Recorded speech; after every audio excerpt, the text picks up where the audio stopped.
I always have kind of found, looking at Veer though in particular, that he's been on the backside of just like not having the greatest team of 5. That's where he's really kind of fallen off. But he as an individual has been right there as a forerunner in terms of one of the best European players of all time. So I'm right in that same ballpark with you. I also love Spy, what he can bring together as kind of an entry SFG. He's very flexible. He's got the ability to bounce off of what you see from Caesar. So I'm really excited to see what those two have to do from the SMG front. I know that you've been a big fan of Exclusive here proper, so I know that you're kind of pulling for them, but who are they going to have to worry about on the flip side of things when you're talking about Unmythic Dream? I mean, Unmythic Dream, when it comes from North America, their biggest shortcoming ended up being just against TLE. When they lost that 0-3 series, like, it was barely even a fight whatsoever. I mean, the 1-7 Search and Destroy, you're going to be able to gobble that up. 0-3 Raid. I think this team's going to be chomping at the bit to be able to really put North America down a peg or two to be able to set themselves up for success to make it out of the group. And of course, you know, we were talking about it earlier. Whoever wins this will then be facing off against Elevate for our next matchup right around the corner, which is another consideration shift. Yeah, I mean, let's be honest here, friends. All of us are expecting that after Elevate win that first matchup, they're going to get out of this group. Just comes down to how fast they'll do it. I think all of us are looking at this particular matchup in terms of, is there actual strength behind the rumor mill that Exclusive has been scrimming well?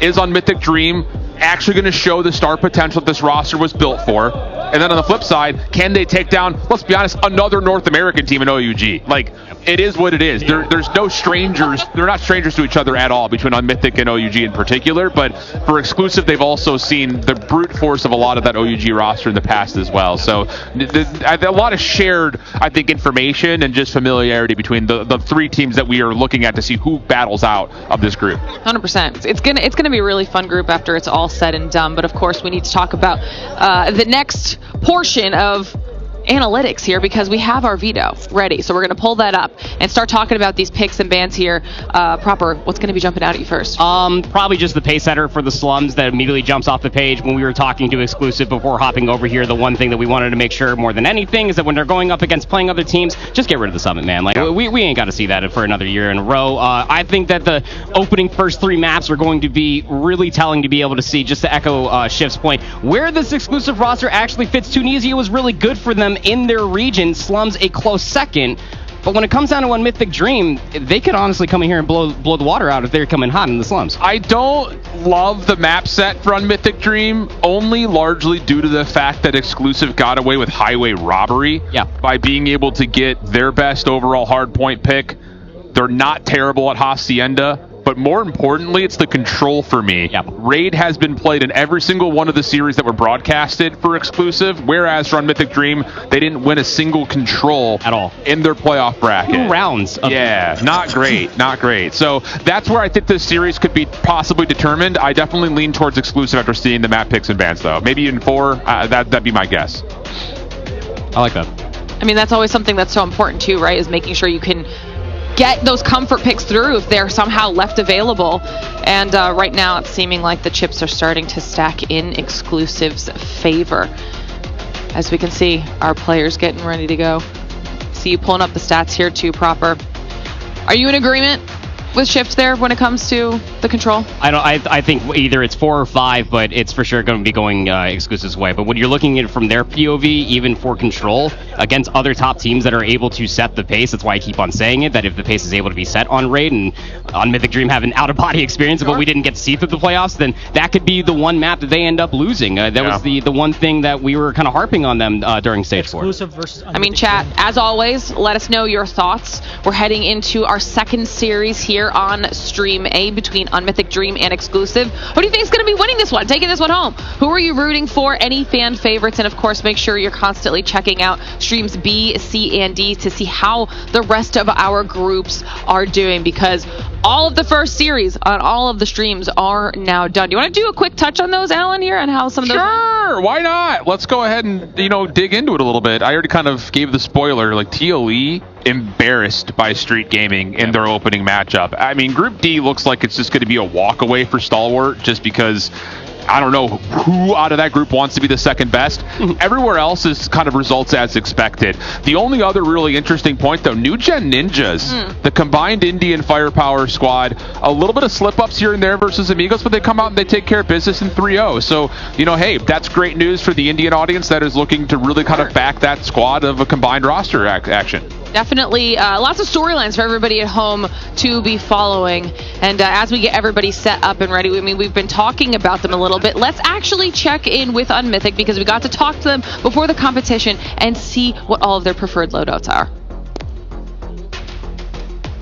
Hello, my name is Envy, and this is my loadout for rank. One of my favorite loadouts to use, since I'm mainly an AR player, I would use the XM4. Because I feel like the XM4 right now is one of the most versatile guns, and you can long range, close range, it pretty much does everything. Let's see if I can find it right here. Oh, here it goes. Yeah, the XM4. I would use this gun 100%. And for my secondary, I would stick with a regular melee. You know, it's always nice to be running around the map pretty quick. As for my operator, I mainly use the Tempest. It's one of the most versatile, long range, close range. It gets everybody, gets the job done too. I would stick with a regular nade as well. I would stick for rank. I would choose a concussion grenade, 100%. And for the score streaks, I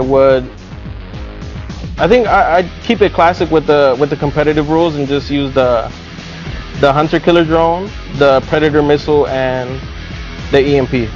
And the important part would be the perks. For the perks, I would use Lightweight to, you know, be running around the map pretty quick.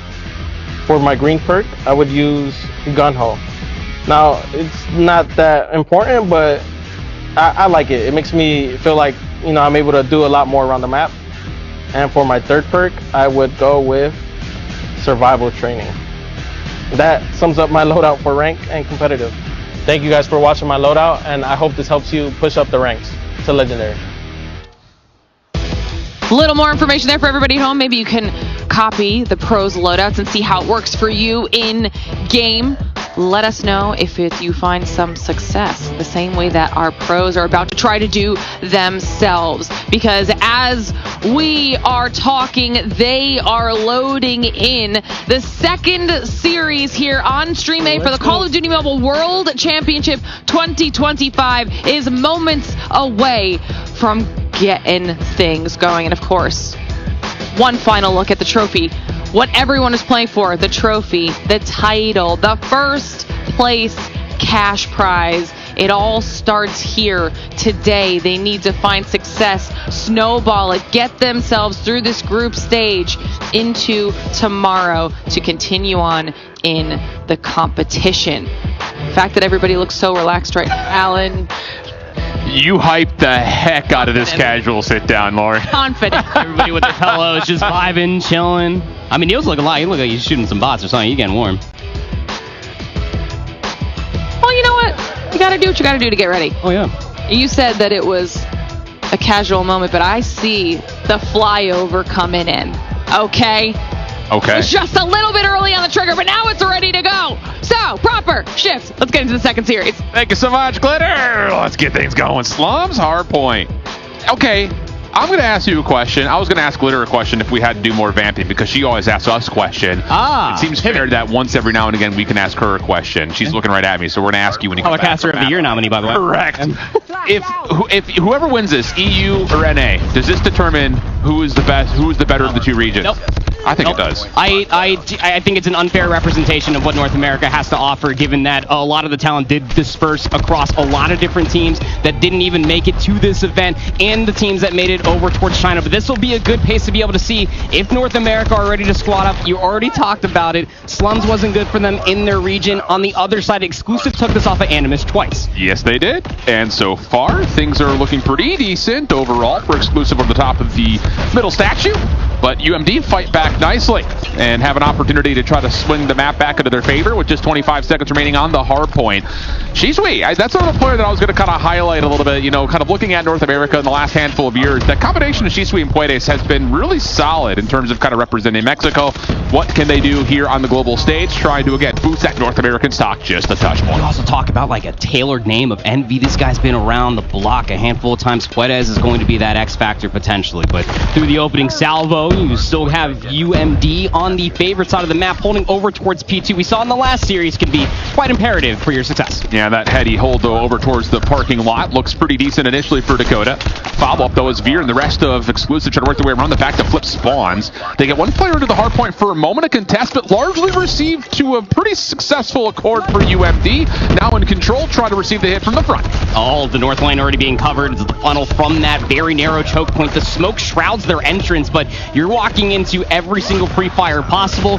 Free flank comes through from player number 5 in blue, spawning over by Bricks, and it is as successful as you could possibly draw it up for Mythic Dream. Yeah, I love the call, the early Tempest right there from Envy. You highlighted him earlier talking about his experience. That is perfect operator usage. When you start to see a break attempt starting to find some success, you shut it down, you push it back, and now Puedes pushing forward. The machine pistol can't get it done. Follow up from Shisui no longer there. And Exclusive looking to try to battle over this last 10, but take a look at your minimap. You've got UMD already rotating over towards Soccer, and they've got a perfect setup around the middle of the map as well. And don't forget Overclock, SGA. We don't have that anymore, so you'd be able to get these operators as quickly as they were from all the score being generated. Could be the proverbial bullet in the chamber of this rotation. A clean feed again, and more operators to be pulled. Yeah, I love the cycling of the operators on top. That Death Machine to hold down the front. Shisui with the equals over the middle of the map. Yeah, absolutely perfect. This has been some of the better operator usage that we've seen so far on this A stream. So good stuff here for UMD. They take the lead for a moment, but Exclusive do get the laundry spawns and have a chance to battle back in with the Tempest of their own.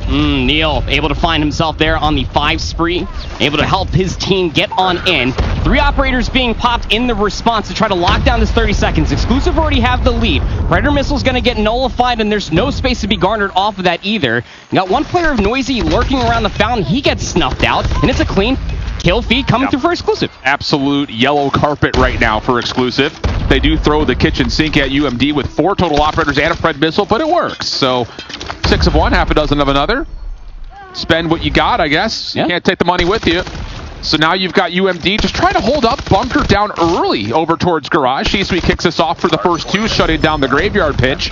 And really, Veer is just trying to keep spawns relatively stable, but easier said than done as we start to open things up here at Garage. Yeah, Veer doesn't have that War Machine. Would have loved it maybe to be able to work his way back inside here, but the equalizer for Spy. He was waiting for the moment just to potentially pounce on in and find value. One more player lurking over by the shelving, and that's exactly where UMD are going to try to pinpoint their way back in towards this hard point, but they're taking a lot of time to try to work their way in. Little passive right there, and won't lie from Spy. They should have had a read that that was going to be a graveyard setup, especially where that smoke came from. Then UMD will actually eventually supplant the spawns, get back in, contest the hard point.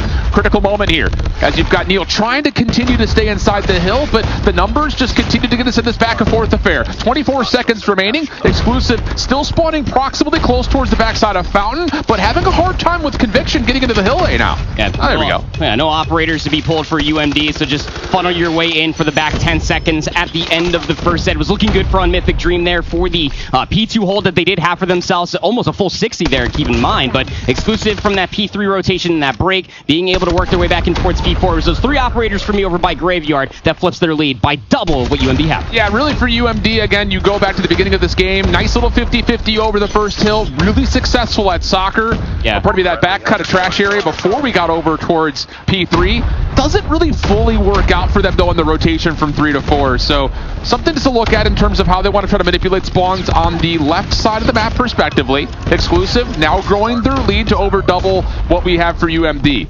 You got some operator usage in the mix here as UMD are starting to feel the pressure, and they've got a pretty solid handle on where Exclusive are coming from. Just comes down to will this Death Machine actually shred through the forces of Exclusive? The answer is no, and Exclusive can get in for some time. And not enough damage to be able to garner enough space for, but you still have Bricks control if you are UMD. It's a very powerful focal point when it comes down to keeping P1 interesting until Neil works his way back in, finds himself on another spree, and that's going to only garner more time for Exclusive. Yeah, now it starts to look like things are getting a little bit out of sorts for UMD. Kind of going to take their losses on the chin, chalk, and rotate back over to P2. Spy kicks us off with the first blood off the reset. Not able to get more as Dakota's right there for 2. This big 1v1 over towards the parking lot goes the way of Exclusive with the pitch from the front, and you've got the equalizers for Shisui. Just trying to get some ground to work with here for UMD, but the explosive operators for Exclusive are right back in response. Oh, Veer's incredibly low, but he's got to get these nades in towards the choke point. It backs off for Caesar to be able to find a couple. Veer takes himself out of the equation, and that means that Shisui can move his way forward there with the equalizer, finds 3. Is it enough for UMD to break fully? Brilliant moment from Shisui, staying alive that long through the War Machine and the Sparrow to give UMD a chance to get back in. It's not going to work out, though, as you've got the response from Spy. Instantly shut down. Opportunity in this back 20, which UMD do have to try to force. Numbers starting to amount for them, but nades off the spawn from the parking lot for Exclusive, all in these choke points. And how about Exclusive hanging on from the back, and now they crack past the 200-point mark. Cohesion, teamwork, those team shots, everything that you could possibly imagine that garnered them that European championship just came through there in that P2 hold. Now on the rotation. On Mythic Dream, much like in the first set, are going to be the first team here for P3, but cannot afford to get broken. They use every single operator possible to try to break P2, getting close to a handful. I would probably say about the 20-second mark here on P3, but they got to hold. Yeah, you're locking everything down correctly if you are UMD. The problem is they don't have any of their ARs scoped up and looking right down the long street towards electronics. So Exclusive just kind of run through this smoke, break their way into the trash hill, and now you have a chance to just win the game right here. And this is all coming off the backhand. Again, UMD started this map off great, but since that point, it has been all Exclusive, all the time, always. Other things that have phonetically all in the name. Alan, they had 62 points walking away from P2, going in towards P3. And if you're willing to do the quick math, they've only scored 20. Since then, it's been all Exclusive. They will do the victory lap here. Just 5 seconds required. Veer's got another War Machine to wrap it up in an explosive bow. 250 to 82. Exclusive get loud. Yeah, that was as comfortable as it gets.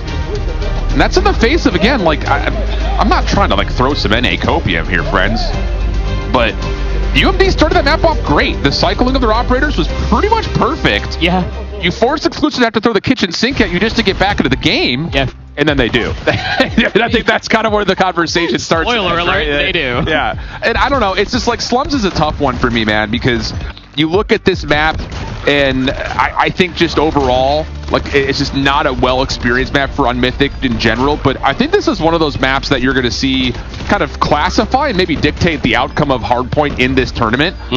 Like, maps like Summit, I think, are going to be another indicator. Combine going to be another indicator of what this tournament's going to look like.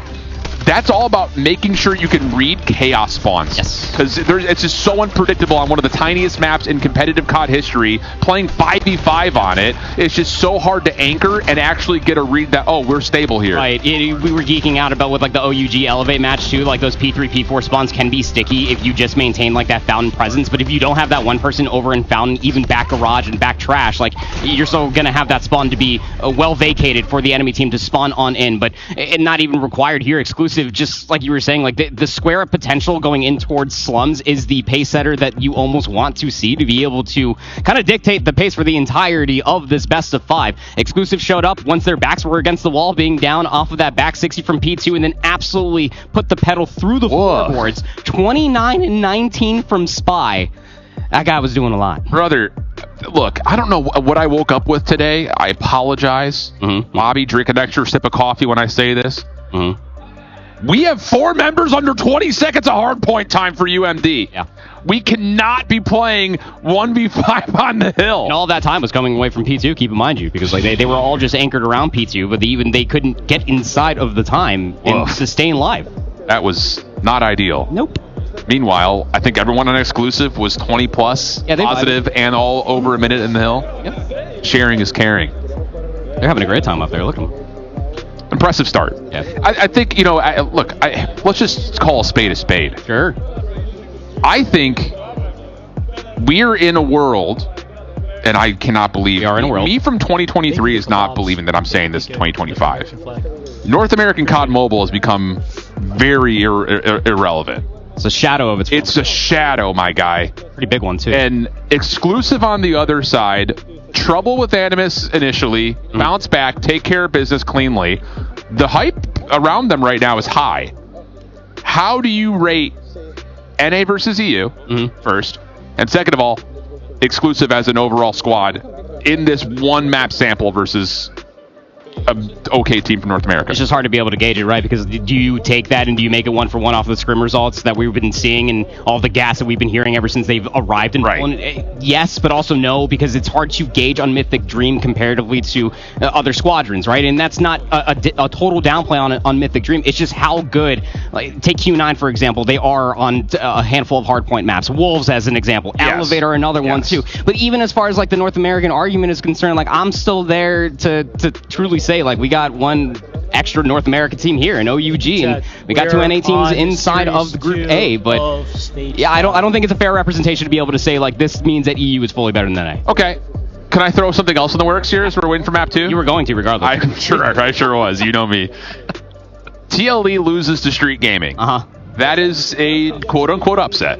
Yeah, exclusive 100-point clubs on Mythic Dream. I'm just gonna give me the yes or no answer. Is North America the worst region here? Yeah, I think they have the most to prove. That's a more positive spin. I'm trying. The most. I was telling everybody how benevolent I was feeling. Like, you flipped that immediately. We got over the cast, man. You going crazy? Let me just reset. That's the energy I needed, right? On the flip, though, I am a big proponent of this. We talk about this in the regular multiplayer version of Call of Duty, and like the Challenger scene especially. Yeah. Teams that stick together often always get better. Yeah. Big advocate for that. Big advocate for that. I think Exclusive are a shining example of that. And Animus, for that matter, when we see him later. Yeah. You got that one player difference, I think, is like the biggest change, and we'll continue that conversation because Animus are currently playing on a separate stream. Get your tabs open, friends, because it's time for map number 2. It's time for a flood. And Exclusive deal with it quite nicely, to be honest. 2-for-1, the exchange. Veer going to read that there is pressure in front of him, and we'll back off. But how about this?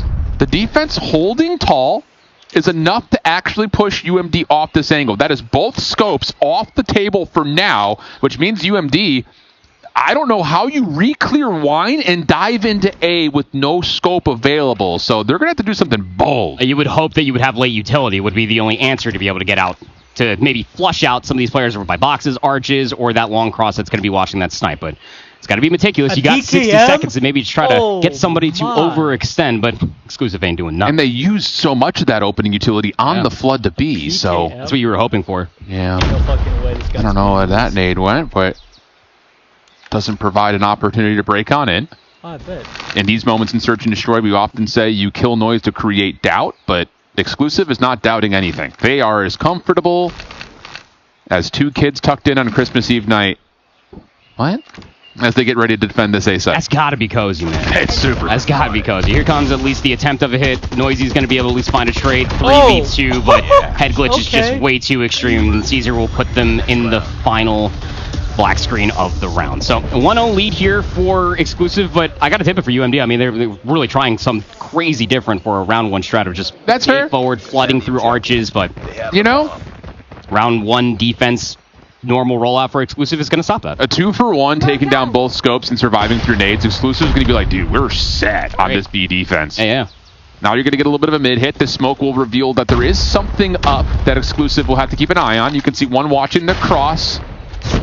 But Dakota is able to beat Veer on the angle. So now you've got a lot of issue here. But how about Spy showing up, reducing the numbers, and that has UMD a bit stuck now at mid-map. That does. You got Veer, but that's only one of 2 big power scopes you need to be worried about. Puedes still alive. Dakota still making moves here. Arches, the HSO shotgun does hit like a freight train.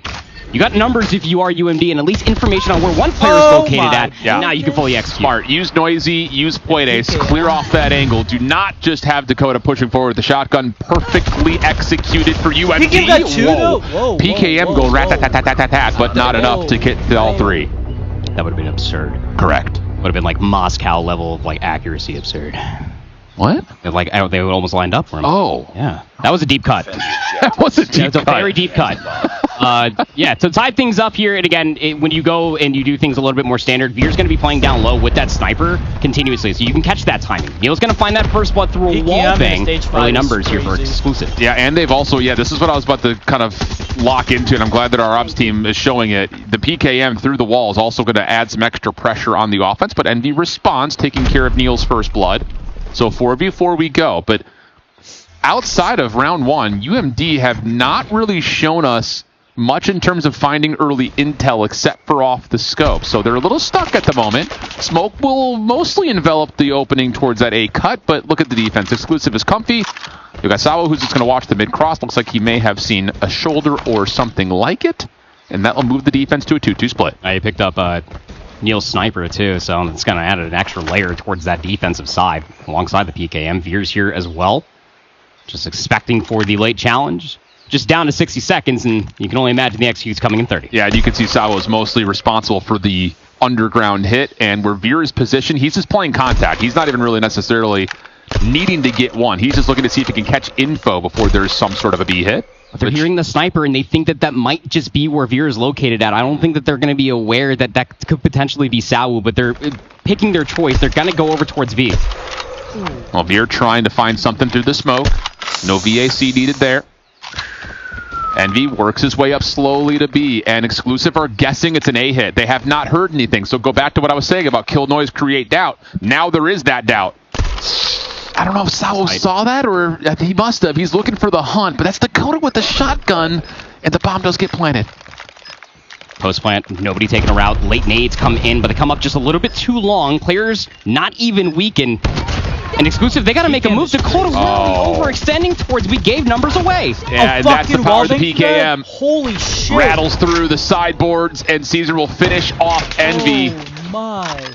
Man. That was their best bet. Yeah. Like, they scrapped their way through that previous round, but, like, in the 3v3 post-plant situation, Dakota just needs to be playing down low in arches. Expect for someone to slide through. You don't have to make the choice at that point. The enemy, obviously, and quite plainly, will be coming to you. Yeah, and that's one of those, you have a shotgun, too. Like, play the opposite angle of that underground.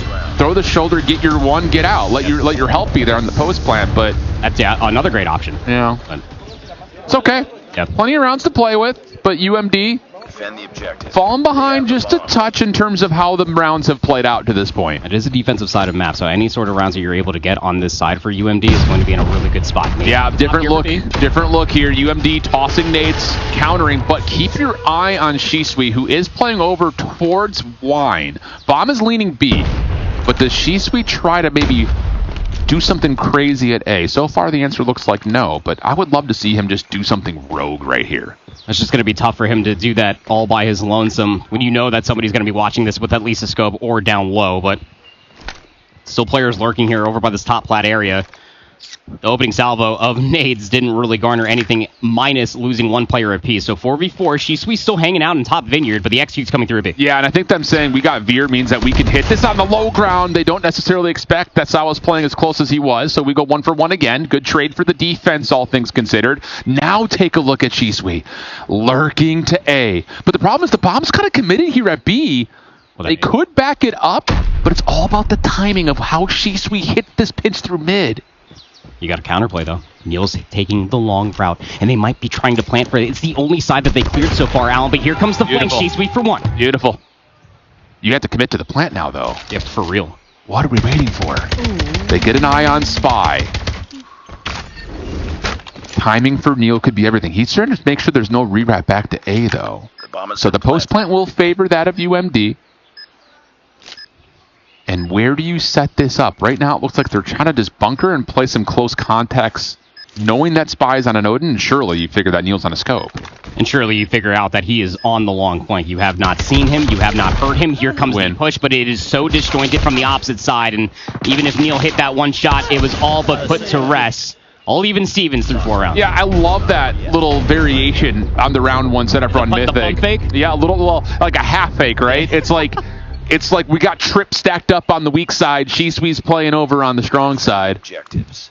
The enemy has the bomb. And you eventually get an opportunity to utilize that angle. Yeah. It just changes the dynamic of what that looks like, and I really like that variation. Same nades, different look. This is now the full bait and switch. Yeah, they're going to throw all their utility over towards B, making it that they're coming over here. But yeah, the extension over by the Fox. Caesar had a good look for a second, but that's all the info you need. Well, look at the pump fake again. You can almost just fake and then go back over to B. Envy with a scope over there at top plat. And he's cleared a lot. And there's so much space just being held all over the place that even Exclusive has considerable doubt where even the bomb is being pushed towards. But it is lurking in top vineyard for a timing of an execute. Veer Here's a bullet Nice right fucking past his shot. ear, and then takes the reach out and takes Noisy down. And that mid-control changes a lot. So yes, you have to try to win that back if you're UMD, if you want to try to continue to pivot around this position. So far, they are finding success. And guess who? Shisui once more. They expecting it this has time? gotten around the back. They're tucked in good corners, though, in terms of the B defense, and that's the other problem, is Spy is also still holding an aggressive angle towards A, so it has to come down to Shisui. Finds one, snaps over, gets the second. Just down now to one. Has to be Spy for the 1v2. He has not been seen in a while, so some concern for UMD to make sure they're not going to get caught off guard. Shisui's going to try to double dip back through the staircase, maybe get over towards B. The bomb's now on a hot rotation over there. 30 seconds remain, and this timing for Spy to recognize this is going down is everything to catch somebody with their pants down. Bomb planted. The bomb has been planted. Can he get the exit? Sure does. 1v1. Perfect for the first. Looking to go quickly. He knows. Or does he?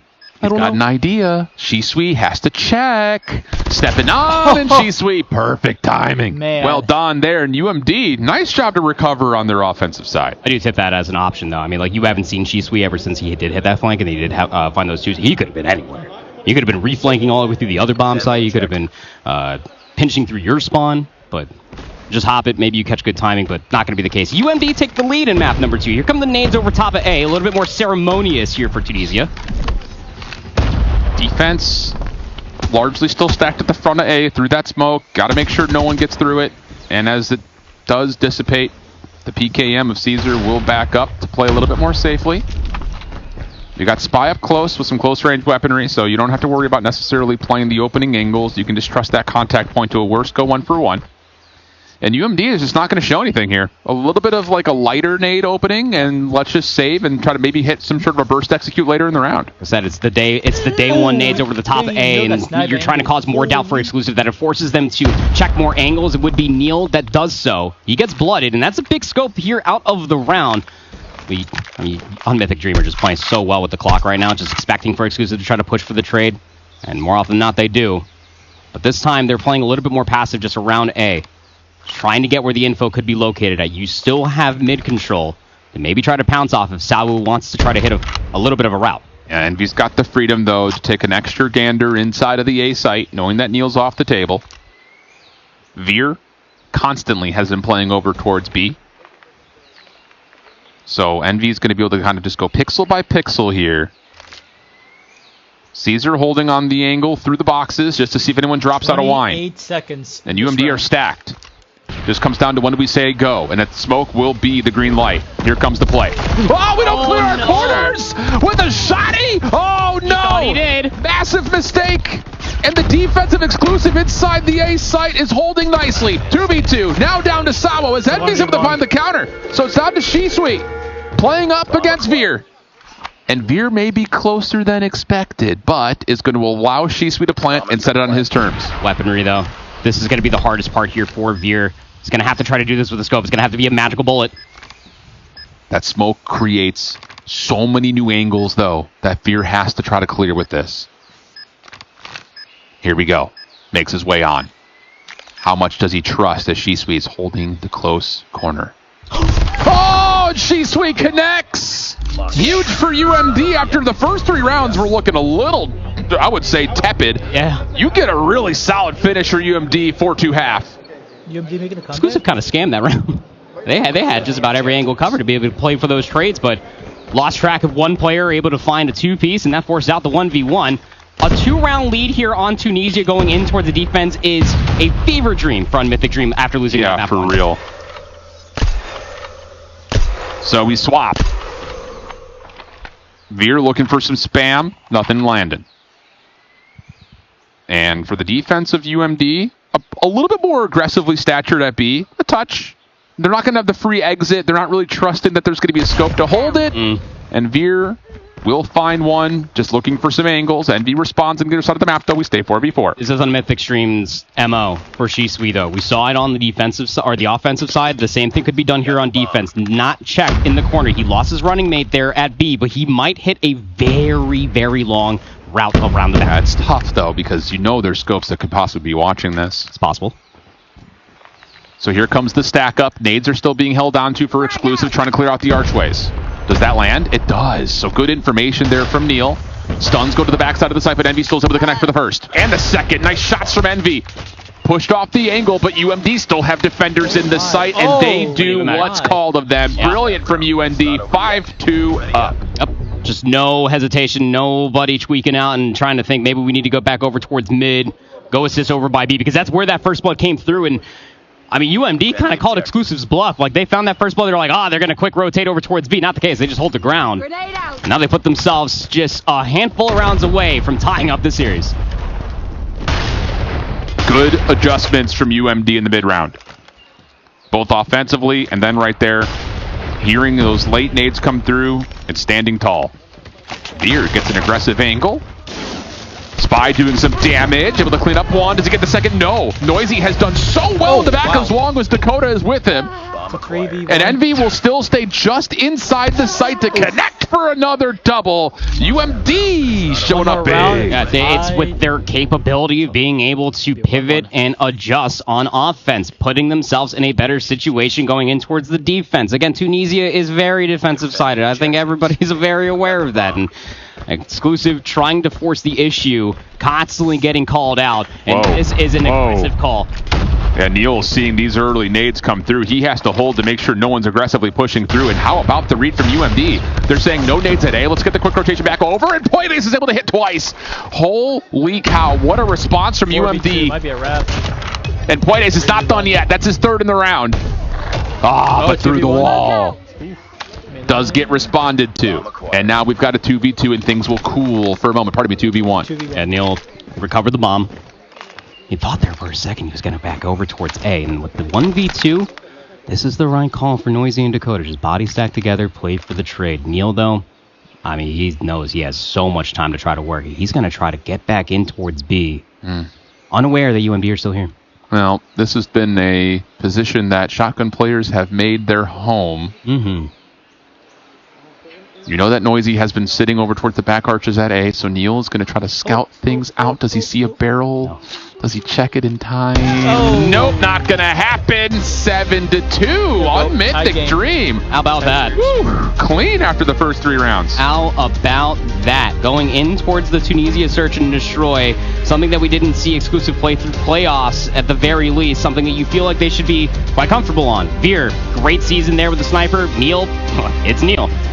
No, on Mythic Dream on that offense, that was an absolute spectacle. Real enjoyment to watch there as they slowed the pace down, adjusted off of a very aggressive left field call for a round one strategy of just brute forcing their way through the arches, and then slowly and methodically picked apart the defense. Okay, we throw these nades, that means he's going to do this, and then Y ends up happening, and now we can slow roll our way over towards A there in the later half of the rounds. It was meticulous, man. Really well played. It's one of those things, like, you almost look at what on Mythic Dream did on the offense, and like it's like they take their bishop out early and sacrifice it. Saying, here's our hard A hit. Great Get analogy. used to that, and then if you're sitting here as Exclusive, you're like, oh, we got this. We're chilling. You know, we're going to keep, the hard hit towards B. Flip the sights on you right there. But I think it's just like on Mythic show that we have variations on what that looks like. So yes, we may have sacrificed something early trying to catch a power play.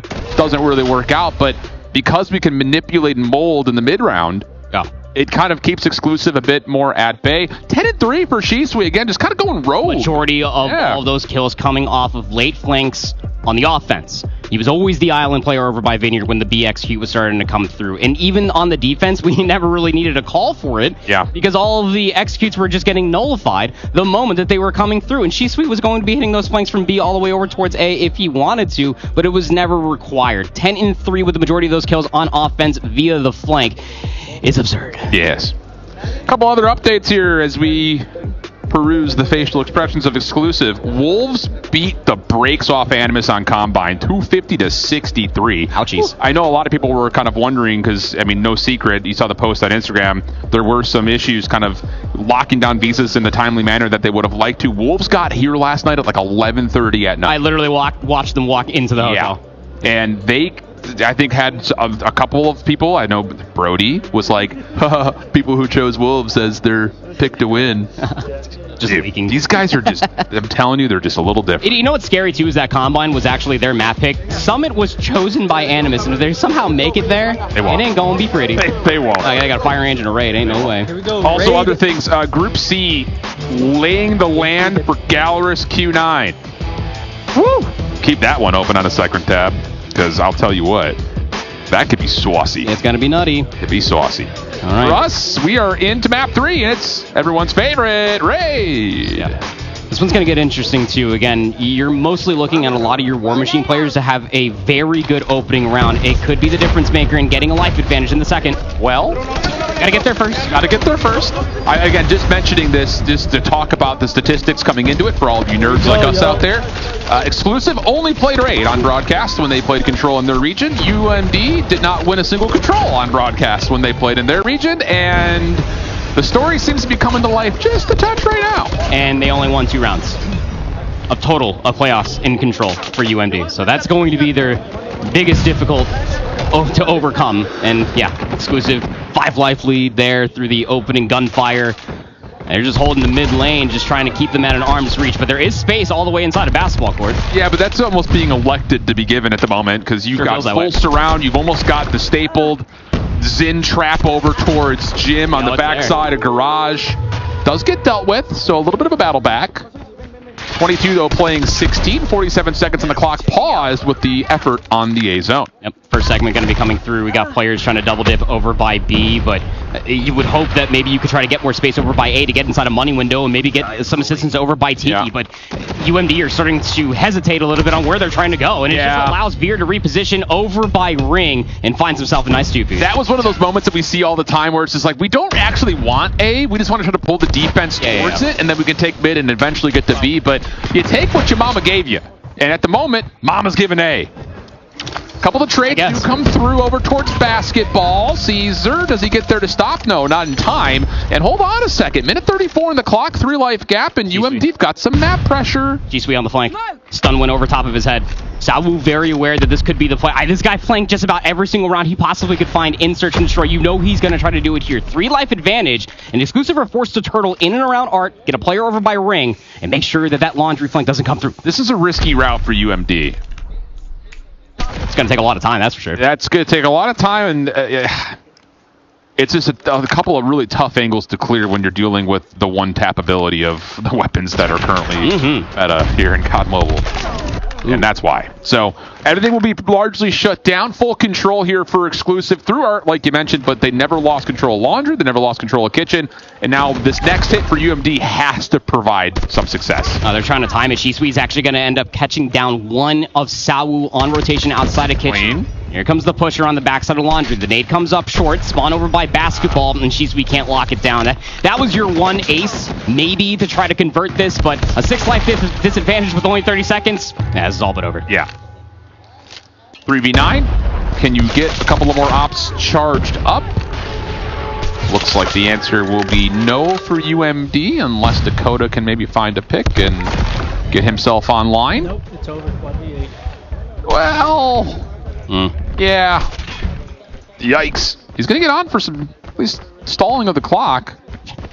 Hello? Oh, so we're just going to keep waiting to see if we can get Spy his op, I guess? That allows Dakota to be able to complete his charge of the Sparrow going I get it, but I don't. Feels a little too cute. I get it, but I don't. It's fine. Oh, at that point. There he goes. He gets it. That's work. What are we talking about? What are we talking about? Are we kidding? But the biggest difference is going to be the payload of operators on one side compared with the other. I mean, when you're dead, you're not charging. So would you end up going into this next round? Like I was saying, the War Machines ceremoniously pop. Puedes is going to rip his. Veer first will end up pushing into Art. Caesar's going to see what he can find with the Sparrow in towards Kitchen. He sees a couple grenades fly past him in P5, but it's all space moving forward. Trophy system up top at Laundry doing its job. Veer's able to get a response here. At least for one, trying to scope out Laundry doesn't work out. UMD survived through that really nicely, if we're being candid. Now you've got a chance to counteract and reestablish your map control. Tough battles, though, as The offense does have a trophy system of their own. Sparrow eventually lands. Switching back over to the more traditional weaponry was Dakota, but Shisui is there for the trade and another. So good stuff for UMD, keeping the lives in their favor and stopping the initial play with that big operator flux. Yeah, Shisui just pulled the equalizer, got shut down instantaneously. Dakota does have a Pred missile to try to help them get back in towards this B zone if they want it. Yeah, gotta be the call to try to work their way forward. There was space being produced over by the pool side, but yeah, that B zone is so chalk off of that execute. It was a great opening there with that trophy system to your point there, Shift, but on rotation now, UMD got to hold on to this life lead. And UMD will start to earn a couple of operators here in a moment, I had to imagine as well. And he's already still holding on to his, but there will be a couple others that will get earned up. Dakota's able to keep the rotation largely safe. One more in front of him, though, but does not expect that. So Neil will open up some space through Laundry, force the spawns for UMD to be down towards basketball. And it looks like that's what the route that Exclusive wants to start to build for themselves. Annihilator here for Spy, watching his back angle, able to find himself two. Got Sawu there with the DM at the same time, just to hose and work their way just a little bit further forward around the backside of basketball court. This is getting messy. Yeah, the problem is you've got the Zin trap over at Garage, though. AC and Jim trying to be locked down for UMD on the defense. Death Machine clears out top window. Clock comes to a pause at a minute 26. Exclusive still have numbers backside basketball on top of that. You got to go here if you're UMD. They still have Puedes trying to lock the spawns and move them around a little bit, but you got to get kills on this site first, and that will help. Two will drop. First tick lock. The second, I don't know much of these teams. I've heard not of quite, and it will be depleted 11v5. Looks like the defense is reestablished. Yeah. Being able to recognize that Puedes was still inside the spawn. Veers wanted nothing to do with it, hit a route through Art, and there's still potential to be in this to fight for the second segment, but it would have to be a massive scam for UMD with the life advantage that they do have. So last little bit of round being panned out here, 60 seconds on the clock, but 10v3 is not looking too likely. So charge up at what operators you could possibly get going towards the next. Nice shots from Shisui. Whoa, that'll finish it. Okay, comfortably. 10 lives remain for the defense there. And again, this is most impressively for UMD. This is, again, we're trying to gauge the temperature here in these opening rounds. That's brilliant. To go up against 5 operators right off the rip on your defense, have perfect trophies, respond with operators of your own, keep things not just level, but actually in your favor. Brilliant stuff for UMD as we get into round 3.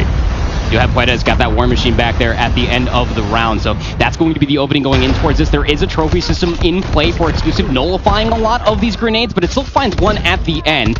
But it's only just that one kill until Envy cleans up Spy inside of Art. A great opening defensive round here for Exclusive. Looking good on this initial attempt to deny any play towards B.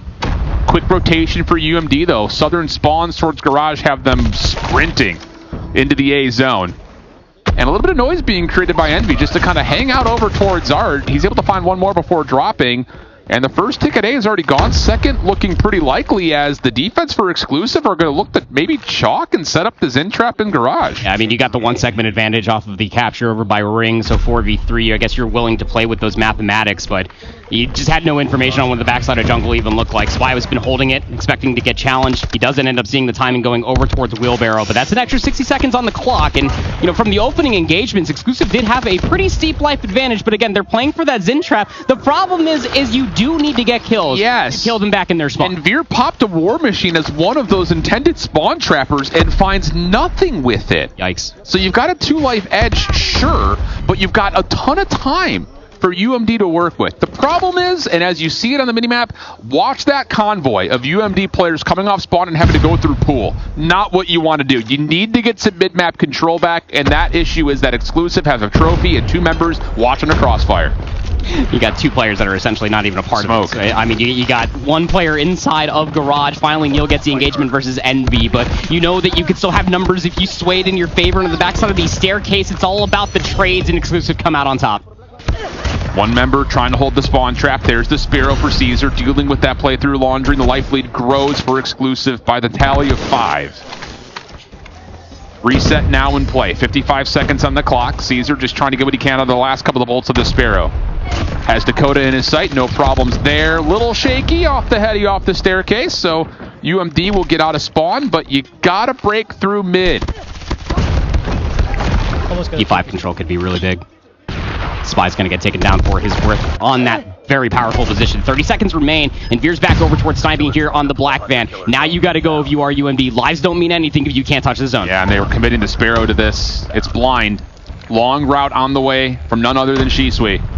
But there are a couple of defenders in his way.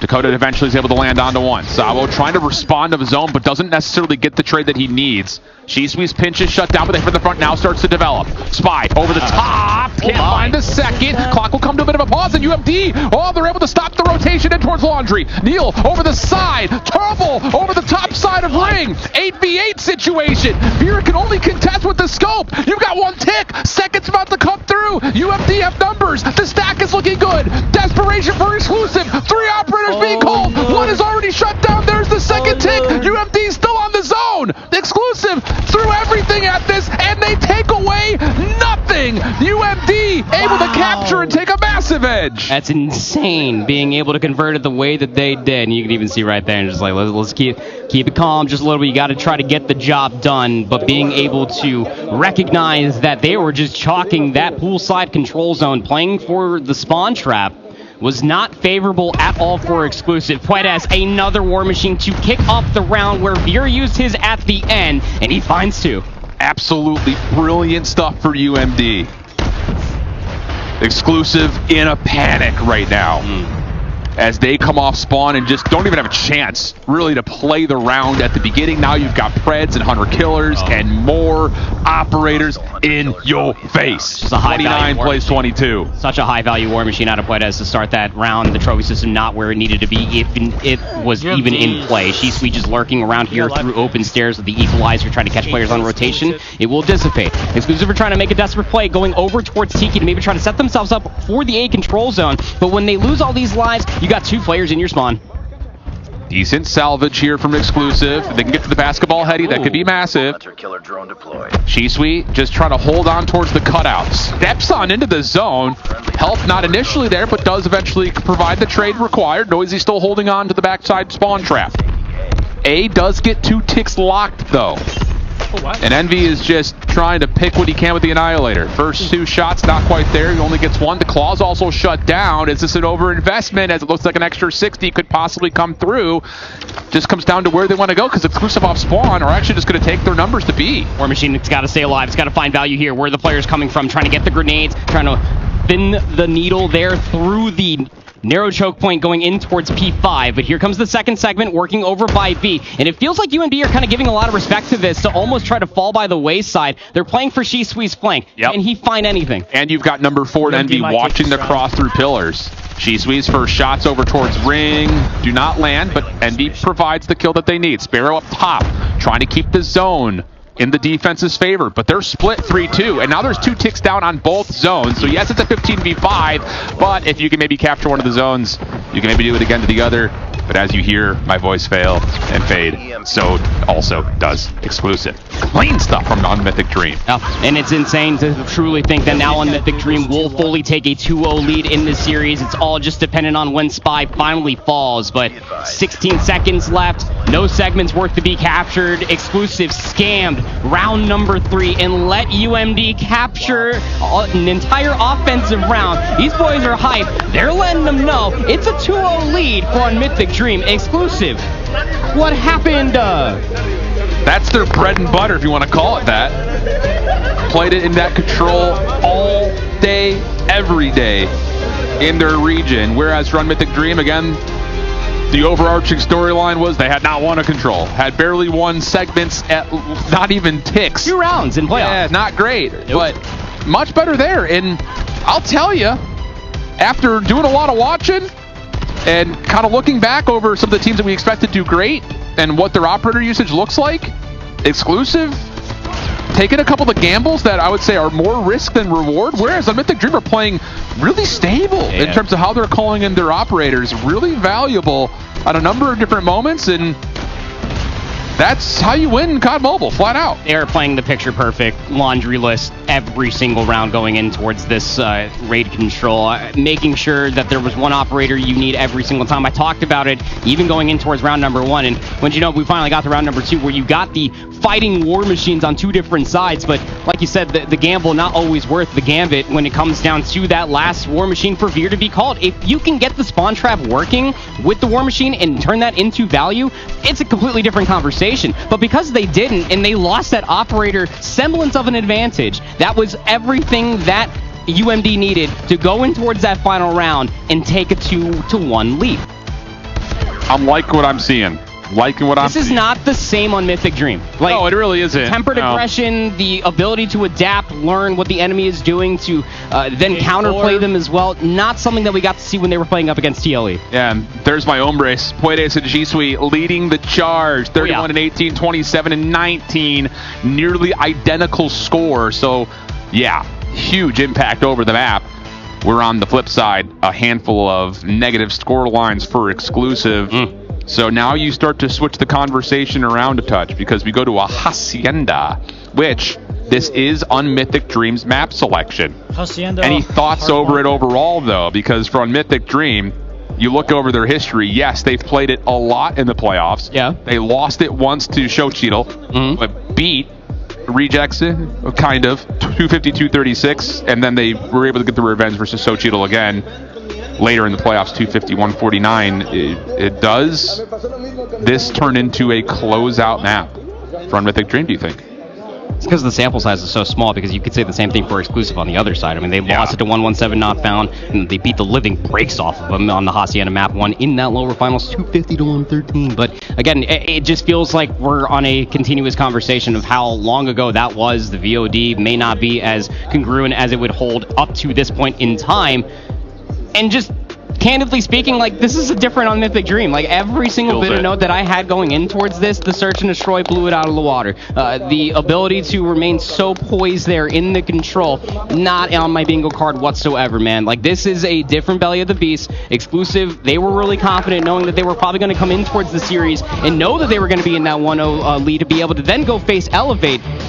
It might not even come down to that. If they cannot lock into this Hacienda, overextensions are going to come back to bite them in the rear if they do not just lock it. But let's remember, Slums, 250-82. It's a pretty steep score line. We got a lot of good rotations and a lot of good breakaway moments for exclusive. But Puedes is feeling hot off of that map number 3. I'll tell you that much. A couple other updates. Group B, Wolves close out Animus 3-0 after pulling a little mini reverse sweep in the raid control. They were down 0-2. And the real highlight match is happening on Group C right now. Q9, 250-193 over Galers on Apocalypse.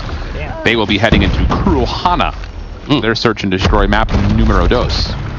As we jump into Hacienda, lots of Espanol being hablad right now. As we see the opening looking pretty solid for exclusive, but P2 side of the map still in control of UMD. Yep. Being able to maintain that side of the map could just be everything you want, especially when you're thinking about an advantage. But let's not forget, I mean, they had themselves that full 60 on P2 over by Slums. I know I'm comparing apples to oranges, but any lead and hardpoint for exclusive might not matter. Spy able to find 3 there off the rotation. On Mythic Dream still had the P2 side. That's a lot of time. That's a lot of time for exclusive. And numbers as they move across the map. Uh-oh, this could get ugly early. As the spawns will start to move just a touch. Trying to bunker into P2 is UMD. Searching and finding the kills they need to try to reestablish, but the hard point is still locked. Spawn's still a little bit questionable in terms of where exactly everyone's going to be popping up at. Well, spawns for exclusive. UMD holding back towards the P4 side of the map, trying to receive this from inside the hill, and it's working. Okay, can't really hate it if it's working, but eventually the power of the spawn comes through and exclusive crack through the front. And now they're able to hold from the front too. If Mythic Dream can at least find themselves an opening, but the biggest problem are all the different corners. And yeah, like you said, for exclusive, it was working, able to get them back some of the driveway. They had the spawns, but they're losing the lives. Caesar's able to find 2. Gives away the trigger, and then retrains inside a Zig for a 4-piece. Things you cannot allow to have happen. Exclusive are running away. Eel just had someone spawn in his back pocket and was still able to find the 1v1 win. in, and that allows Caesar to realize that we are not in control. Pop the Sparrow. He is on an EMP already. Yep.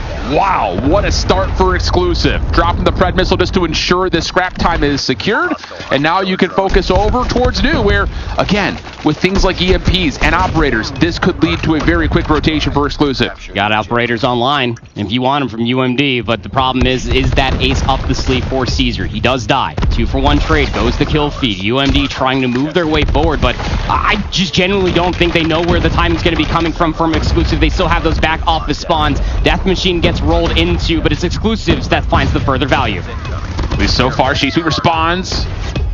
And now you've got Veer trying to lock things up from patio side, giving Spy a little bit of freedom to move forward. Should be able to read this back 35 seconds if the spawns have flipped. And UMD, they need something. They need something quick, too, because this is starting to get out of hand like it was in map number 1. Veer's able to find 2 with the 100 killer drone, plus 1 more over the top of fences, and this scrap 20 is looking really good for Exclusive. This is your first time watching professional Call of Duty Mobile. I will go ahead and echo what we already talked about in the first series. An EMP is a snowball device, and at that point, you're grasping at straws for any sort of heroics to come through from you and your teammates to bounce back from a deficit like this. About to be at 100 points are Exclusive going in towards P4. UMD are here first. They gotta lock it down. We need to take a breath right now after UMD. We need to get together, lock down top windows. Well, easier said than done, apparently. Never mind. Yep. Savage spawning all the way backside of the driveway, too, man. Like, they're going to be so far away from this. They have no operators to work their way back into the Pred missile, just clears it all. Yep. Good information gathering. Okay. So able to find one and then help out from the front, and the play through tiles is shut down. Flip spawn situation now for UMD, but Exclusive have come back and said, we're nope, not happening. Not happening right here, right now. We want map 5. Yep. They're looking good for it. Caesar's going to have himself another Sparrow run here to be understanding that everybody's spawning onto the backside of the boathouse. Yes, how we don't overchow. Let him come through and funnel in towards the operator. You got a Death Machine watching the opposite side at the same time, just bullet hosing their way around the corner, just trying to work their way forward, and 5 dead again. UMD find nothing besides the 21 points of scrap in the first set. It has been all Exclusive as they have a 121-point lead. And more operators and more Pred missiles and... Got another EMP too, Alan. Yeah. Yes. They got it all. UMD able to at least finally find a favorable kill feed, but it's over the top of P1, and finding time off that is less than easy. This is where I normally take like the guard. If it was like a dead even game, like the 31 points that Exclusive were able to get off that first set would have been the difference maker, but it's just the snowball that Caesar was able to have going in towards P2. He's having a whale of a performance. I can imagine that his death tally is very, very low, but a combined 44 kills in between Veer and Sal, those boys are locked. A little bit of a wake-up moment here, though, for UMD. 25 to fight for over P1. You look at the minimap, and again, it is currently UMD in position to go to P2 first, but we're still a bit away from that conversation really unfolding. Shisui holds off the rotation from an Exclusive through mid. Now it's just down to can you get a read on where the next set of spawns are, because Exclusive have gotten themselves over towards well side. And that's enough for them to just flood through lobby, get the equalizers out, and take control of Lambo. Not great for UMD. One player will spawn in the back, but Exclusive are aware of that. You can trust that the equalizers will do their job from the front, which they do, and Exclusive looking to put this map away early. You still got one player to worry about there over by the P4, and able to at least find a couple kills does Envy, but day late, maybe $1 short. Oh. The War Machine does get pulled here from Puedes. Great shots coming through from Puedes off of that map 3. We were expecting a little bit more. He does have 21 kills. Dakota has the Sparrow now as well. This is a very likely scenario for UMD to be able to hold this from the front. Yeah, you just got to cycle these ops to find value, not just a hole, but you need to have something to rotate. So you got to start to string things together here. Yep.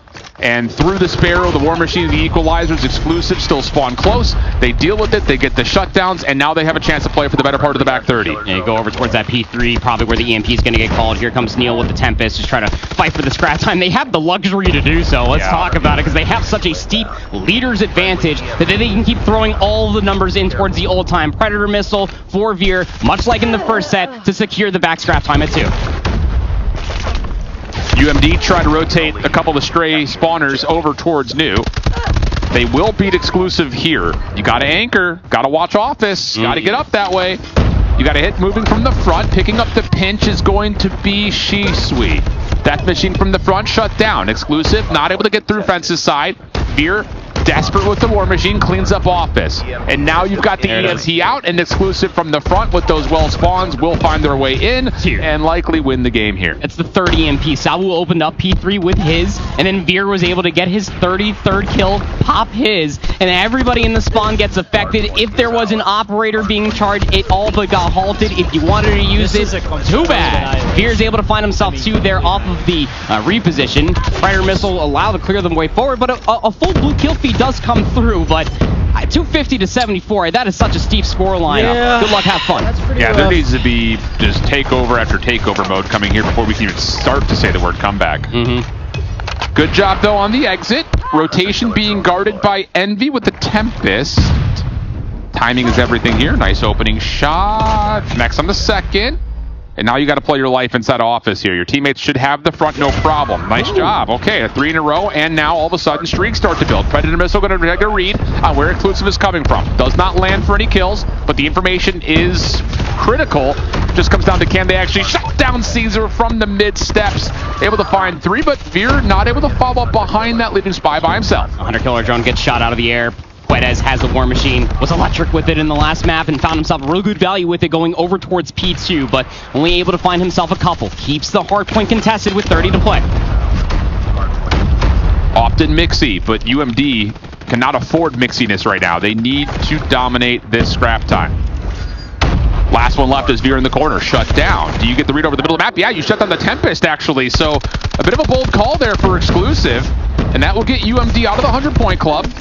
Again, we're still a long ways away from seeing this game get close, but you're making the right moves, and you're punishing Exclusive for a little bit of slop.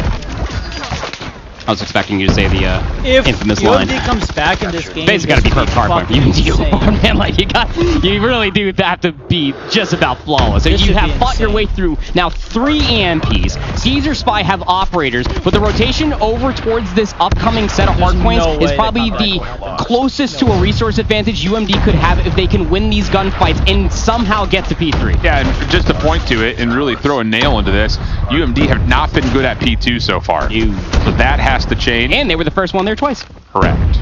Rotation needs to turn into actual time. 223, 125. So inside the 100-point deficit now are UMD, but Exclusive, they could just continue to chip away at this. Oh my. He is starting to light things up. Caesar with the shutdown, but stuck without a weapon out. Good help from Veer. Neil also supplying support on the hard point itself. And with 12 seconds remaining, keep your eye on the minimap. UMD not spawning close to P2 at the moment, but they have to continue to fight over every single second on every single hill. Yep. And every single second that Exclusive gets, it's just that much closer to 250. That much to game, that much to force a map number 5. Envy has himself a nice little Tempest to be pulled. Driveway hold is still intact. Noisy is there over by P4. And now, at least with that 1 kill coming through, you see everybody on the backside of Driveway. It's looking good. The timing of that is actually critical. Envy's trying to just hang on and punish Exclusive. He drops, but then the rest of his teammates get the cleanup at Driveway. Death Machine from the front, trying to survive inside the hill. This War Machine for Veer only finds 1. Reinforcements not fully going to be here for UMD as the spawns will flip for a moment, but Noisy still has the Death Machine out. It's starting to get interesting.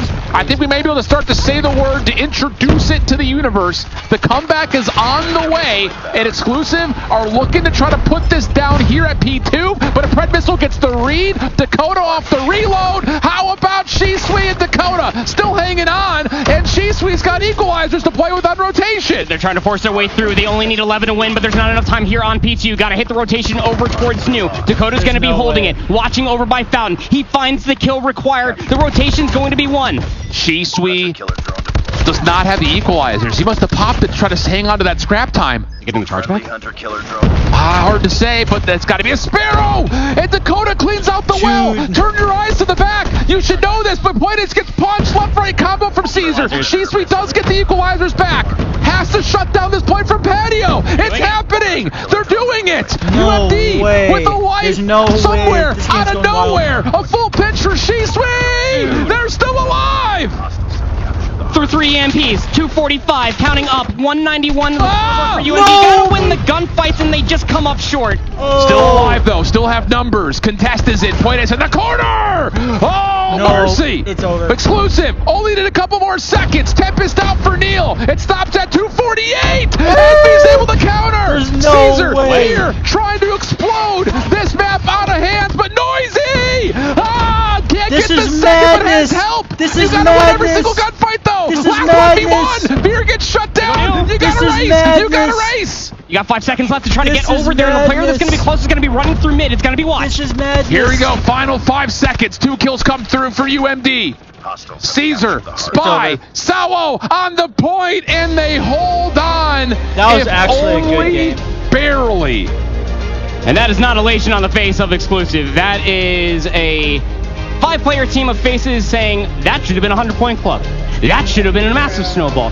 3 EMPs.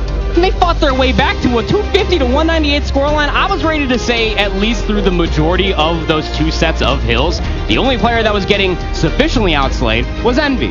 He locks in. The rest of the team was constantly there playing for the trade. Shisui and Puedes were having themselves a great map since the jump. almost threw that That shit. it just came down to piecing it together, finding the valuable kills, getting themselves in a better position to lock down the time. You said it perfectly going in towards what was going to be the third P2. You have to convert these kills not only into space, but in towards time. That was the one thing we were harping on Mythic Dream for in that Slums map number 1. They got the kills, but they just never got inside the time. What a joyous experience it must feel like to finally play as all 4 or 5 players around these hard points, to be able to play for the trades, get the operators, and then just almost throw it right back into the faces of Exclusive. It's, I think, also encouraging for the North American fan base to see the heroics come through. I won't say from the unlikely members, but Shisui a number of times. Unbelievable stuff. Dakota as well. Shotgun in the corner, staying alive, finding a handful, giving his team a chance to come off the respawn. Brilliant stuff.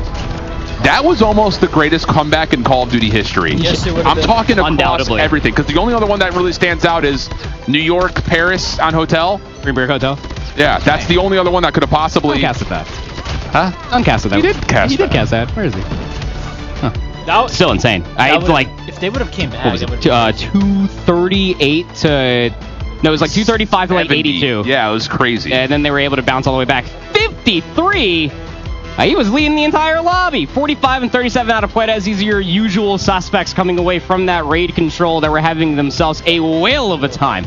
Veer leading the way for his team again. He's been having himself a great season. He was able to get himself that third EMP that did get called, but you could see just the coming of an age story. Caesar got the first EMP. He finished 39 and 45. Sawu got the second. Still finished negative. That on Mythic Dream, they somehow found that 7th gear and then just completely started running at them and finding the trades, finding the kills.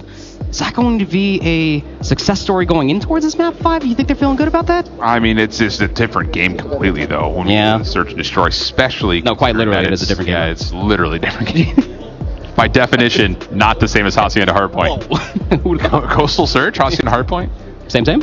I think the thing, though, and this is what I want to go back to, is map number 2. Tunisia and Coastal, of course, are not... They also don't play the same. However, what we did see from on Mythic Dream was their willingness to flood and show adaptations off of that set opening play with numbers and overwhelming force of nades. Yeah. That could be big on a map like Coastal. If you can dominate mid lane, by the way, the scope v scope battle we often see, cause some distraction, then hit nades over the top, it definitely could be a muse for success. But UMD's on defense first, so just kind of put a pin in that. We'll talk about it later. Could cause a lot of different distress. Shisui was finding a lot of value off of flanks. That is probably going to be your biggest 1-for-1 in between Tunisia and Coastal. Played it once, did UMD, throughout the playoff. Patience here in the opening round. Exclusive, just trying to field things off through barrels.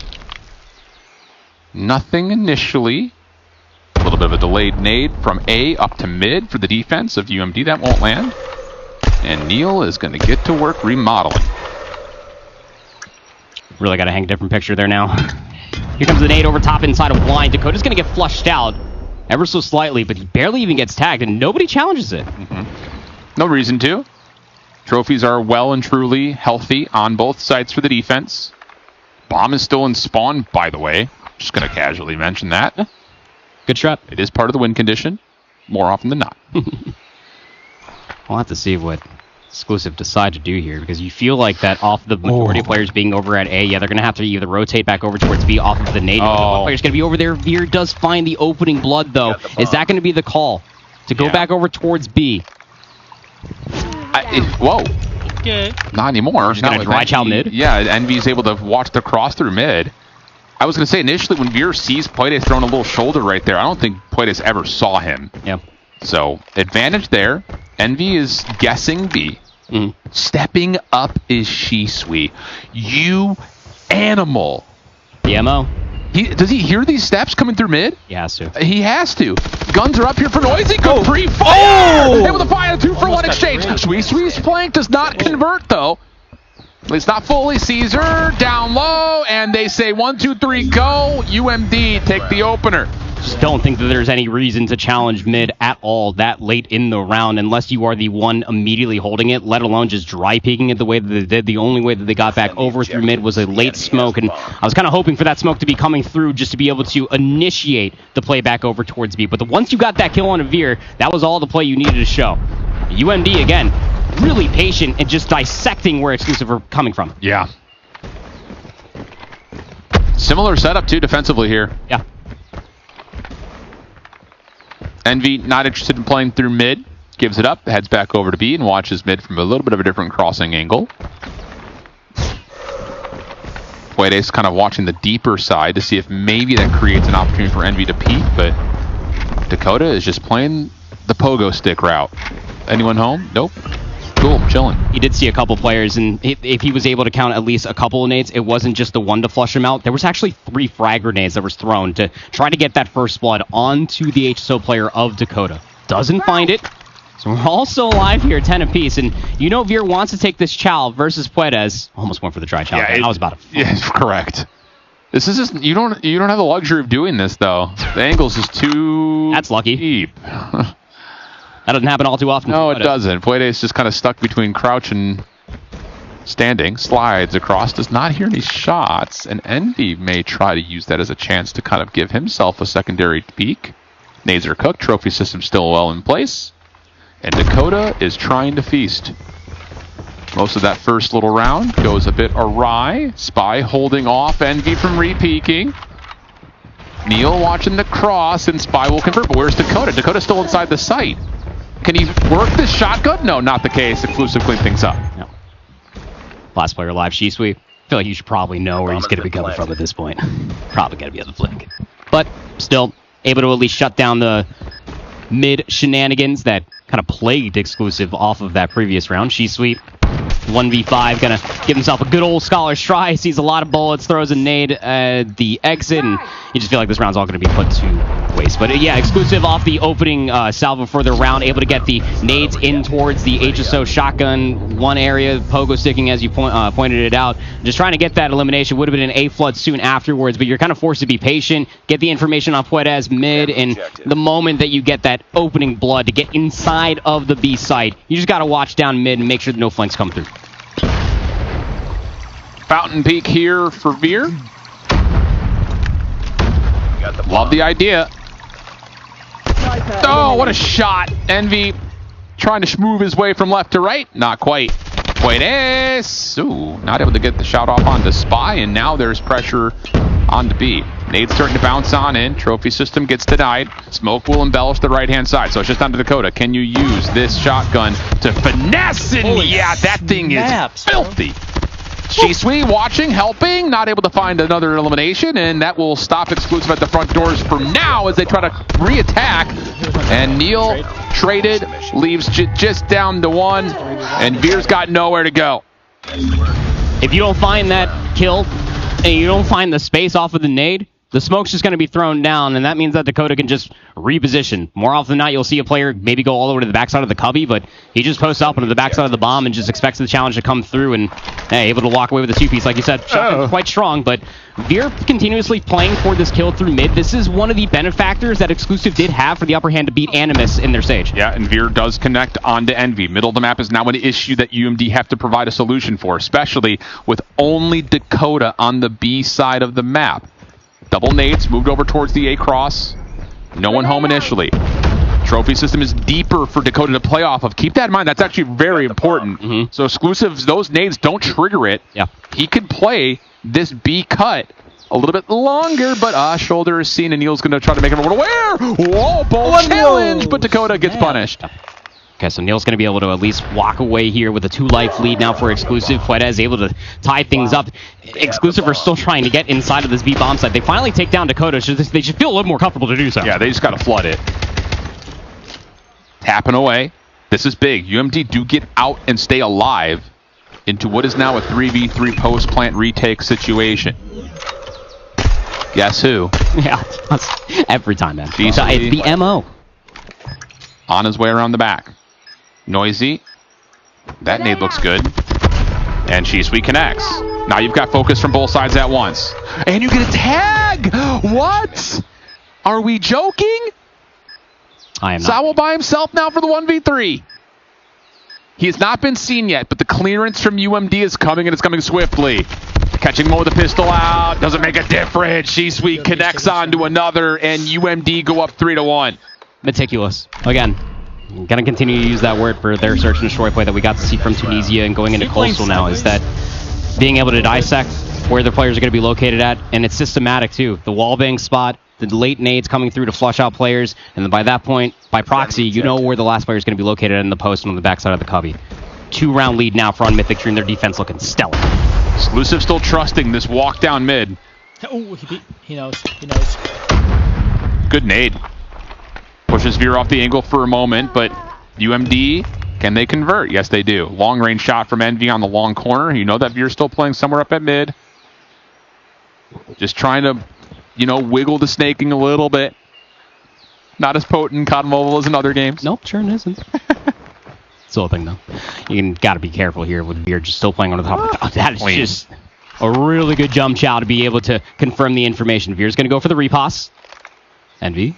Always thinking about it. Yeah, he still gets the info, though, and now Veer has to try to get active to assess his teammate over by the A bomb site, but you still got the 2 players lurking over by B, Allen, and it's just with Dakota still alive, you feel like that's not going to be an executable site with how close that trophy system. No, because as soon as it denies nades, Envy's going to do this. Walk over and watch the cross. Yeah.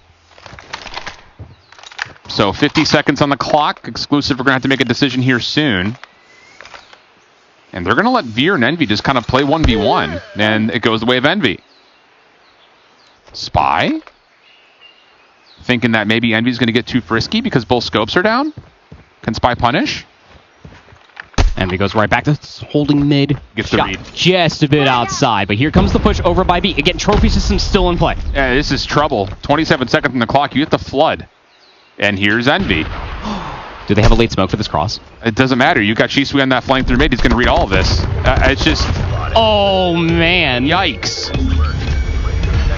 They're laughing. They're smiling. They're having a good time, man. Like, that's a terrifying thing. You know that Shisui's always going to be on that flank, but it's just all about the timing. No entrance past that trophy in the HSO shotgun. They need to have a response to that. You cannot allow a trophy system to beat you at B right now. Here's your response. Flood day? Sure. You don't know what's over here. You haven't really looked at this yet. Scope watching the cross to the boxes cut. Shisui. Oh! Gonna calm the rest of it. Puede says, thank you very much. Could you? You can. So now it's just down to Neil. Good opening shot, but the chase is on, and Dakota puts it away. 5-1 on the half as we swap the sides. Mythic Dream looking unreal right now. They are locked in. This is, again, a very different team than I saw on the online stage 4 versus TLE. Shisui catching fire. 11 kills now. Got Envy playing for the fountain through mid, does get smoked, and here comes the push over by B. Trophy system is deep. This is not looking good. But I love this. Nades come through, trophies now out of the picture at B. Quick play through the middle of the map as here comes Envy trying to help out, and Beer will fall. Now it's just down to can you win your bottom fights inside the site. Easier said than done, especially with the heavy hidden HS in front of your face. But that's the difference, right? Like, you get the nades forward, and like you don't hesitate at that point. Like, you do have to flood, and you have to come to grips that like you will lose at least one life. But if you do get that trade on the HSO shotgun player, and you can get into the backside of Winery, that's should be the round one. But Exclusive, able to win the first defense. Envy finds the first blood on Veer. That's a big sniper out of the book. And look how fast they make their way back down through mid. Noisy just trying to play to stop any crossers or maybe catch some intel. Smoke will hold him back for a moment. Nade straight into it. And Envy and the rest of UMD are just going to play their numbers for right now. No reason to do anything crazy. No. Shisui might be thinking about some late utility to maybe cause some doubt over by B, but the challenge does come through. Fuentes hoping to find a little some, but it's only going to find death. 4v4 now. Bomb's still lurking for an A execute. And I like it for UMD. Look at all the mid control that they have, Alan. It's a good stun. It's a smoke. That's a smoke. It is. I just saw a blurb coming. It's hard to see from here. I won't lie. I've made the mistake once or twice already. Plus, we're just old. Who's we? Me and Ian Chambers. Ah. Crazy stray. It's not a stray if he's right next to me. Feel out coming over towards B. I would love to see if there's any nades left, tossing them into B just to see if you can pull the defense one more time over. Yep. UMG just needs She's 2 more rounds. just waiting for the call. The Neil, he's not going to expect it. He's so close to him, barely sees him, and the shot will give his position away. Got to retreat back, though. Have to hold this position. And UMD's looking for exits from the B defenders right now. This is sexy. A full wrap back around. Noisy does his job to find one. Defense is going to start to move, and they're going to fall right into the trap. What a play from UMD. Caesar inside the site should be overwhelmed and is. Do they have... This is going to be tight. Do they get this bomb planted? Is there enough time? Oh, no. No way. Not over yet. They've got a bomb. It was all looking so good until it didn't. I loved the call on it. It's just the timing for the execute to be able to make that happen, just trying to play with their food just a little bit too long. Like, you got 2-minute rounds, but if you play with the time just a little bit too long, that typically ends up what happening. Exclusive on a lifeline. And now they can keep that feather in the back of the cap, knowing that could very much be a possibility. Correct. I think most importantly, if you're Exclusive, coming through the opening of this round, is we cannot drop a scope at mid. We have to stay alive. Yeah. If they're going to continue to play with that much scaling through sites, we have to hold somebody at worst at the back towards our spawn to make sure no one cuts through mid like that again. Smoke dissipates through mid. Not going to be able to find anything off the stun that was thrown on the bottom side of the staircase over by A. It is currently a B lurk backed by 2 different trophies, hoping for someone to overextend for information, but not looking likely, not at least in the next 45 seconds. Yeah, UMD's just letting Exclusive dry out with their utility. Yep. But I don't even think Exclusive has dropped the trophy system yet in this round. I think they're just kind of hanging with it, unless I missed some nades, which is possible. Pretty sure it was the one that was up close in B. It's possible. It was just a standardized setup as you could possibly imagine, just playing for the alarm bells. Here comes a late nade being cooked up by Veer. Comes up short. Well, the trophy system's a little bit deeper than that, but still no information is not very helpful when you are Exclusive. You have no idea where these guys are. You got 35 But they do have seconds. mid-map superiority, and that deep smoke will isolate the defense, and this is the right call. Take your numbers and play your 4v2 on the site.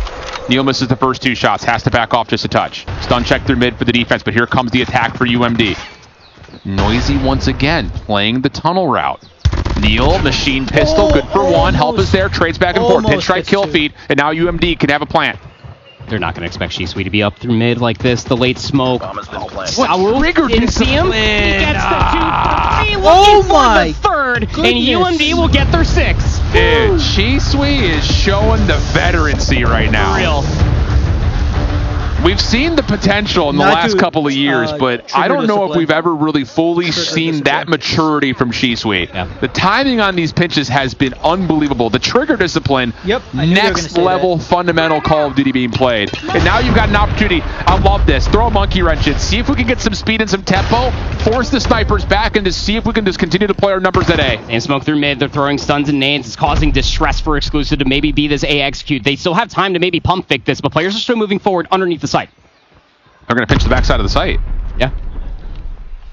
And Spy is going to have to go 2 for 1. Doesn't even find the first. And oh my. Almost have to get the quick scope out, but Neil responds. Back and forth we go again, but the A site has now been taken by UMD. And we go 3v3. Raid Boss is still alive, though. The nade's going to actually connect on the Shisui as well, but they're going to expect maybe a flank to be coming through, but it's all turtled around the site.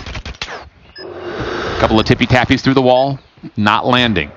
Shisui there he goes. Delaying the flank even longer. I love, dude, this is so good. Yeah, right? Wait till there's contact, then run. Especially knowing that Veer is still alive. You know he's going to be feeling things out with the scope first. Oh, yeah. Envy off the reload. Here comes the play for the retake. Shisui is not in this play, though, based on how this hit is starting to develop.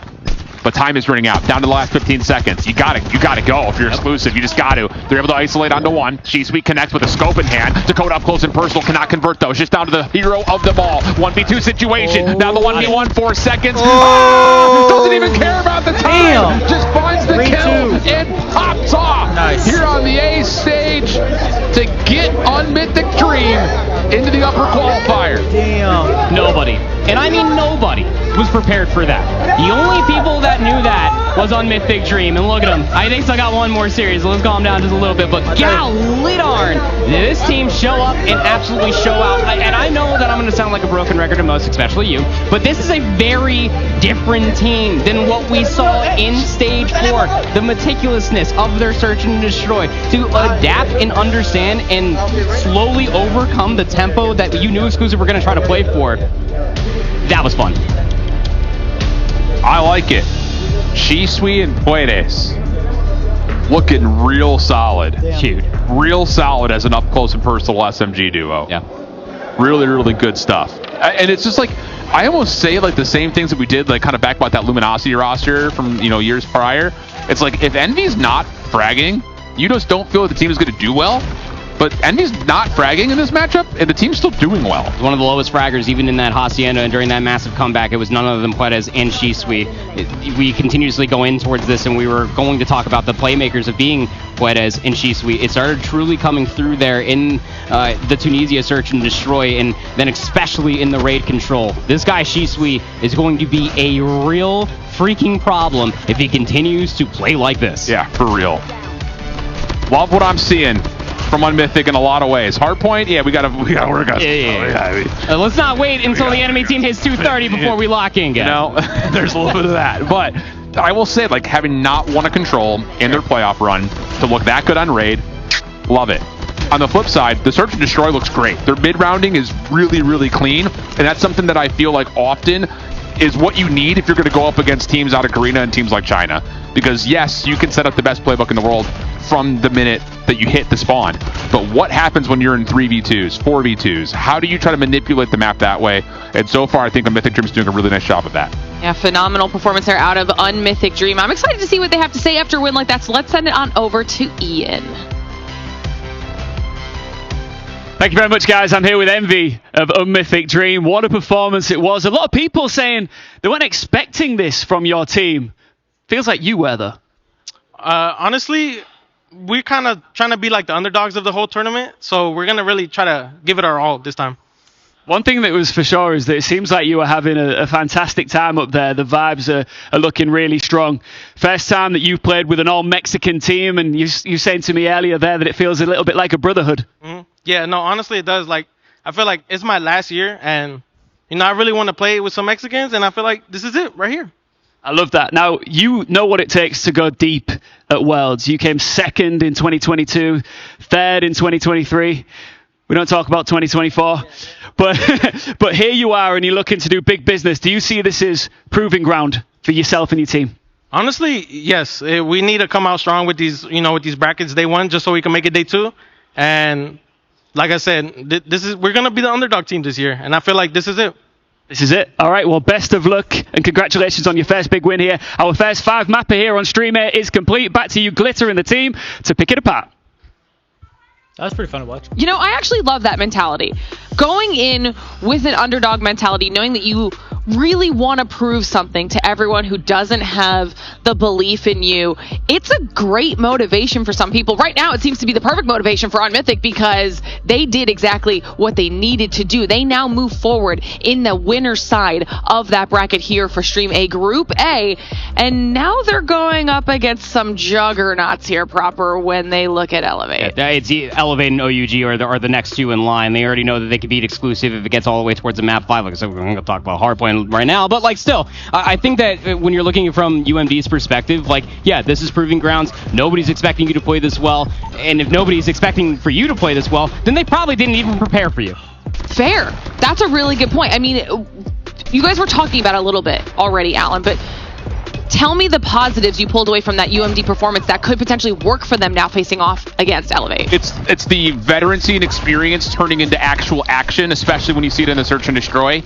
I still give a lot of credit that they're making the right calls in terms of operator usage as well. Like, they're pulling them at the right times.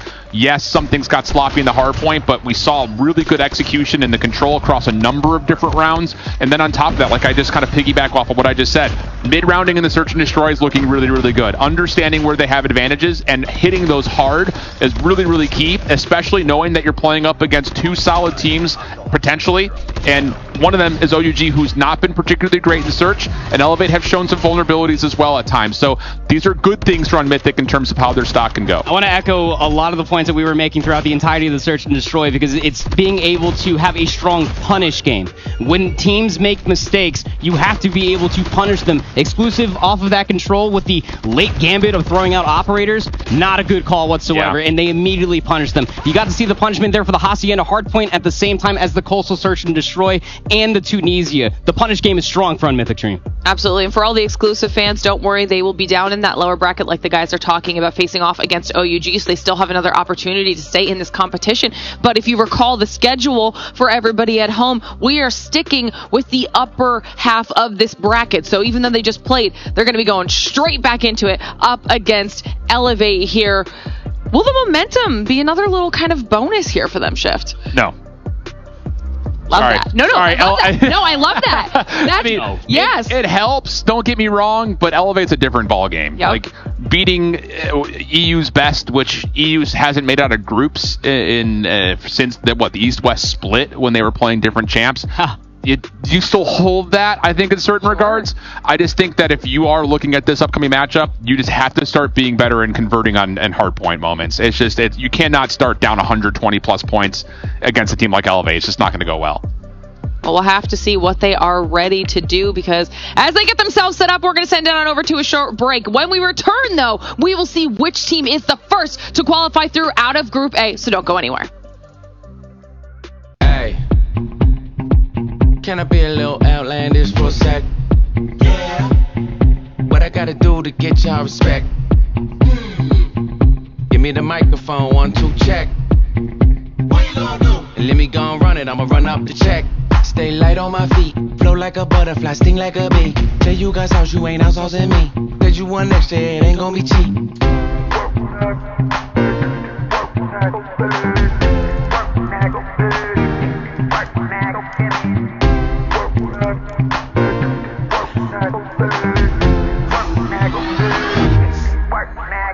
Say what? We ain't gonna do a little this, do a little that, get a little crazy. Everybody wanna get busy, get steady like it's titanium.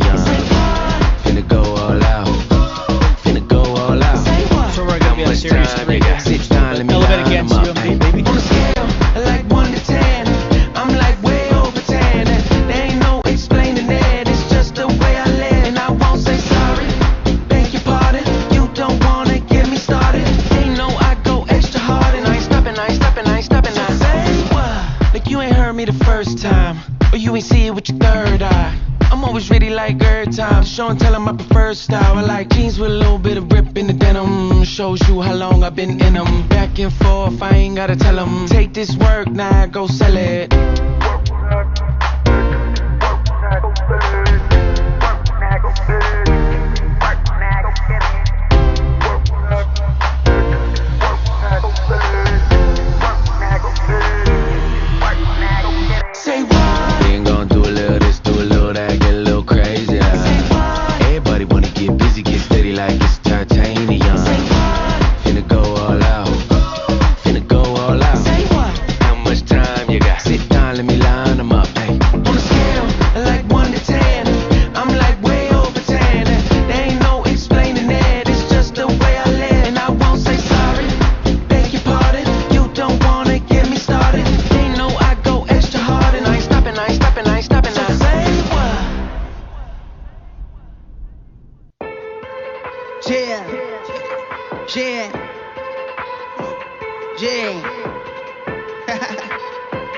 Yeah.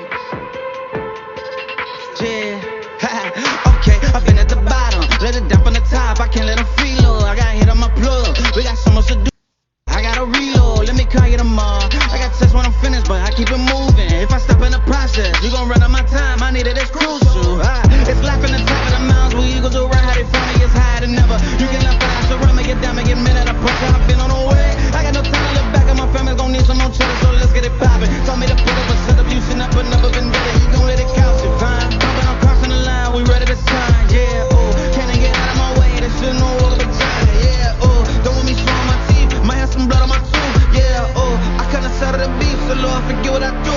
I'm at the top, yeah, been at the top of the mountain, I'm higher than ever. Yeah, might at the satellite coming for all my endeavors. Yeah, I ain't gon' slut on you tweaking, you know I don't let her. Yeah, so Lord forget what I do, cause it's now or it's never. Yeah, been at the top of the mountain, I'm higher than ever. Yeah, might at the satellite coming for all my endeavors. Yeah, I ain't gon' slut on you tweaking, you know I don't let her. Yeah, so Lord forget what I do, cause it's now or it's never. Yeah, Lord forget what I do, cause it's now or it's never. Yeah, Lord forget what I do, cause it's now or it's never. Yeah, Lord forget what I do, cause it's now or it's never. Yeah, Lord forget what I do, cause it's now or it's never. Yeah, I'm loyal to this till I die, I don't switch sides.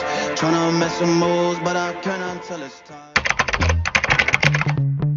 The biggest opponent that I see for sure, Wolves Esports. I believe this year the biggest challenge will be Wolves. Wolves come really strong this year because of their recent results from China. The biggest challenge, I think everybody will agree with, would be Wolves. For me, the biggest opponent is probably Wolves. I would like to play against them and try to win. But yeah, they are pretty good in this, particularly in this ending. Elevate is the biggest, like they are the champs, so everyone wants to play against them. The strongest region right now is China. The strongest region is Europe. Like we are from Brazil, so we always see China as the strongest, but we are here to take that out. China. We believe China is the strongest this year. I don't speak just for myself, but for the team. What we do with the money, I'm pretty sure it's the family, vacation, girlfriend, or any essential bills. With the money, I want to help my family, to support them, to help them back, because they support me the whole years, all my life. So yeah, I want to give them back. I would give some to my family again, and also pursue college. With the money, I think I will invest to get more money. If I receive a blessing, I would share it, especially to my family who knows it. I know that giving back, just because they became my inspiration and motivation to win this championship. Yeah. I'm loving the lists we're getting out of some of our players there. What would they do with the prize money if they won it? And for some of them, that's going to be a very real consideration when we get to Grand Finals on Sunday. Welcome back, everybody, to the Call of Duty Mobile Championship 2025. We've got Ton and Infinity back, ready to get into the third series of the day. And if you're just joining us, that means it is our two winners out of our first two series. We just watched Unmythic, Clutch, call themselves an underdog, trying to put themselves at the top of the conversation, and they're now going to be facing off against Elevate, Chris. Well, as a European Call of Duty fan and Call of Duty Mobile fan, that was a bit of a tough watch, I'm not going to lie. It was a bit of a surprise, actually, to see Unmythic Dream come through in that manner. I think, we kind of had a lot of expectations around Elevate, around Exclusive. We've got plenty around Elevate, but Exclusive we really did think we're going to actually do some decent damage. But now going up against Elevate is another level for Unmythic Dream to try and get over. I mean, it's going to be tough. Yeah, I mean, it is, right? It's just totally different gravy. It's like Alan was saying just before we kind of got me and Tunnen here. It's just like, man, some of the mistakes you're making versus a team like Exclusive, you can't make those versus Elevate, because what Exclusive will do, Elevate's going to do like double, triple, quadruple, whatever it is. They're going to be doing it a crazy lot more. So yeah, I mean, you got to be perfectionist versus Elevate. I don't know how much Unmythic Dream have that in them. I mean, we did say at the top of show that this was an opportunity to make a name for some of these teams, for themselves, because there could be some unexpected results, especially in this group stage, you know, depending on who they are facing off against, an opportunity to try to get a little bit of a foothold. I think Unmythic definitely took advantage of that opportunity. They did what they needed to do in the first stage of this group, but now things are only going to get more and more difficult from here. I did, you know, obviously we talked about it a little bit with Proper and Shift, but Unmythic are coming in off of their series. Alan said that doesn't make a difference because they're going up against such a big opponent in Elevate. And like you've both pointed out, they've made a couple mistakes that you can't afford to make against a juggernaut like Elevate. But what's to be said about the flip side with Elevate, just being able to sit down and watch all of those mistakes, take those notes while a series is happening, and then know what they're going up against? Yeah, absolutely a positive for Elevate in that sense, yeah. I mean, it's nice to be there and warm, but I think I probably agree with Alan in the sense that the jump up is so big that it's, you know, are you going to maybe be clutching at straws of what positives you can take into this? Because this is going to be an extremely difficult game. This is the current world champions you're going up against, and you're a team who weren't probably expected to be here. Yeah, and I think as well, the other thing we've got to consider here as we get into the vetoes is just the fact that, you know, how much of the victories that were taken in that last series were exclusive failures, you know, like, you know, we talked a lot about exclusives kind of preparation and hardpoint, but they didn't really prep that much clearly in Search and Destroy and Control. So something to consider here as we get into the next maps up. We start to look at the maps then for this best of 5. Obviously we saw Hacienda earlier on, and that did not go well for Elevate, but again, totally different opposition. I think that might be why it's in, to be honest with you. I think in the sense of, okay, we didn't necessarily play fantastic on that map against OUG. Let's just try and iron out some of those creases against, I think it's probably not too disrespectful to say lesser opposition here, like Unmythic Dream are coming into it. I think in the OUG Elevate game there was an expectation of like, okay, OUG could potentially do something here.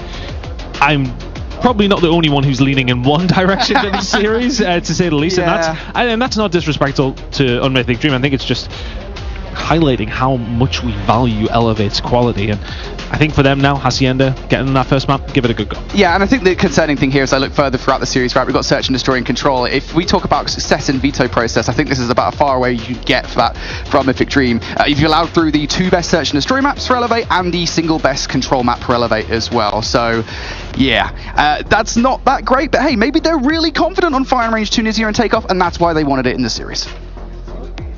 We talked about that in the green room, though, Brody.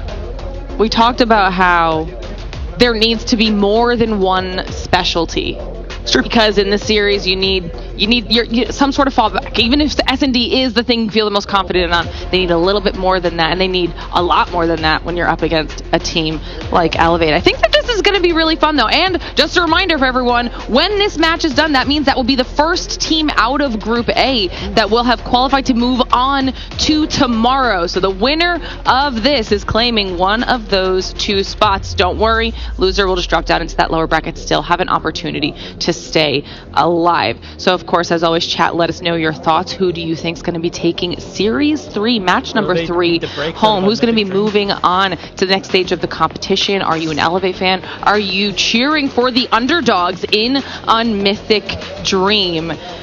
I'm interested to see what they bring to the table here. I know a lot of people have Elevate at the top of their list right now. We even heard it when we got to watch that video before we came in. One of the biggest threats that people are keeping their eyes on. They've got the title. We've talked about that quite a few times. They have a lot of good things going for them here, and will this be the last thing they need to close out their day? It's going to be an exciting match, to be sure. And we can see that our players are getting ready here. Just a few more minutes for them to get loaded into the match. But I want to get your thoughts on individuals from that last match as well, Brody. Talk to me a little bit about... One man.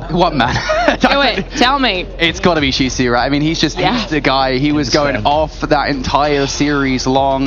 You know, I was kind of looking forward to seeing what Envy was going to bring to the table. It felt like he had a couple of slow games, really, and for Shisu to step up in the way that he has, I think he's been one of those players that over the last couple of years has kind of had a prominent role in, you know, previously LATAM, Call of Duty, and now North American Call of Duty Mobile. Him and Puedas have been a duo for the longest time, and so, you know, when they get going together, they really do work together extremely well in the game, and I think you were seeing that there with Shisu's performance performances, just consistently staying out, a proper nuisance. And I think also his positioning throughout the games as well was really good. Like, saw him in hardpoint, constantly blocking rotations and such as well. Like, he wasn't just playing to get random kills. The kills that he was getting was actually integral to actually winning said hardpoint as well. So yeah, Shisui, definitely the guy you want to watch out for if you elevate. And I think actually that's kind of a like for like, not exact role kind of difference with PJ, but I think, if we're talking about SMGs, Shisui versus PJ, I think that's the big fight here.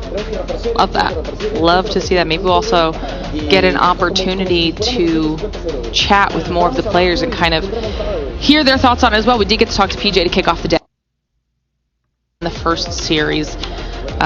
Ian has been crushing it with our interviews as these matches have continued on. What's the scoreline prediction out of you, Ton? Is this going to be one of the fastest ones on the day? And a prediction straight away. I think so.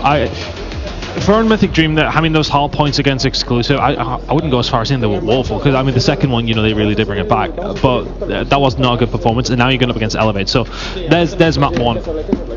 I would be astounded if they win map number one. The Search and Destroy look good though, so maybe there could be something there. Control possibly, but yeah, the hard point is a choke entirely. Well, we're going to find out soon, but not just yet. Players need just a couple more minutes to get tech figured out and sorted, So we're going to give them that time, because why not? We want everything to be perfect going off without a hitch. We are going to send it to a short break, but we're going to run some of the other groups as well, so you can keep yourselves up to date with how those other series are going. So don't go anywhere. We'll be right back. All right, let's see.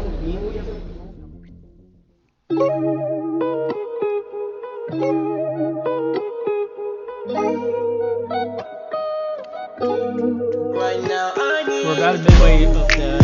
Yeah, it's game time. Gotta get bands in the late night. Put it in work on the main line. Spend a couple racks just to save time. Cause it's game time. Doing everything at the same time. Yeah, I'm on the way, just hang tight. Cause it's game time. Yeah. Whoa, whoa, whoa. Spent too much on the wrist on me. Man upstairs, never disarm me. Way too many bands, it's a lick on me. Yeah. Whoa. Take it easy, baby. If you need a baby, I be singing songs like I'ma need a baker. I'ma need a baker for when I'm cooking, baby. Cause it's game time. Gotta get bands in the late night. Put it in work on the main line. Spend a couple racks just to save time. Cause it's game time. Doing everything at the same time. Yeah, I'm on the way, just hang tight. Cause it's game time. Yeah. Whoa. Yeah, I'm ballin', finna go pro. Yeah, I'm kicking it in a dojo. Make a movie, get a GoPro. Yeah. Whoa. All my goals, I'ma hit them all. Mama told me go hard. Now I'm outside finna ball. Cause it's game time. Gotta get bands in the late night. Put it in work on the main line. Spend a couple racks just to save time. Cause it's game time. Doing everything at the same time. Yeah, I'm on the way, just hang tight. Cause it's game time. Cause it's game time. Cause it's game time. You can hang tight. Cause it's game time.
I'm Veer from Team Exclusive, and with the #1 seed from Europe coming to Champs.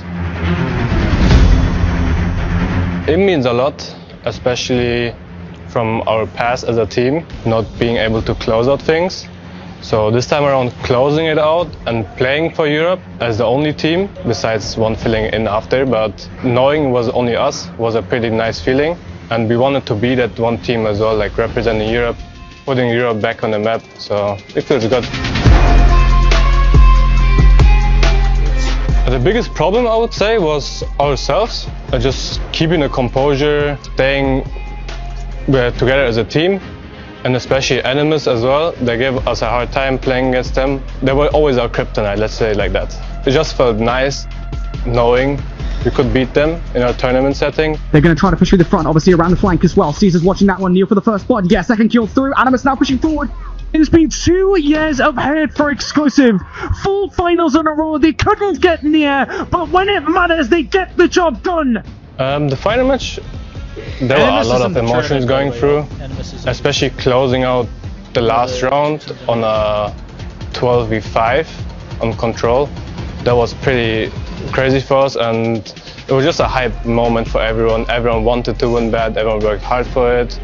I think we just got what we deserved. Anyone that we're playing, good luck to you guys. I hope we're gonna have a good battle, and I hope it's gonna be an enjoyable one as well. All our teams are always so polite in those video packages. I hate it. I hate it. Be mean. You know what? If I see a single heart on that bracket this week... Oh, there's gonna be... I mean, you mean on the graffiti one? I don't know what... Yeah, there's gonna be some hearts. There's gonna be at least one. I'm calling it now. Oh, they're too nice to each other. It's a competitive environment. I would kill us. Well, we'll have to see if we get some killers here in this next match, because we are moments away from diving into match number 3, Elevate versus UMD. Who will be the first team to qualify? Let's find out. Animus and... It's Hacienda. We go once more. This is going to be a tough matchup for Mythic Dream. Let's not even get it twisted. Let's not sugarcoat. This is going to be hard. Elevate. Well, no, it ain't going to be that hard yet, because we are going to be jumping in. Maybe in a couple of minutes time. But going up against Elevate it's a big task, isn't it? I think for any team this weekend.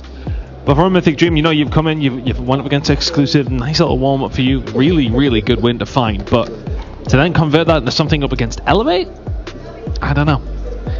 I don't know. It's kind of almost like going from Loki to Thanos. You know what I'm saying? Like, you know, you can get rid of Loki, but Thanos, you know, he kind of messed him up. I feel like that's what's happening here. Elevate. This is a tough one to crack for sure. It's so difficult, isn't it? I mean, there's only so much you can also prepare for Elevate, I think is the thing, right? Elevate have a lot of VOD. You can definitely do a lot of work on Elevate to try and prepare yourself as much as possible. But when it comes down to it, Elevate, they got like Gunny, man. Like, that's tough. I think it was probably actually giving us a lot of credit in Europe to be even called Loki. I was like thinking we were going to get something even worse. Yeah. Like, not even that bad, actually. You know? Yeah, I mean, I feel like you could like just rhyme many characters in that particular universe. I don't think we can say that word, but, yeah, so I'm not. Anyway, let's Elevate. Go. Into it we go here against a Mythic Dream, a different proposition. So going up against Europeans, the best team in the entire game, you are literally going up against the best team in the entire game. Europe. And Hardpoint was a real struggle, right? I mean, we seen it up against Exclusive. Exclusive looked fantastic in Hardpoint, and kind of just a little bit mid and everything else. So UMD took advantage of that. They will not have the same luxury against them. Yeah, and the thing you're always trying to figure out, right, as a caster is that, you know, Exclusive playing out of their minds in Hardpoint, or is that Mythic Dream, you know, maybe not being the best Hardpoint team in the world? Well, I mean, either way, you're going to need to play well against Elevate, and this is Hacienda Hardpoint. The things pretty much stand here, the way this map plays out. Of course, you want to try and focus on that P2 rotation as much as humanly possible. And, well, right now, UMD, they do, technically speaking, have those spawns, and they've got a fair bit of time off P1 time. Yeah, it's a really good job. And in absolute fairness, I suppose, I'm curious how it worked out in the Pixel Bands. We never really got a good chance to have a look at them, but for UMD, was it a case of picking this for them, or did Elevate choose to go it again, have another bit of practice? I think you could probably find out. I could find out for you, mate. But UMD, if it has been their choice to go in Hacienda, I actually kind of like that, because you've seen Elevate struggle against UG, now you're struggling against UMD. Shisui already doing a fantastic job. MVP of the last series, bar none. breaks it open. UMD, 54 seconds remaining over towards P2 here. Elevate trying to push. UMD pulling it down. Yeah, if anything here, it feels like UMD are kind of doing the Elevate strategy, right? They're flooding the hill. You've got 4 players inside at the moment. They're watching every single point of ingress, and you are very happy with the trade. You'll get close players spawning by Elevate. You're the individual at the moment trying to find their way through. G-Sweet, 12 kills to his name already. Dakota now in double digits as well. They are just farming them. What is going on here? North America come to play. 55 seconds of rising for UMD. Let's try not get too excited off of P2 just yet. But a wonderful start for the team who, I mean, surprised us in the first series of the day, surprising us so far after 2 hills. Yeah, I mean, it's worth saying we go back towards Elevate versus OUG, and I know kind of different ballpark entirely, yada, yada, yada, but you gotta remember that Elevate were also up in this exact position previously. Noisy runs through 6 with the death machine. That's disgusting. UMD continued to run through, and I was gonna say that before Noisy rudely interrupted me with a death machine play, was that, you know, Elevate, they were up before, and then of course they ended up losing that hard point. So you never want to count our team out. Count your chickens before the hatches as well. Plenty to work with here if you're UMD. Plenty. Strikes being called in. Not necessarily too many bodies left on the point. Elevate will find a few kills and wipe them off it. But you look at the slaying side of things, just straight up. Well, you got 5, 7, 4, 5, 5 for Elevate players right now, and I try not to lean too much into that as far as kills go, but it is quite the disparity at the moment, Brody. Predators and Co still doing really well. The War Machine is out. It's keeping them at bay. UMD, a sensational stop. I mean, just in terms of picking out the key players, right? Oh my god, Puedes is now going on a spree as well. In terms of picking out the key players, right, we talk about what worked so well for Elevate in that last series. Klo currently at 4 kills. Yoppy currently at 6 kills. You know, those guys were going off. PJ is keeping up at 12. But still, the SMG backline, if that is the backbone to Elevate, right now it is kind of slow in the start of this game. UMD working to the best of that as well as, I mean, just numbers being put up across the board. Incredible start here from UMD. But a long way to go. It's hard not to get excited about it though for this kind of start. If that can continue, maybe we do have an unexpected series on our hands. I think one of the EMPs come in during the previous hill. UMD were able to make the most of that. Now Elevate on their way around over towards P4. They currently have control. They're currently starting to find some kills as well. Yeah, this is what you want. Investment coming through from Elevate now. 3 kills in the feed, and UMD will now be at mercy of the Windows spawn trap coming through. Death Machine being invested in that as well. Elevate really trying to push out of this hard point, but a couple of players will now slip the net ton. So UMD, opportunity to try and knock at the door here. They have to break. 8 seconds to go here over towards P4. A good hold here for the side of Elevate would really help things. We can see one of the EMPs has already come in, and everything else alongside of it. UMD using it all.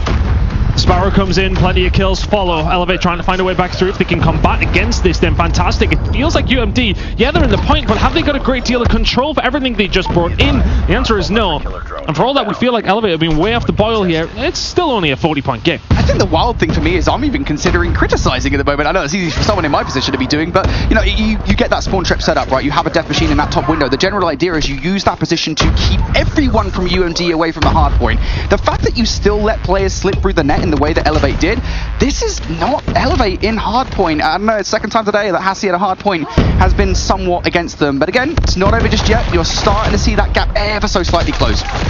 Maybe the map is just this weekend not working for them. At this moment in time, they find themselves only 20 seconds behind. It was, well, 60 or so, not too long ago. So Elevate have closed that gap. UMD have to be careful. It can't just be a case of coming out swinging. You have to be able to stay in the fight all the way through. Elevate will never ever give up. And now it's a close game. 30 seconds to go here over towards P1. That P2 rotations are going to start coming in, but look at UMD. 1, 2, 3, 4 operators ready to come in. Do they want to use it on a hill like P1 though is the question. You got 20 seconds left. I think at this point just give Elevate the lead and focus on P2 because last set, that was a pretty good hard point for them. They held it very well and it was actually the operators that gave UMD the massive advantage. They need to do it again. And honestly at this point, with a couple of players down, I would start considering bringing one out right about now. And I wonder as well, I think obviously the UMPs coming in kind of offsets things a little bit differently as far as the operators are coming in. That's why I think you're seeing UMD with plenty, Elevate with none. Currently trying to get something going, but Envy is lighting them up. The Tempest comes in, he finds 2. He'll eventually get taken down, but you can see the kitchen sink is being thrown at Elevate. Everything being brought in from UMD. They're trying to hold it down and doing so successful. Yeah, it's just the P2 ops investment coming out from UMD has been exemplary. They know how important this hard point is, and they are really trying to push these spawns out as quick as humanly possible. I mean, look at what Yoshisu and Dakota are doing, right? Dakota will go down, but it's the fact they're pushing Elevate as far away from the hill as humanly possible. It's giving them so much space to breathe, but as I say, that 3 kills come through, and Paredes the response, it's time to bring another operator into play. And then you can see already the operator's just been used a little bit more effectively by UMD here. Taking down the equalizer player before he even finds the point. Now Kendi trying to get something going, does find a few. Of course, with the War Machine, they will get themselves inside. Elevate will eventually have some sort of opportunity to find some time here towards P2. It has been a real good banger for the side of UMD so far. A good amount of time. Rotation is going to be key though. Still a very, very close game. 50-50 fight over towards defenses by the looks of things, but this time for UMD, you don't have nearly as much to work with. We see EMPs coming in, we see everything being thrown again. Elevate this time are coming in on a single foot. Yeah, I was going to say, the thing is, right, when you use that much operators into one hardpoint, you kind of want to have multiple Predator missiles, and EMP perhaps going into the next. That's the way the kind of economy works with operators in Call of Duty Mobile. That doesn't happen, and now Elevate can fire back with operators of their own. A couple of kills in for Susano already. Elevate, they seem to have every single point of ingress watched here. UMD gotta find a way in. UMD seemed to snowball off a fantastic start, but starting to warm up, the snowball has fully melted, and Elevate have started to take control of this game. There's 3 kills, just like that from Kendi. Now starting to hold down over towards the defensive side. They're starting to get into their rhythm, and UMD are struggling to even get anywhere near the hard point at this stage. They're trying to get themselves in, currently contested. 15 seconds to go here over towards P3. It's still a close game, but Elevate have closed a hell of a gap. It was a 60 or 70 point lead for UMD at one stage. Elevate now lead by 25. I think the wild thing is, you know, Fence's hardpoint is generally speaking not a hill you see a lot of time going the way of either team on, and that is a hill that Elevate actually get a massive amount of time away from UMD. This is now the largest lead they've had in this game. To be fair, it's only recently they actually got a lead away from UMD. If they get broken here, UMD, they are going to be in trouble. And Elevate, well, they are knocking at the door. First couple of kills do come through from UMD though, but Elevate, they're trying multiple angles. Here we go. Equalizer out coming in from Klo. This could be the straw that breaks the camel's back. Not quite. Dakota will manage to find him, so he gets taken down. And that's a big scalp for UMD to try and take, and some good time on the board as well. 40 seconds to go here. Over towards P4. UMD finding the time that's needed. Contestion coming through. Who's going to find the wipe at this stage? Everything else being started thrown in. Looking over towards the operators. It's only really Kendi who's actually got anything to play with. He's going to bring it out as well. It's still hotly contested. 30-point game. It's anyone's to take. Yeah, UMD just not able to get in a position there. You know, we talk about that top window positioning to hold Elevate back in towards those harbour spawns. Yep, wasn't there whatsoever. UMD didn't even get a chance, and now Kendi's just firing down range. It's been a scrappy kill from UMD, and not much in the way of control. Wow. He will close out the hill with a lovely double as well. And, you know, a lead what was 40 points or so might well continue to grow here as Yoppy will streak out 3 in a row for him to Elevate really start to heat up in this series. They came in really, really slow and towards the start of this map, and it just feels as if they found another gear that they needed to. Credit UMD, they forced it. Elevate now find themselves 35 seconds away. UMD, they have 3 operators to their name. If you're looking over towards Elevate, they've actually brought a couple in and have a couple in the back pocket as well. Now starting to bring them out and trying to do something is PJ, and that's your MVP of last year's championships. 3 kills in a row. Elevate looking to seal this one. PJ, we've got a Shisui. Equals coming through for him. 3 kills, clears some space in the middle of the map. This one is always a contest fest. Smokes galore on this. This is Elevate's speciality.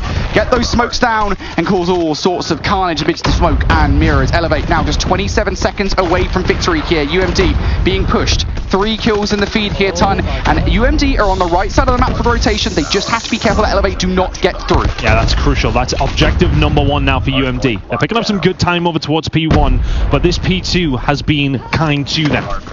If they can find themselves another good 60 here, then all of a sudden we are starting to cook on gas, and we have got a couple more seconds to go over towards P1. Susano over towards the backside though, and this is where things get important. But there's 3 different operators in from UMD, but are they going to be dealt with by Kendi? Not quite. It works out for UMD. They have the rotation. They don't quite have it unlocked in Envy. Unfortunately, will send themselves to the grave, and Klo Yoppy, they come sweeping on through. Elevate get the P2 break, and that might be the game. Oh man, it feels like hard point after hard point, P2 after P2. This is the third we've seen. Elevate have gotten progressively better at breaking the UMD setup, and now just one more wave of gunfights. It's Elevate's game. Oh, they've managed to find it though. There was an equalizer coming in, but Paredes has found 2. UMD have found a way in. 30 seconds to play for here over towards P2, but they need to clean house. PJ, he finds 2. And is anybody else there from the side of Elevate to get something going? I'm not too sure. Noisy brought in the death machine. It's not going to matter. Elevate find a way through. It's one last roll of the dice for UMD. You're getting nowhere near. Elevate take map number 1, 251.95. A slow start for our world champions, but they get the job done when needed. UMD put up a fight, not quite a good enough one. Oh boy.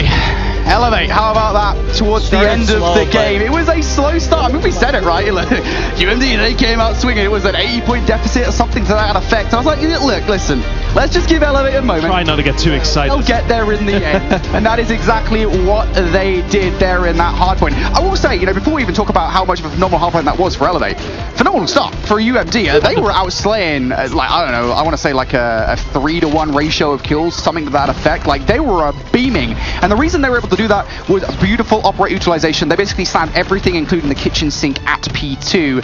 And as I was kind of mentioning there towards the end, that got progressively less secure as we got through the hard point. They got a full 60 off it the first time around. Second time around, more congestion coming through from Elevate. We don't see as many streaks coming through. And then the third and final time it happened, they didn't really get anything whatsoever. And then, of course, Yoppie comes through for 3 kills as well. Look, sometimes you have a game plan, you go with that, and if that goes awry, things just do not go your way. That is what happened for UMD. One stage, it was a 70-point lead. Just looking. Just remember, chat, I'm rooting for Elevate to do... I don't think OUG is going to obviously win in the lower bracket, but just remember, y'all, I have Elevate's jersey in the closet, signed by all the players from Elevate's from last year championship round. I'm the only one in the world that has it, and it's pretty cool. I'll need to frame it, but that is insane. Just kind of heads up, y'all. Like, the players that are competing in this championship, stage 5, I have their jersey from last year's championship where they won the world champs. Kind of cool. Back on some. The lobby used to obviously stay inside that stairwell. That is ultimately where Yoppie came from, right, for the kills. So, if Envy stays alive in that situation, we're probably looking at a totally different hard point. Maybe Mythic Dream do extend it and maybe even get a 1-0 start in this series. But I think the thing for me, right, that is wild, I think if there was ever to be anything that I'll talk about for Elevate, it's probably that Fences hard point. We'll talk about that in a second. Shisui, 49 kills to the L. Brother, that is unfortunate. That's a painful one. Shisui just once again proving what kind of player he is. We've seen it in the game up against Exclusive. We got to see a little highlight of it there up against Elevate as well, but not quite enough to get it over the line. Map number 1 goes to the current holding world champions. And now we're going to be heading into a search and destroy. And in fairness, what actually surprised me more than anything wasn't necessarily the fact that Unmythic Dream had such a good start, but the fact that they were actually performing so well on hardpoint.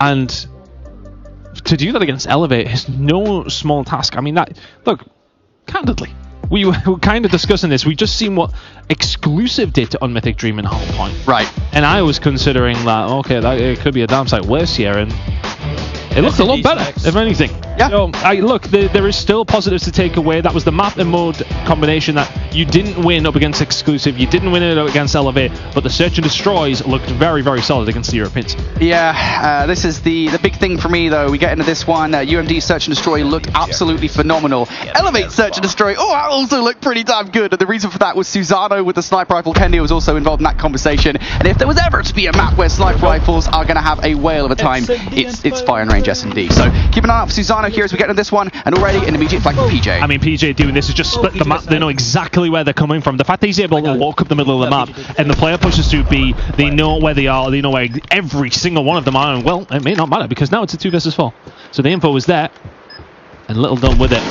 Good shots coming in from Cole on the backside. Poitez does not have time, but still a good position here for UMD. Susano needs to hit that shot if they want to win the round. Dakota will find it. Cole left in a 1 versus 3. I believe you can do it. 20 seconds on the clock here for him to do this one. If you get the first kill versus Dakota, this is possible. They know where he is. They know where he is. That's the problem. By 1 and 2, how on earth does he manage to do this? You know where he's coming from. Damn. And who else than Shisu to pick it up? When you were saying it was possible, I thought you were just maybe sowing the seed of something that is not that possible. Yeah, mate. Not one close to the one in the 1v3. Nah, I don't care. That was well, ultimately, that wasn't possible. Listen, I saw the vision, alright? Anyway, Elevate. Looked like they're having fun with UMD, but did not have fun in round number 1. PJ's flank amounts to very little in the end. Now we go into round number 2, though. And UMD going to slow things up just a little bit here. They want to draw that first spot before making a move forward. Elevate have reached a little bit further in towards the A side. Keep an eye on PJ. He was all the way sat in towards the corner. If they do want to go A, they're going to have their work cut out for them. Susano having a little look, getting aggressive with it as well. Clo will find another. Out to Poitez, and Now Elevate, not prime position. Susanna just finds the angle. And the fact that he's just been able to walk up the middle of the map there is a tough showing for the tactics of UMD, I suppose. But it is a bit of a blind spot, the middle of the map on firing range, isn't it? Because it's not necessarily something the attackers can watch from their angle. They push up and they pick them apart. 5-1. 5 versus 1 for Dakota. Also impossible because PJ is there. One apiece. Yeah, I mean, you say that, but it's the second round that this has happened. I mean, we're already 2 rounds into this S&D, so it doesn't matter that much in the grand scheme of things. It's but different routes though, right? I mean, I suppose PJ pushed straight up the sides. It's in, and then the other one kind of just came through the middle of the map. I don't know. It can just be a bit of an awkward spot. Yeah, I mean, right now it does definitely feel like Elevate are kind of poking holes in the defense of UMD, though. They're kind of poking and prodding, trying to figure out what's going on. UMD now having none of that in towards this round. Full sending straight in towards A. They will draw the first blood. Nade of the top is not going to connect. So UMD should be able to get this bomb down, but post-plant, Kendi's here. Could do with finding a pick for his team yet. Oh, there you go, Susanna. Can apparently just see through balls, all bomb sites. That was a nice fucking headshot. Scuttle got taken down, and now they're starting to get picked apart. It's a little bit like fish in a barrel if you're not careful over towards this site. Yopi, are you kidding me? Spins on Shisu. Susanna will find Puedes, and now Envy left in a 1 versus 3. They've got him tracked down. He can find one, gets out, but not for long. The round will go over towards Elevate. Brutal. It's always so tough. You can't get surrounded, and that's unfortunately what started to happen. You need to cover every single one of the 3 bases when you do get that bomb down, and they couldn't quite do it. Yeah, I think the thing is there, that defensive setup on the retake there for UMD was so heavily predicated on the fact that Envy was watching that long line of sight. Elevate's response to that, just stick a smoke down so Envy can't do anything, and, well, Envy just didn't have a response. There was no way he was going to snipe players through that, and he was just blindly shooting, and, well, that's not the smartest idea in the world. So, Elevate. Second round on the board now for them, once again getting aggressive here through the middle of the map, and it is Kendi who is going to draw that first blood. So UMD did have somebody watching it, but they're gone. Once again though, free route over towards A, but it does almost feel as if Elevate are happy for this to happen. If you're PJ, you're set up and ready. Shisu's ready for him as well though, they're kind of looking for the picks. Already of course did find one at the Puedes, but this bomb will likely be finding its way down in a second. Trying to fake it out here if you are UMD. Not working out. Susanna will be able to find one as soon as somebody makes a move. And he's able to answer back with the kill on Kendi. But once again, the snipers of Elevate are so powerful. 4 versus 2 for the world champions. Just the fact that UMD were waiting for Elevate to make some kind of egregious push and it didn't come. Now down to Envy 1 versus 3, it's just not going to happen. And yeah, I mean, it's just the patient play out of Elevate. I think they're a roster that's kind of known for full sending it 24/7. I think to, not do that there, I think UMD were like, come on, like, do something. But no, Elevate's just not going to give you that one. And in the end, of course, Susanna with a couple of snipes. Elevate able to retake trailer control, and UMD nada to say about it. Elevate looking just a tad better here in Search and Destroy, and I love this right off the bat. They're like, look, for the last couple of rounds we've just been pushed straight through the middle of the map, so Dakota's just going to use that PKM, shoot all through what is basically, I don't even know, like paper thin material. It's wood. Yeah, it's wood. I was trying to think about paper mache, but there you go. It's definitely wood. Anyway, I think that Kendi trying to have a little look, just trying to poke holes once again. This time UMD a little more aware of it, but what it's doing for UMD is detracting away the fact that they want to move forward. It's becoming a little bit more difficult because you're having to cover your bases because of the curveballs that have been thrown by Elevate. You're able to bring one back though. Envy actually finds Susanna, so all of a sudden that A site becomes a little more attractive. UMD yet to roll the dice on either one of these sides though. Nice and tight from Elevate. They're sitting very pretty right now, not necessarily wanting to offer anything up to the side of UMD. And once again, player for the middle of the map. This time Dakota is actually going to win that engagement, so that should offer UMD a lot more breathing room. Again, the issue is though, you look at the back timeline and Yoppy's here, someone is always watching this cross towards the A site, and there is that smoke. It is coming from Elevate, believe it or not, so they're ready to cause carnage through said smoke, utility through, and here comes Yoppy. What can he do with it? Does manage to find the one, but then Kendi all of a sudden gets taken down. Yoppy will find Shisu, finds another as well. And now Envy left in a 1 versus 2. Needs to keep them off it, but look at this aggression. Yoppy. That's going to be 4 kills at the minimum in the round. 4-1 to Elevate now. And they are cruising. Man, Every time it feels like UMD have something to say, Elevate are just like, yep, nah, it's just not the case. Elevate just feel a little bit better right now. Defend the objective. The enemy has the bomb. Holding control of these sites. Once again, the smoke, something that not a lot of teams do, especially in Search and Destroy. In the way that Elevate used them in particular, I think it's very peculiar, in a very positive way, when he used those smokes. It's worked out for Elevate. Once again now, we're going to see Elevate starting to get a bit aggressive here. UMD losing that first blood, and now UMD once again just stuck in that spawn. The enemy has the bomb. Tough nut to crack right now for UMD. As that's the tack on firing range. Oh, we'll have that freebie though. Oh my. Candy, thank you very much. But as we'll find PJ though. And all of a sudden, is there some room? Well, no, because Susanna, look at the snap. I mean, that's with your thumb, mate. How on earth? It's just so easy for these guys on Elevate right now to hit these. Oh my goodness me! Yeah, it's quite easy for them to hit the snipes. As I was literally saying, Kendi and Susanna send them 5-1 to the good. This is a walk in the park right now for Elevate. Yeah, Elevate just doing Elevate things right now. UMD doesn't really feel like there's that much variance in the strategy either, if I'm being perfectly honest. We are going to see things switch though. Elevate now on the offense. And for the moment, they're not going to go crazy. Kendi goes down off the start, and now it's Elevate who are actually in the weird position here of just like, all right, cool, what do we go? Where do we go with this bomb? I guess the good news is, technically speaking, there is one path that you can take, but I can't imagine it'll be long before UMD do actually plug that hole. It's always difficult on firing range, right? You lose that onus, that ability to spearhead an attack. Get shut down immediately, and you kind of like, well, we don't want to overcommit and just lose the round like that. Elevate now, it's about trying to see if UMD are going to make a mistake. Are they going to make a misstep? And there's one of them. Puedes will get taken down by Yopi. Bomb acquired. Very, very close. Actually, Susano.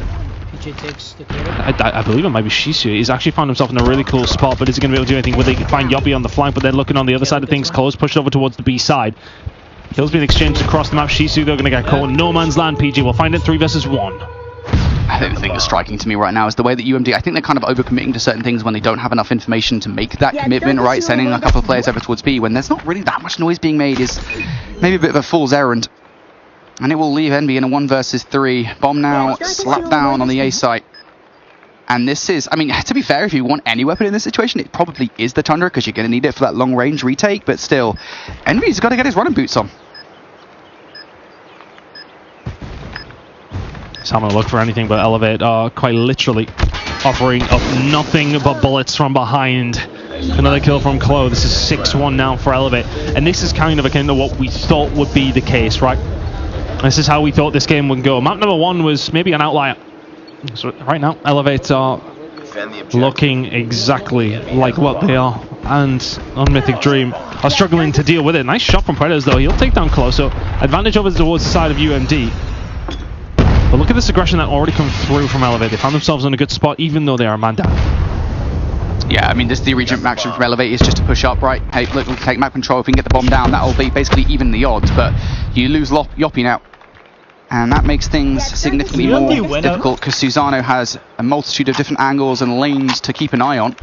I was going to say he might be choosing the right one, but never mind. He's going to back up here for the moment. Just keep an eye on every single point of ingress towards potential flank. And, well, he's got a lot to deal with here, Tom. 4v3. PJ has found Dakota. Well, this is 3 in favor of UMD now. Bit of a dance around the outside, and Susano's leading it. And he steps on the toes and gets smacked in the face. They have this live is 3 now. Still can't close it. Awkward position in the map, to be honest with you, for both these two teams. Shisu's going to find PJ.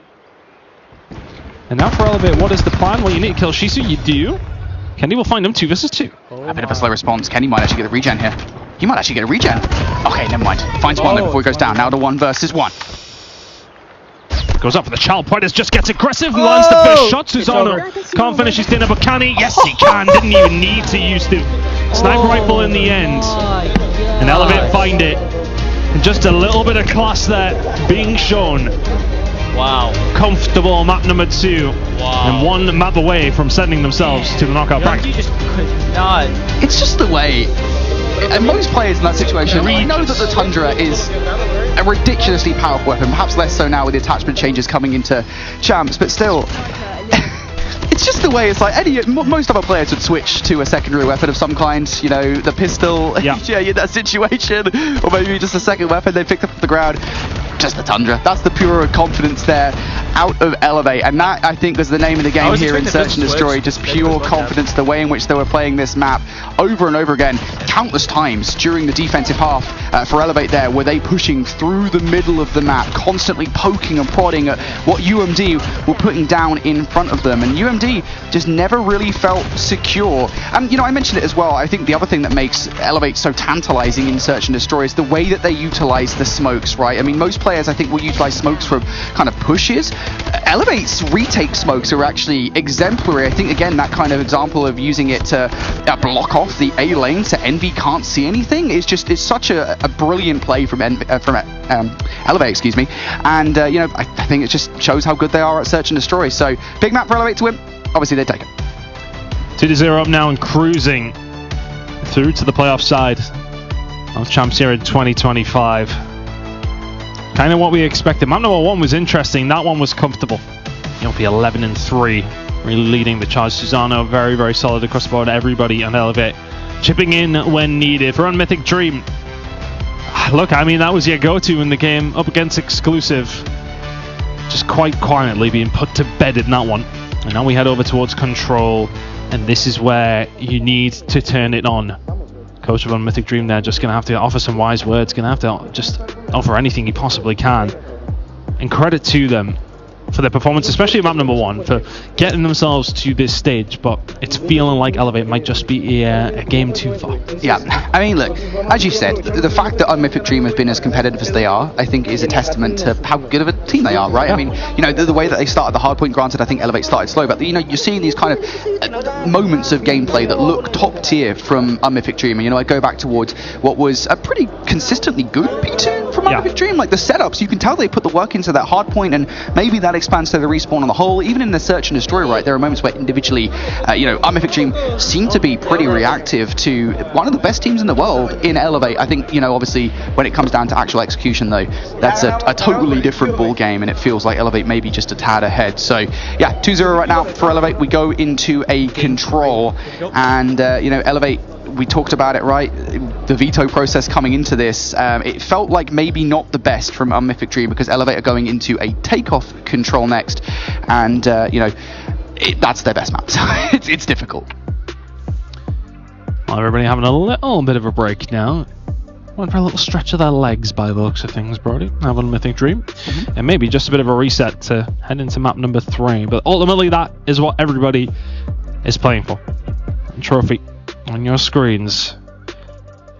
I mean, everyone is very much here for that. Of course, the prize money does help along, $850,000. We heard what a couple of them were saying about what they would do with it. What would you do with $850,000? Oh, mate, I would spend it on an exorbitant amount of Call of Duty skins.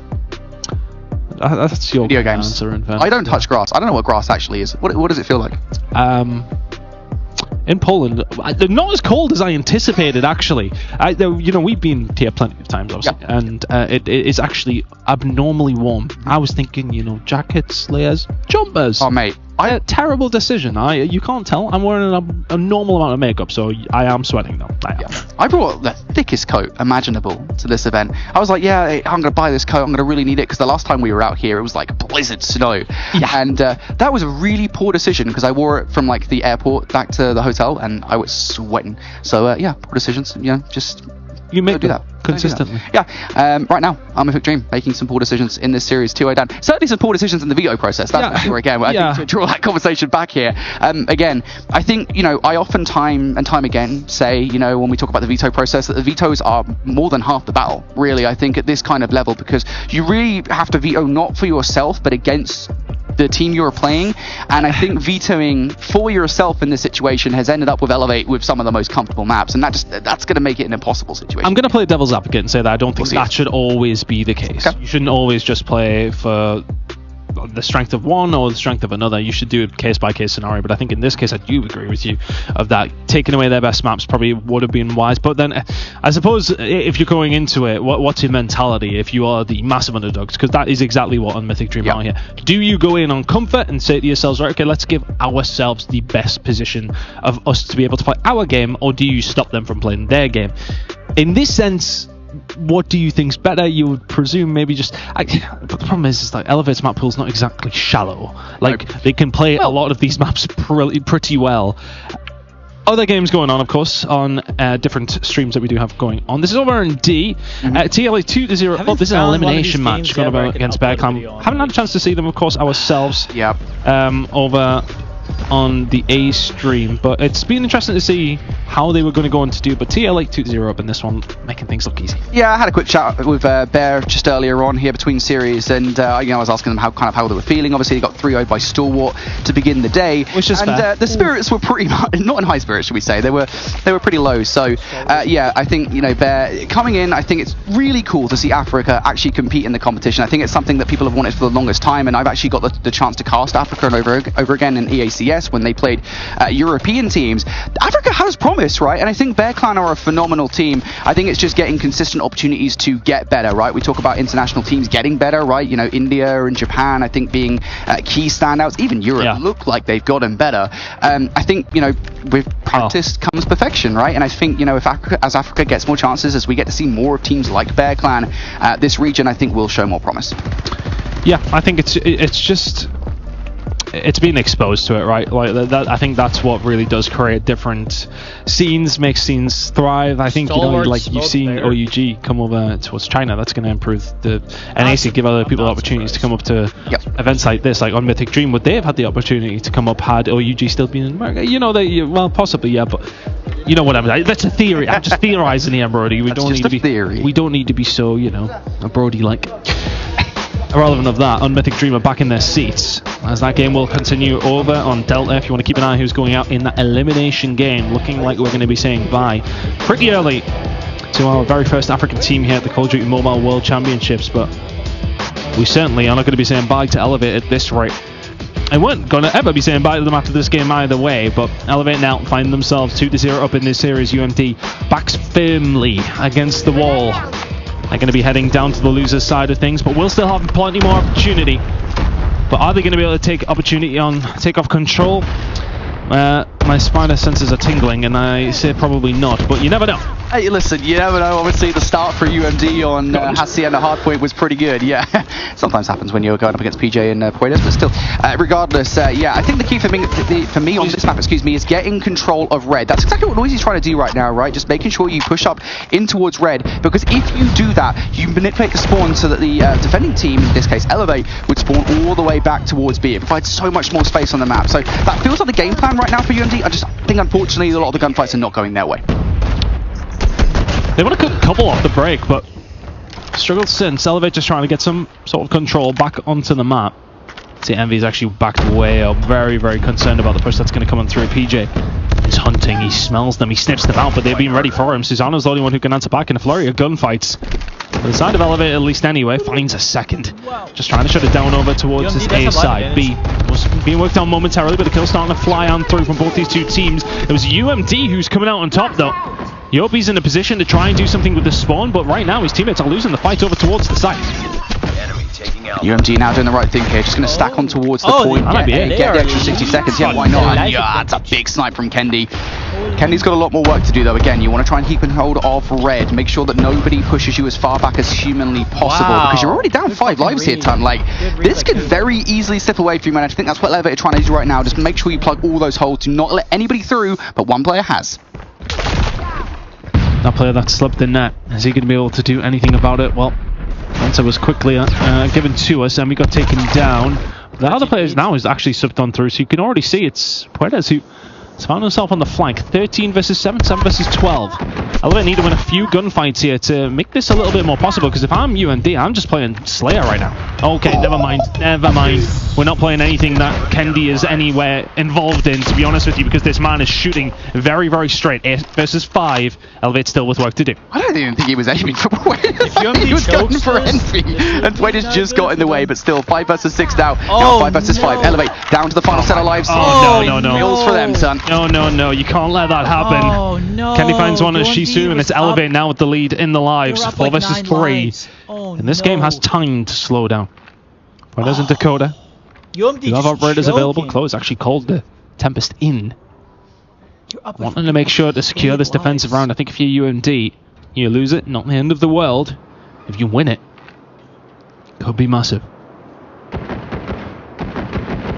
Things do feel a little bit one note here for UMD though. They're all going through that take-off control center side. One player down from Yopi as well. So now your odds are definitely stacked against you, and now it's just down to one man. Oh man, I mean this was like 13-12 versus 7 at one stage. Elevate winning by 4.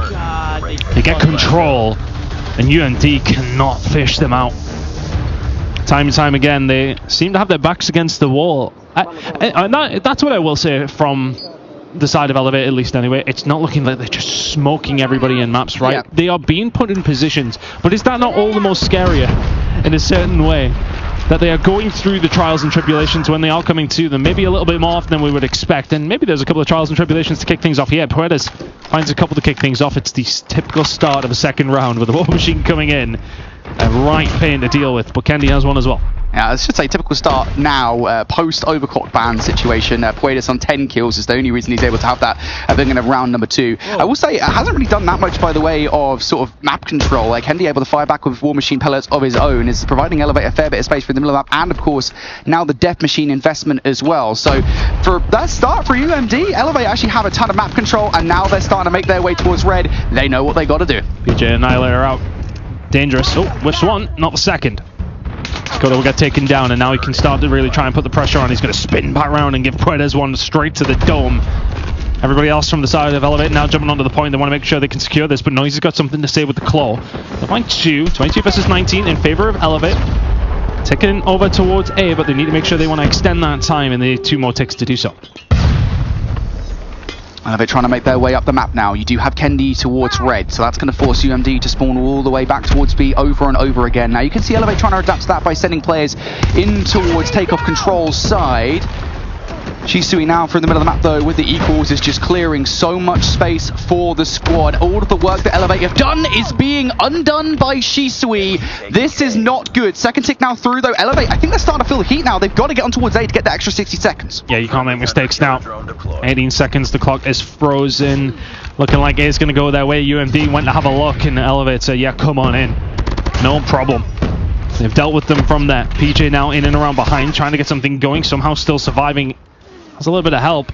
Eventually gets taken down, but Elevate now in a good position to potentially do something here. UMD having to bring stuff in. Envy actually managed to bring in the Annihilator. He gets taken down. Now all of a sudden Elevate in a commanding position. 55 seconds and 5 life advantage to get B done. Low on the hunt. How much more damage can you do? Oh my god, the fact he gets away with that kill, but cannot see the player in the corner. Shisui gets dealt with. Ton, it does feel overwhelming though, doesn't it? 3 versus 9 for UMD. The players are starting to get whittled down as well. Tough one. Got put in a really, really awkward spot. Elevate have just squeezed them all the way back towards B. Noisy now running for his life, running just to try and extend this time. Elevate 2-0 up in the series and in the control. Skipping into the playoffs right now. Yeah, and right now I think the difference right now between Elevate and UMD is simply the fact that when UMD captured the A zone, they were not able to transition properly towards B. They got a couple of players behind enemy lines, but those players did nada. I mean, look at what Puedes on that flank did, right? Yeah. Not a single kill to his name.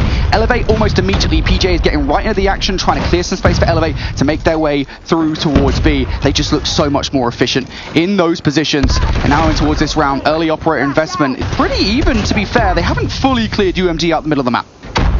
Yeah, a bit of a 50-50 start. Puedes can find Kendi and also Chloe.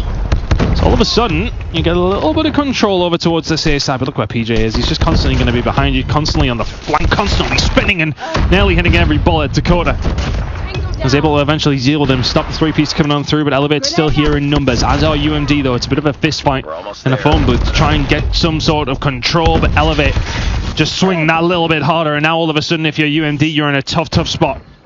War Machine called in. UMD need to try and fight their way out somehow. And Kenny's looking to find a little bit more to Shisu and Co, who are trying to push on the outside, trying to get something going over on the walkway, but every single way they turn, they seem to run into Elevate, and Elevate are killing them very, very quickly. 20 seconds for Elevate to make their way in towards bracket play. UMD, can you stop them? Elevate just always seem to have some kind of operator out to do the damage. UMD should be able to stop the clock here, but it does feel so individual. It feels like you're grasping at straws. 6 life difference. Need to be able to try and push over towards A, but the time really is the issue. UMD fought valiantly and are trying to continuously, but Kendi might have just put a pin in this one. Still on the point, still trying to extend, but what is it going to cost? A lot of lives. Cortez trying to get something going. Dakota going to take himself down. 3 seconds to go. It just feels like the inevitable is coming our way. The inevitable is Elevate 3-0 in this series. UMD will be shut down in pretty convincing fashion. All day long this looked like an Elevate win. A little bit of a question mark around map number 1, absolutely, but Elevate came to play today, and we will see them tomorrow. I think the terrifying thing about Elevate, right, is that, yeah, that map number 1 was a little bit sloppy in places, right? It wasn't as clean as they wanted it to be, but they'll fix that. They'll get into day number 2, they'll get into day number 3, but look, alright, Hacienda Hardpoint hasn't been the best for us. Let's just make sure that doesn't happen when it comes to facing the best of the best. When we got to play Walls, when we got to play Q9, when we got to play Stalwart, that cannot happen, and they know that. Elevate, though, will be feeling very happy. They took down OUG to kick off, and then, of course, I don't want to say they ran through on Mythic Dream. I think the search and destroy and the control, it certainly felt like it, but there was some resistance in the heart. I think the question mark for Elevate is going to be that Hacienda, because that's 2 times in a row. Of course, OUG, sorry, yeah, I know, sorry, I'm all over the place here. OUG really, like, smashed them about, to be honest with you. Yep. And I think if you're UMD, you were in a really commanding position. 70 points up after 3 or 4 hills, you are cruising. And that scenario nearly brought it back. So I think if I'm Elevate, I'm looking at Hacienda this weekend, just seeing how we can fix that after today. But the luxury you have is that you're already through after 2 games. You have that time. Really, really nice job from the side of Elevate, though, doing exactly what they needed to do. Lauren, really good performance. We knew that they came to win here today, and after a dominant 3-0, they are now the first team to qualify through to the next stage of the competition here out of Group A, and they're ready to chat with us again. So, Ian, what do they got to say? That's the sign-off. Yeah, not only did they make it through, they absolutely cruised through here in this series to make it into the playoffs, and I'm here with Susanu, who put on a stellar performance there, and it must feel to you and your team a little bit like last year. You're looking very strong. Yeah, for me, I feel very 100% compared to last year. I mean, I would say even more ready than last year. So let's see. Well, that must fill you with confidence if you're feeling even better than last year. And speaking of a year, it's been a year since you've been up against other international teams. How much are you enjoying that and getting a flavour from different regions? I think many teams really improve a lot. We can see right now when we scrimmed them yesterday and fighting them against now, I can see that there has been a lot of improvement compared to last year. You can now relax for a little while, put your feet up, or prep, to be specific here, going into tomorrow. Who do you think some of your biggest threats are here in this tournament this year? I think it's still going to be the same, Wolves, Q9, the Chinese teams are really great this season. So I can see them as the biggest threat in the competition. And what is the atmosphere like amongst you and your roster? Do you feel like the confidence is sky high right now? Yes, of course. I could say 100% still. 100%? Yeah, of course. All right, well, best of luck, and we can't wait to see you in action tomorrow. Thank you so much. Back to you on the desk. I'm convinced these interviews are getting more and more wholesome as we go on. I am so here for this, getting an opportunity to talk with multiple players on Elevate now. And I love the shout out, Chris, that clearly there has been an improvement across the board for all of the teams. Yeah, I think we kind of alluded to that throughout. Like, I think if you said to me last year that on Mythic Dream would go up against Elevate and even give them any sort of competition, especially in a hard point, I'd be like, I mean, you've been talking to Brody too much lately. I don't know. I don't know why I sent for you. It's just my default. But it's just to see in so many different lights are out again. It's so many different scenarios where you think, okay, well, this is the way it's going to go, or it's going to go this way convincingly. It's been so different in every single game, so it's really nice to see some competitiveness. Yeah, and now they are the first team through, Brody, out of Group A. Not a surprise, but I know that they're going to feel happy. And still 2 more matches to determine the other squad. I mean, honestly, I was expecting them to get through. Don't get me wrong. Yeah. But I was not entirely convinced when we started having the conversation against OUG at least that they were 100% going to win that matchup, right? So, look, I mean, we favoured them to be the first seed out of the group without a shadow of a doubt. Of course, they are one of the best teams in the world. They are the reigning world champions. But they will feel a sigh of relief now that, look, I think especially with the OUG matchup, they are still top dogs. They are still one of the best teams in the tournament. And yeah, teams have gotten better. They've acknowledged that as well. But they themselves, I think, are still confident that they can beat those teams that have made those improvements. So yeah, this is a big confidence boost for Elevate. I think they're going to be happy. And I kind of, again, alluded to it as well, though, in the sense that other teams are getting better and Elevate are being challenged, but they're still winning.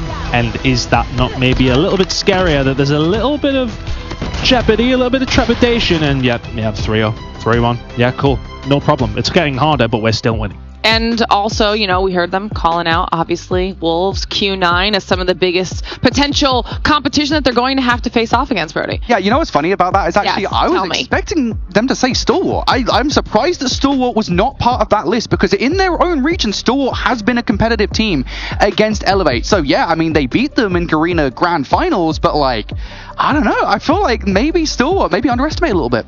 Ooh, all right, well, that's now officially on stream. You can't take that back. So people are going to remember that when we move forward to the next stage of the competition, Brody. But that means we are done with the upper portion of this bracket here for Group A. We still have 2 more matches left now on the lower side of the bracket to determine the second and final team that will be continuing on to the next stage of the competition out of Group A. And we're going to get into all of that and more when we return, so don't go anywhere.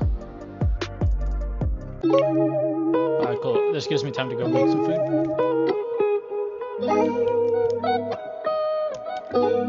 Right now I need yeah, it's game time. Gotta get bands in the late night. Put it in work on the main line. Spend a couple racks just to save time. Cause it's game time. Doing everything at the same time. Yeah, I'm on the way, just hang tight. Cause it's game time. Yeah. Whoa, whoa, whoa. Spent too much on the wrist on me. Man upstairs, never disarm me. Way too many bands, it's a lick on me. Yeah. Whoa, whoa, whoa. Take it easy, baby. If you need a baby, I be singing songs like I'ma need a baker. I'ma need a baker for when I'm cooking, baby. Cause it's game time. Gotta get bands in the late night. Put it in work on the main line. Spend a couple racks just to save time. Cause it's game time. Doing everything at the same time. Yeah, I'm on the way, just hang tight. Cause it's game time. Yeah. Whoa, whoa, whoa. Yeah, I'm ballin', finna go pro. Yeah, I'm kicking it in a dojo. Make a movie, get a GoPro. Yeah. Whoa, whoa, whoa. All my goals, I'ma hit them all. Mama told me go hard. Now I'm outside finna ball. Cause it's game time. Gotta get bands in the late night. Put it in work on the main line. Spend a couple racks just to save time. Cause it's game time. Doing everything at the same time. Yeah, I'm on the way, just hang tight. Cause it's game time. Cause it's game time.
both solid on the respawns, but when it comes to search and destroy, well, OUG and Exclusive need to go to the drawing board. Again, one of these teams are going home after this matchup.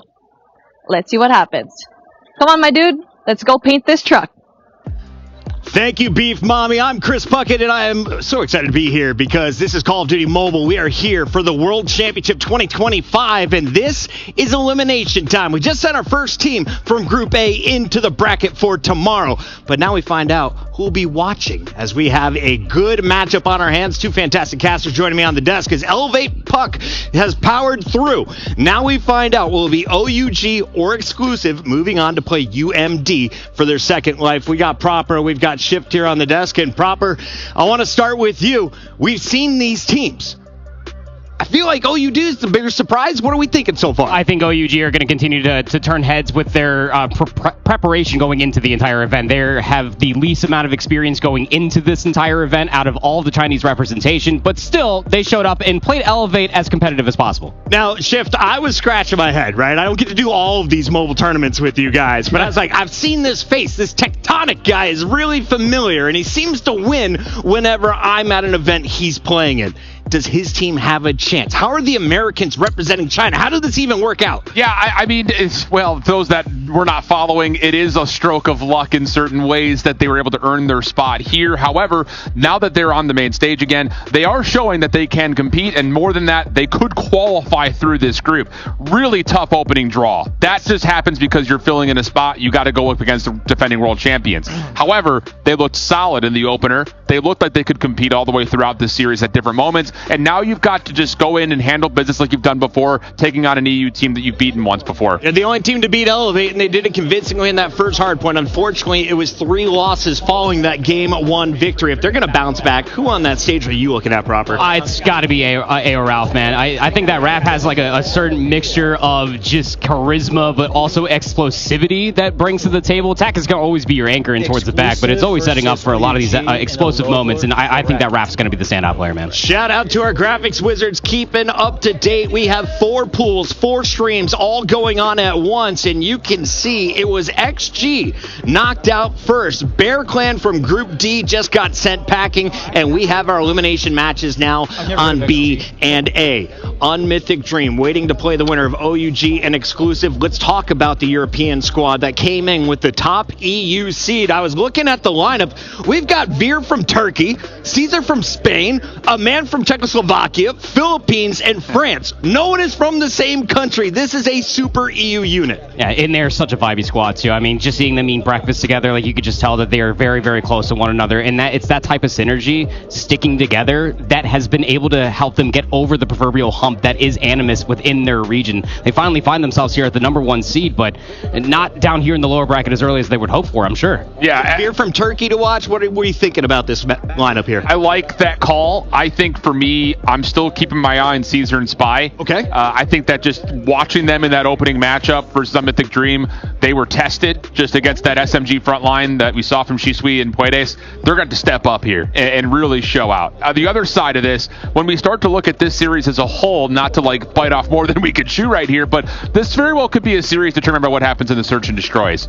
That was a big boon for OUG in CDM. An Exclusive just came off of getting absolutely rolled in their opening match on both of the Search and Destroys, largely because they were not winning in those long-range sniper battles. So are we saying that OUG is considered the favorite in Search?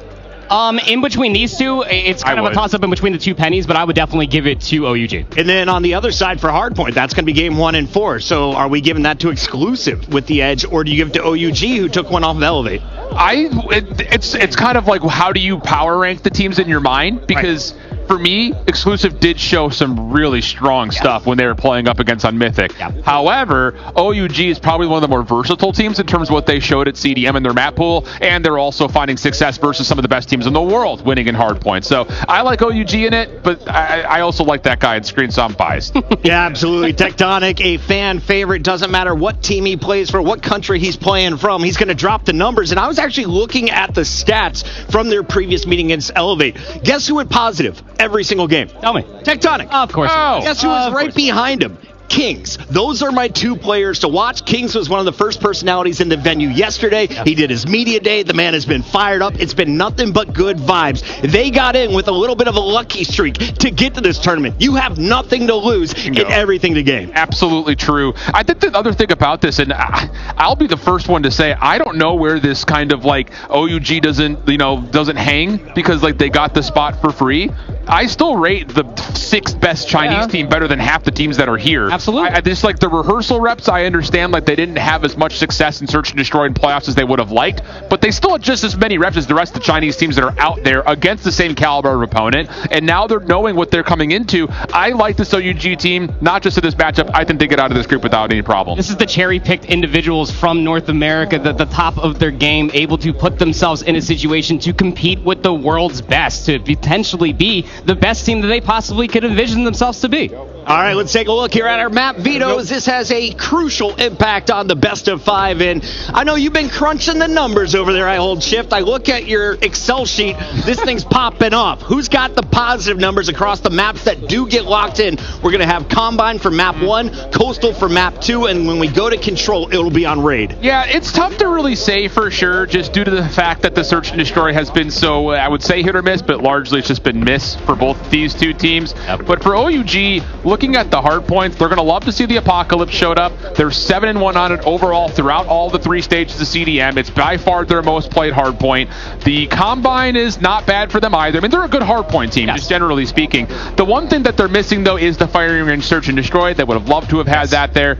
So there is some question in terms of what happens in the 2 and the 5 if we get there. But I see this thing ending in a quick 3. When OUG met up against Elevate, Susano took over the Search and Destroys with the sniper rifle. Who in this lobby has the best snipes? I'm probably going to give it to Neil, just bar for bar, pound for pound. I mean, that first instant with Unmythic Dream, the 7-2 loss and 7-3 loss, I felt like was not a good representation of what Neil could bring to the table. I rate him highly as a sniper rifle, and he's the one that really does have to lock in when it comes down to the counter sniping on Coastal. We know what Veer was able to do on that mid area, and the same thing going into the standoff. The double sniper is a strong presence, and you do need Neil to show up in that regard. Expectations for how our first 3 games will play out. I was looking at the group. Out of all the groups, this has been the tightest. 9 games out of the possible 10 in the opening round. This is your elimination match. Everything on the line. It's going to at least a game 4, right? I'd imagine so. I don't see any world where like that raid control is guaranteed for either of these two teams, especially for exclusive. What we saw versus on Mythic Dream, there's no way that this ends in 3. I got 3-0. I got like a 250, 120 for OUG. I got a 7-3 and a 3-2. Ladies and gentlemen, the first match is ready. Who's going home? Here from Group A, it's OUG exclusive. And on the mic, it's Proper with I Hold Shift. Thank you, Puck. Appreciate it. We're loading on in. I will say that this is the issue with trying to load into Combine, which this is the selection of exclusive, if I'm not mistaken. It may not be the most rehearsed map overall for OUG, but when they play here, they win big. Yep. I mean, they play hard. And I think the thing is, like, what we know of this OUG team by roster is that they are great at putting together spawn manipulation and punishing you when you can get through choke points. So we got exclusive, we got OUG, elimination matchup. Let's get it on. Combine fits both of these two teams' play styles ever so wonderfully. There was a massive presence that was missing in that on Mythic Dream matchup, especially in the hard points. The explosivity would probably end up coming down to Sabu. They didn't need it at that point in time, but you know OUG are not going to give them any respite. You got to come out of the gate swinging. Yep, and already getting some high ground control. King's going to forfeit that by jumping into the hard point. Already finding a lot of early time. A little wonky with those opening shots. Cartel's the follow-up, though, as he just lives inside the smoke. Good read underneath this opening mid-tank.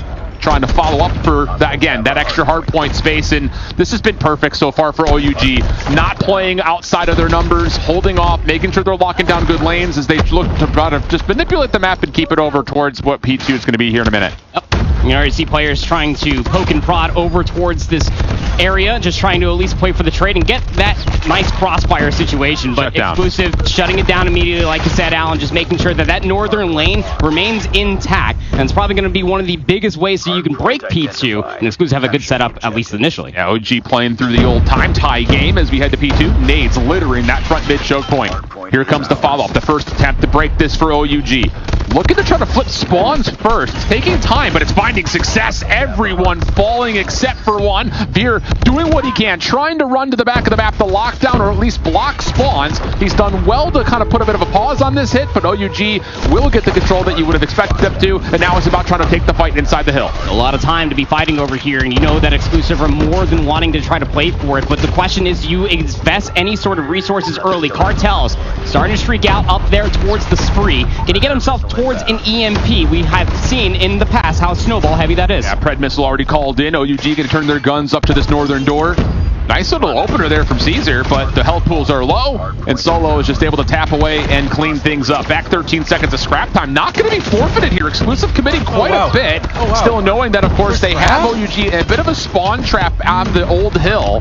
So that's going to work out for a little bit of contest, a little bit of neutralization. Now it's just about who wins their gunfights here at mid-map. OUG kicking things off by finding some early success through the middle of the map. And Solo was able to win that first one cleanly, but can't find at least the space for the second. Sawu immediately pulls out the death machine. He's just spraying and absolutely praying. It's actually going to start funneling them back through the middle of the map. Neil loses the initial, and that could be the opening for OUG, who were at 3 operators. Really smart there. Just avoid the death machine, pop a Sparrow, spam it into the hill. Veer able to respond, though, with the death, or pardon me, the war machine of his own. And the Cartels. Hello, are we even coming? He just walks right through with the Tempest. Tech going to try to lock down the outside with the war machine. Gravity Vortex will just be walked through, and OUG from the front break again. I like seeing that adjustment coming through from OUG again. It is unique operators, but still to be able to make that choice going in towards Combine, the Gravity Vortex gun absolutely is a force to be reckoned with going around this P3. Exclusive still spawning in towards the back, so you would think that they would have numbers to try to recontest this, but OUG are just, again, not letting them have any ounce of respite. Back 10 seconds going to be conceded here for OUG, so that way they can keep them trapped on this side of the map. On a map like Combine, to have lost both key rotations and beat up is a dangerous statement. Early prospect, because now they're going to win the rotation. Well, because they're going to win the rotation to 4, but it is just down to Ayo Rav. He will be found and taken care of. So Exclusive have won every rotation to this point, but quick re-hit from OUG, finding value to the middle of the map. They're going to be able to contest very quickly. Equalizer's ready for Spy 2. He's going to rip it, immediately slides forward, but only finds one. So enough to set up at least his teammates for at least a couple of trades, but it's just Sawu lurking around, OUG trying to recollect their numbers to contest this back 30. Smoke littering the point. OUG finding the reward early, but Exclusive trying to recontest. Gravity Vortex gun was out for a moment. Neil Veer able to follow up, find all 3 eliminations, and that's looking good now for this middle portion of P4. Tempest out for Neil. Locking down the cut, trying to work his way around the back. He's able to make sure that there is no pinch. So now OUG have to fully hit this from the front. Not what you want to see as Exclusive are able to take their first convincing lead. And with the response of where OUG are coming from, they're looking good to lock down the scrap, and that is exactly the case. Exclusive exit the first half, up about 20 points. Yep.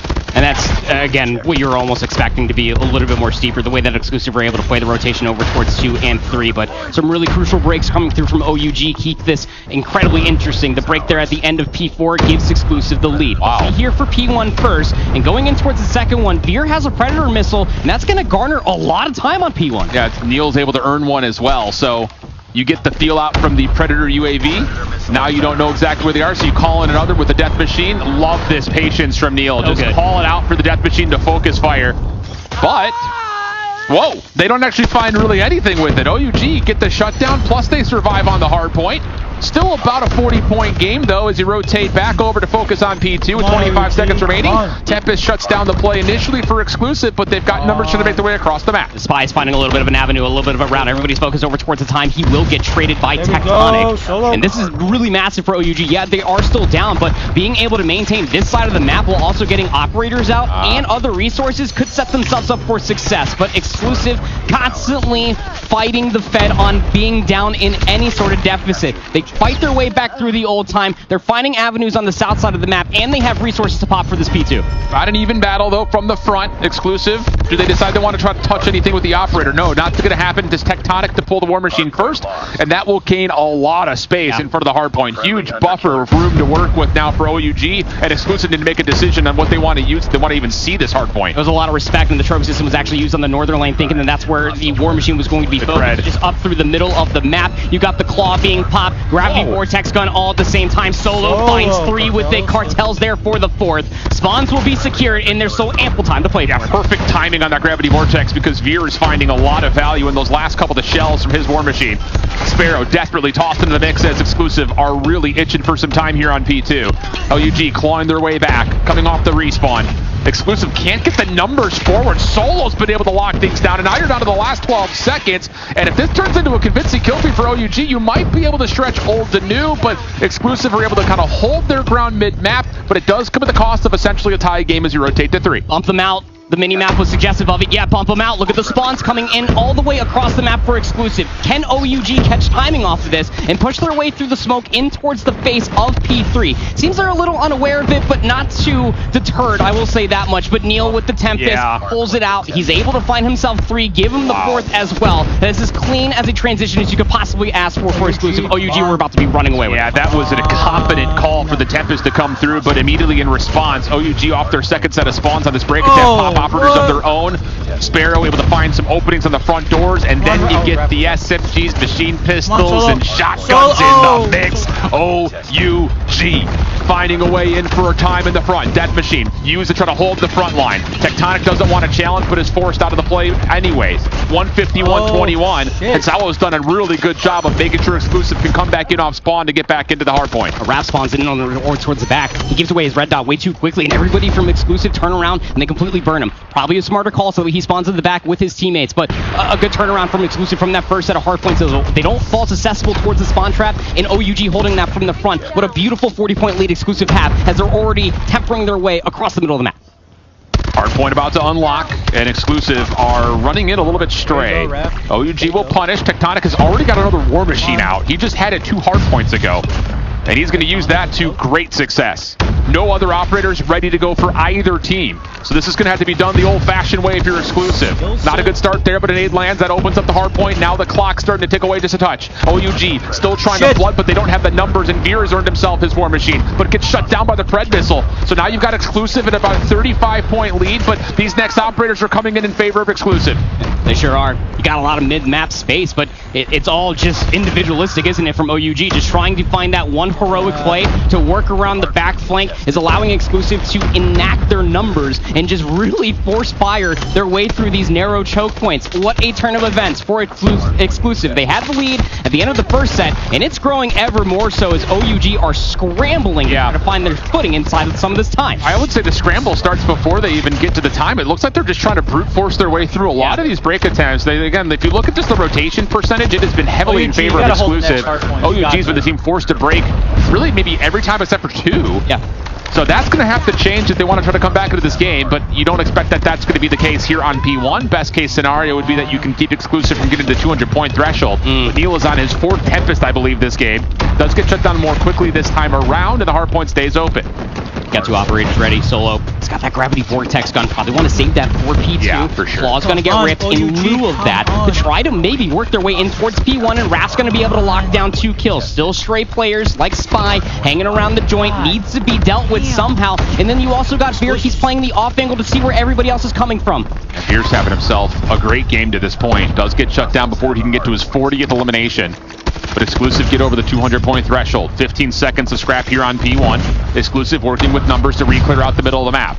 Rap trying to hang on to the corner, has help from Kings and Cartels, but the trades are good for Exclusive. A little bit more time starting to be accrued here as OUG are trying to set up around the back, and they already deal with the early rotator. So now it's just about getting that Gravity Vortex gun up, getting Kings active, seeing what you can find. But Spy, he may have broke the timing. Oh, what a hell of a set of equalizers this is, but shut down by the Sparrow. Let's go, Fury. Now you've got an opportunity to try to hold this. Veer trying to just litter the back line with the War Machine. That will work for another double. And here comes the next attempt for Exclusive. Trophy was way too late for Exclusive. The Sparrow finds its way 3. OUG didn't have one off the spawn block. It's in the back now. Trying to keep it contested. There's still so much time to fight over. And if Exclusive hold this plus the spawn trap, they can technically still close it out. Please. OUG aware of it. They have to find the kills. And they have to somehow push forward. It forces Tectonic's War Machine out just to get this back 30. This has been a very expensive hard point for OUG. Still 25 seconds to fight for. And Neil just runs right into the fray. Stray nade from Veer also connecting on the process of this contest from Exclusive. Numbers now starting to build for the Europeans. Last 10 seconds, and whoa, Caesar is going to pop the Sparrow just to try to zone off the exits and maybe find just a little bit more favorable time, because look at the map. You're already anchoring with Spy deep behind P3, and that's going to be possible win condition for Exclusive as the whole team pops up behind the hill. Yeah, spawn trap is really strong here on P2. Those spawns are sticky, and like you were saying, the anchoring in the back of P3 just might be the final nail in the coffin. Neil has another Tempest. He has been electric with it all map long, up to kill number 44. Yeah, he can just lock down this back platform. 241 to 166, and this has just not been convincing enough for OUG. Wow, stay stunned for a moment. OUG able to at least get in to contest, but the numbers for Exclusive continue to come by way of Spy locking down the front door. Rotation, rotation, rotation. Exclusive put on a masterclass and take away map number 1. And really loud. We have seen this story before on that exact same side of the stage, but remain composed here, guys, because that is a statement within its own self going in towards the hard point, setting the pace, and then being able to re-break off of being really pushed against the wall. I would say that much. Like you were saying, the rotations were never truly there in the second set, that they, as Exclusive, were forced to break just about every single hard point, and they just about did. Being able to fight back against the resource disadvantage in the first set brought them back into a resource advantage going in towards P2, thus getting them a lot of time. And by the point where you were about 70 points too far gone, you were calling for OUG to get that last bit of desperation to maybe turn that P2 into something absolutely magical. Tectonic with the War Machine couldn't convert enough space forward, and even like Caesar with that last second Sparrow, that was just a beautiful call. Yeah, and just kind of reflecting back to when I've seen OUG in this map before, that felt really passive in terms of how they were playing the map. Very reactionary. Maybe that's the better word for it. I like that. It's just like you see like these plays, especially behind P2, where OUG are getting spawn control, but they're not putting anyone forward on the map. They're not having anyone watch the cross into P4. And instead you're saying, all right, once we know where they're coming from, we'll hit them with a Gravity Vortex, we'll hit them with Sparrows, which is not a faulty strategy. It just doesn't feel like their normal identity, and Exclusive are able to punish that. Yeah, a little bit too fundamental, I would say. You know, not being able to find the explosivity for these individualistic plays is what they have been able to get away with on a handful of times when it comes down to hardpoint, especially in CDM for the Chinese region. But like still, when you're not finding success, when your backs are against the wall, at this moment in time, hitting isolated route after isolated route, get a buddy system going or something. Yeah. Like, try to play for a couple trades, get a couple resources out, get your nades on point as well, and then just try to overwhelm them with numbers. That's exactly what Exclusive did going into the second set. It just never felt like if you were to put a heat map over the middle of the map, besides when P1 is active, it just felt like Exclusive just had so much free space to work with in that particular area, whether that's them zoning P3 away from OUG by, again, trusting that Neil can use a Tempest towards platform side. You can keep a shotgun and an SMG focus on the front doors. Like, you trust that setup every day of the week and twice on Sundays. But it's just like, I don't know, it did feel a little bit more restrained from OUG. Yeah. I mean, even if there was a moment in that replay package where I believe it was Cartels who was like by P4 side as P2 was open, and he's starting to realize his teammates are falling behind him, and instead of trying to pinch from mid to cut back into the front doors, he's backing up. Yep. So it just kind of felt like their full focus was spawn control, spawn control, spawn control, and that ends up losing rotations because you're stuck in that same spawn when there's only 10 seconds left in the hill. Could be a miscommunication is why Combine is so difficult to be able to find where a lot of the numbers are actually going to be located at to be overwhelming and any sort of pinch. It could happen at a moment's notice, but you said it, man. Veer had himself a great map. 49 kills for the kid. Yeah, he's looking to do quite well for himself. Having a fun time with the 1+15, as I'm hearing all players typically are. Shout out those guys, but that's a good moment for Exclusive. Again, being able to win that map 1 versus OUG against players you've never really taken any series off of. I think that's the momentum that you need after losing a devastating map 5 earlier today versus UMD. Yeah. So now we got to change our focus over a bit. Exclusive continue to show us some really good stuff on Hardpoint overall. But we go into the Coastal Search, which is a immediate run back from what Exclusive played in map 5 versus on Mythic Dream. And they were really struggling to win the middle of the map, find success with the snipers, I think especially from the defensive side, which of course they're starting on here. So how do you decide to play it? And look at this, Exclusive to just blow a little bit of an extra hit through A, but yeah, you've already got Raph inside the site, and that is a free B site. Let's go ahead and bring it right back to what we were talking about during that map 5. It's just the no hesitation, stun nade forward, getting towards the B bomb site and get that rock planted. Now Veer's able to find one in response. We go 4v3. Still a tough retake to be sure, especially as every single one of these entryways, these points of ingress, are being challenged by spam. Veer would have wanted that one back. Good to get the reload off, but he's lost his window for a free pick. So now you got to do it the hard way. Nice shot there, takes down Kings, but Cartels able to get one before being traded. Spy has found some motion forward, but yeah, Raph with a shotgun inside the site. Not going to give that up as he will convert for the first round. Oh, you know he's going to be eating well as the HSO player here on Coastal. We typically see them on a high-scoring route, but you know, the one thing, I don't know if OUG were actually sitting there watching that 5. I imagine that they were. Those flanks from Shisui really did come to fight them in the rear just to bring the scope out ever so slightly. So we'll have to see if any adjustments come through for Exclusive. They're expecting maybe another aggressive B hit, but this time it's going over towards A. Yeah, right through the cut and right on into the site. Spy, a little bit of space here. Neil rotates over, and that's a beautiful response from Exclusive. Reading the nades over the top. Veer also assists from that little mid-pinch, leaving Solo by his namesake, by himself. Whoa. Missed shot. And he has got some shotsy movement right there, but doesn't make a difference. Too many numbers to deal with. An Exclusive put together a quick response. And that's exactly why, kids, you got to have a trophy system if you're trying to make an aggressive push. That nade from that B rotation is pretty devastating. Left about 2 players one shot and pretty easy to clean things up afterwards. So a swift response from Exclusive. OUG going to dip their toes back in towards the A side of the map, but this time instead of going underneath, they're only setting 2. The majority should be hitting the outskirts, but they do have the opportunity to pump fake it. Yeah, just feeling things out with nades this round. Nothing seen initially. Neil, late off this, and yeah, you know there's no trophy.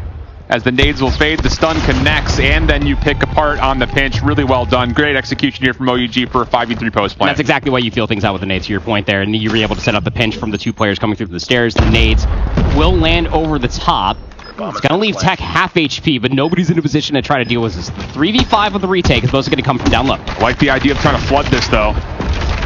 And yeah, I could hear Tech from behind me. They're all there. So they know. And it's just playing with shoulders, set up your crossfires, and put him into a choke point blender. And that's exactly what occurs. Oh, yes.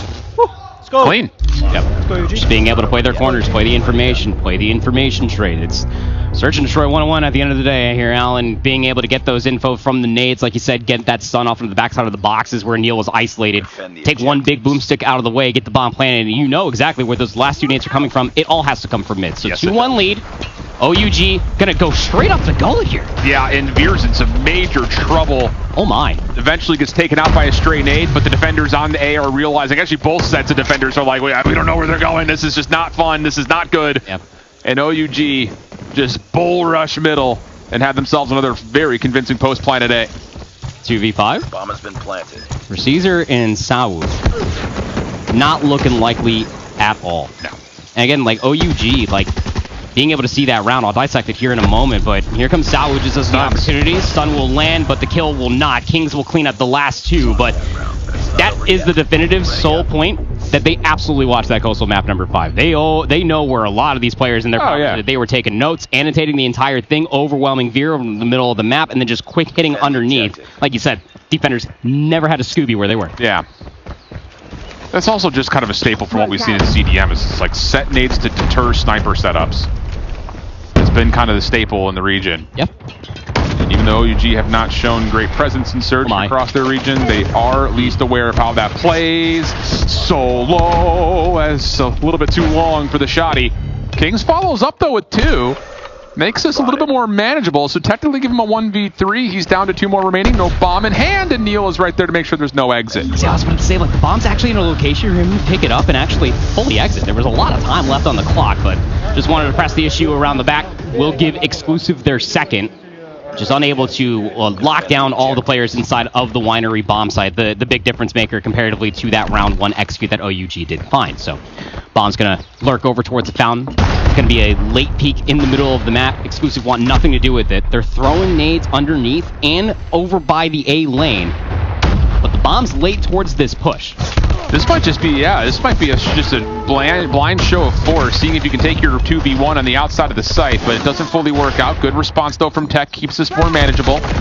Solo actually catches Caesar completely off guard. So the numbers advantage is no longer there. This was a 2v4, if I'm not mistaken. So now you've got Neil by himself, and the bomb with a free rotation to B will set up a post plant. Yep. You know Neil's last alive. Haven't seen him. But you dealt with the 2B defenders that you typically see over here. So, yeah, get the bomb planted. Neil going to look for the wallbang spot, potentially, to be able to find the entry. But this would have to be a highlight moment with the Tundra. Sure would. Tech not going to give him a chance to see anything. Neil will reveal his position. Still has a nade to work with. That's helpful. It's a good spot. Tries ISO, but Solo's right there to make sure his teammate stays safe. 4-2 half. OUG. Let's go. Pretty solid lead. Tell you what. Tell you what. I'll tell you what. Haven't seen that in a while. Cool whip.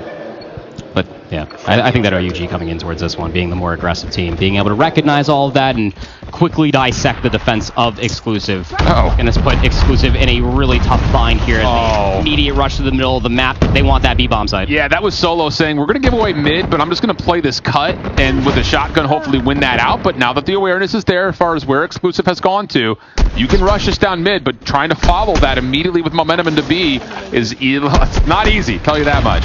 Kings having a little bit of trouble until the last two shots. Center and lock, and OUG are up 5-2. Nice little snap there for the second. Now 2 rounds away from tying up this best of 5. Tech is making some play calls. You know, he's going to try to adjust for whatever could potentially come their way. Exclusive really loved the B execute on offense when they were playing up against UMD. But they're way more passive this time around, mostly because they need to go get the buck. Oh, what a push down. Solo, I don't know where that smoke came from, but OUG give him some frequency to play forward, and Neil will respond. A little overstep there from Solo. So we'll go 4v4, but a lot of the map had been taken away by OUG. We'll recall some clearance from Exclusive, and they've got nades set up for B, but there's no trophy here, so Raph is just playing at a distance where he can still blow away anyone who comes through that front door. They're not taking that bait either. The nade's not connecting, like you said, no trophy system, but playing in a 1-for-1 position regardless. Come on, OUG. 4v4, you got mid-map covered, at least from an off angle being held there by Kings, and space being taken away by Tech off of this angle. Bold, dude. This is a moment where Tech is just saying, I know I can hang this spot. Doesn't work out this time. And now you've got full nades to burst onto B. There is a trophy system here to keep the defenders safe, and that's enough for Cartels to at least get one. Quick transition here from Kings. Secondary nade from Raph lands. And now you can kind of back off and play this a little bit more slowly. But Neil's quick scope beats the shotgun to Raph, leaving Kings into 1v2. With a Type 6-3 no less, and they should be more than aware where this potentially could be coming from. The only other timing would be on the backside of the site. I mean, he just might catch good timing the stun, but still finds the kill 1v1. Sawo still holding Oh my god! Kings! Are we joking? That is filthy. He had no business with that one. No to the forehead. Oh my gosh. That was dirty. Oh, any sort of momentum Exclusive might have started to feel immediately snuffed out if the 4-2 half wasn't anything. That is a dagger. 1v2. Full stun found the first kill, by the way. Now up to map point for OUG. Let's go, Kings. For Exclusive, gonna try to throw the wrench. They're gonna back over towards A. They found success with this in their last best of 5. Oh, but look at the difference here for Tech. Tosses an early nade and then rotates back through tunnel, watched by Neil. Easy peasy, no problems. Now you got to get the defense back into the site, if you at all can. And honestly, you may not be able to. You got to wait for some counter nades to come through. This is going to be a very quick 5v4 post plan. Yeah, sure is. Player number 2, though, it is Kings. Very quickly on that flank here, Alan. Might be able to take one down 4-3, and yeah, he's going to be able to find one. Here comes the pinch on the other side. Let's go, Solo. That's too easy. 3v2. And now they've cleared out outer sidewalk. Everything has to be on the interior of the site. Little slide across does not bait the shot for Veer. Raph is waiting to get contact from his teammate, and then he's going to be the first one in. He will be punished. Follow-up from Veer is good. Neil is still holding an angle. Cartel's in some trouble, but is able to deal with the first. Has the last one. Yes! And a 1v2 for Cartels to get OUG back to level terms. Let's go. 7-2. Oh, I just spilled my water. Woo! Kings 1v2, and then we got another one to end the map. Wow. OUG yeah. Let's go, really OUG. putting to rest a lot of the S&D woes, coming away from the strongest S&D region. Keep in mind, you almost feels like a hyperbolic time chamber for these fellas coming in towards this event. Lost the Search and Destroy versus Elevate, though we expect that to be a very difficult matchup for them. But wow, that offense, I'm going to have to go back and have a real fun time fully dissecting that one, just how quickly they were able to take the map away. Solo was constantly getting activated even on the offense and the defense through the middle of the map. Like you said, like that smoke that continuously comes through as deep as it was or as short as it can be, always activated Solo to cut down so many different avenues for Exclusive to fight their way back. And then when it came down to these clutch moments, we've been seeing these guys do this for way too long, man. Like it's just one of those things that I'm not fully surprised, but it is crazy to see that Exclusive threw away so many 2v4s.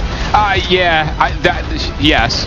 I still think generally, though, like what we saw from OUG, and I know that the statistics and the feelings after watching them come short in CDM where they didn't win a single search map, is just all looking at maps 2 and 5 of like, all right, what do you got?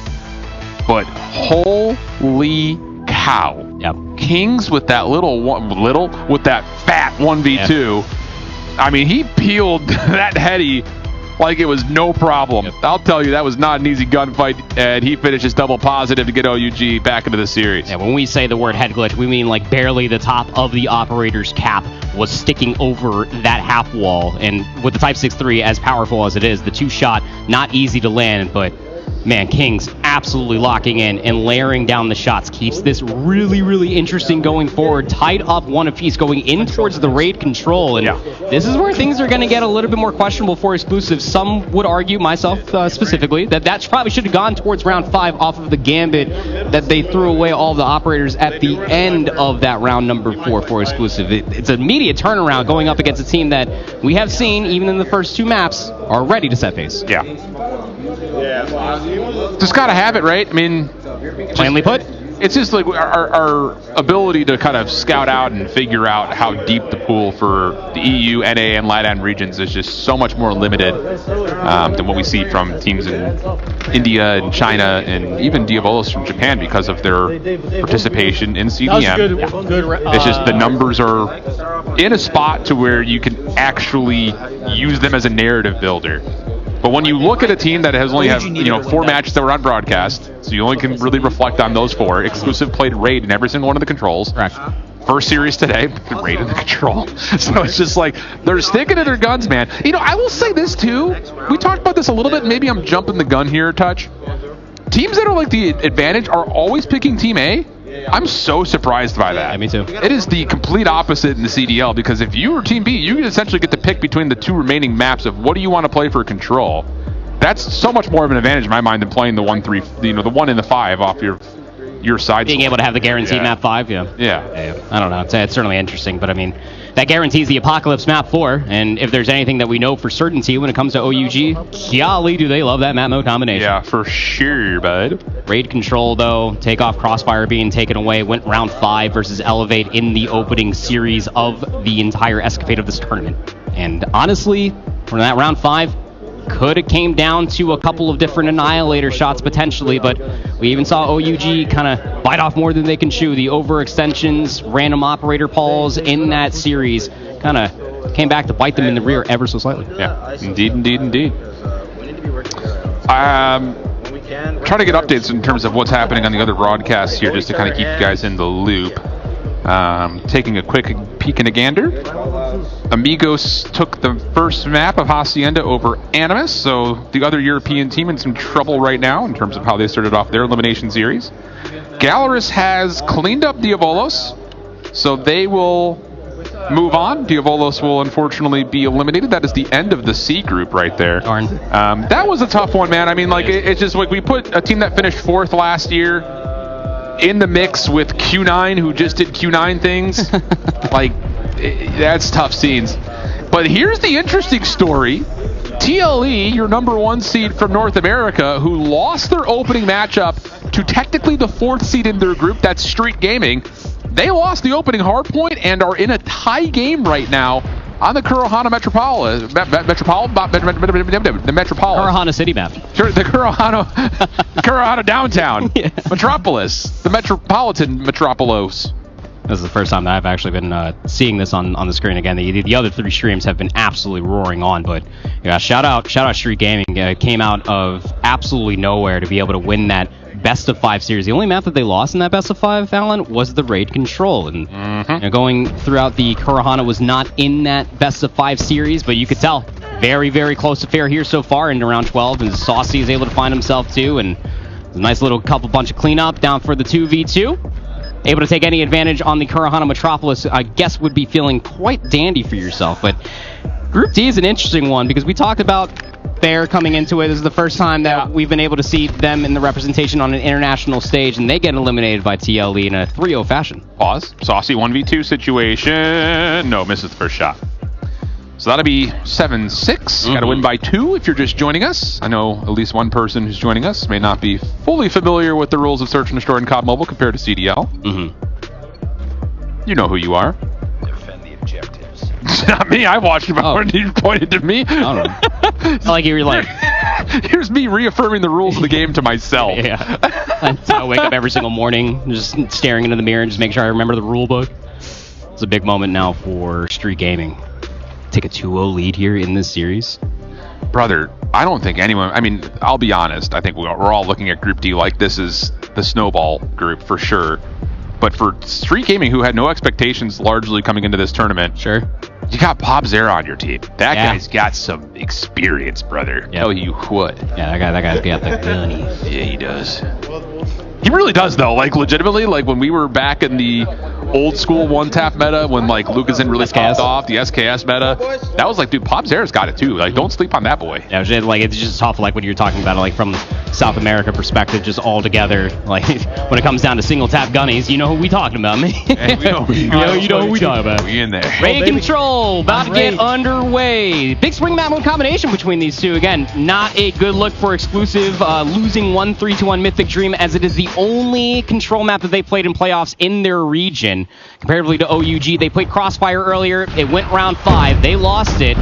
But a big momentum swing here to be able to see what they can convert on their opening offense for OUG. Yeah, and for OUG, just to, again, get you caught up, Respawn is how they beat the top Chinese teams in CDM. Yes. It wasn't just Hardpoint. They also did a really nice job in Control as well. In particular against teams like, for instance, Godlike. That was a big one for them. Even splitting the difference with teams like Wolves and also finding advantages versus teams like X-Rock, who are solid. Here we go. On to the B point with an extension here for OUG through A. How about this position for Tectonic? The interesting off angle is going to at least have an opportunity to go for one, but doesn't like the timing behind it. Are they aware that he's even over here? They should, because of where he's spawning. I mean, he's forcing the exclusive spawns back laundry, so... He's going to hop A because of it. And now you've got to... Look at this. I love this. This Crossfire setup from cutout and that back basketball position means that if you're exclusive, you have to play through Kitchen. Veer does catch a nice double. They split him? Solo in some trouble, has to back away, but it's the war on 2 fronts right now. OUG really stretching Exclusive's defense, but they're hanging. A big 4-kill start out of Veer. Again, he had himself a whale of map number 1 back on Combine. Dropped 49 eliminations on OUG's forehead. Third segment being worked on over by B. Should be getting depleted here. The segment over at A was locked, but there's no more space to be provided. Now just sub 60 seconds, and we're back to square one trying to fight for map position. You got plenty of time, though. And really, well, I say really good reads. Cartels does at least pick up, and wow, nice shots topside ring. That'll get the action once again, playing on both sides of the map at the same time. And OUG are starting to build a bit of a life lead behind these plays.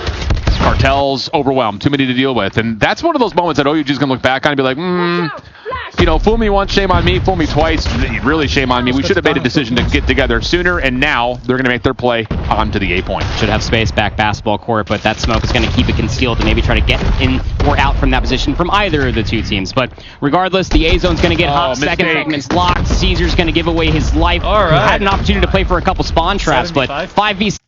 on traps, but 5v7 OUG in the driver's seat. Yeah, that's a mistake right there from Exclusive positionally. You got a couple of the players who are playing through Art, but you push too far around towards that little waterfall. Kings! And OUG don't just stay alive in pool, they also get a spawner in solo to get over towards the B point. That's your extra 60 seconds. And now you focus on A, which is pretty much already gone.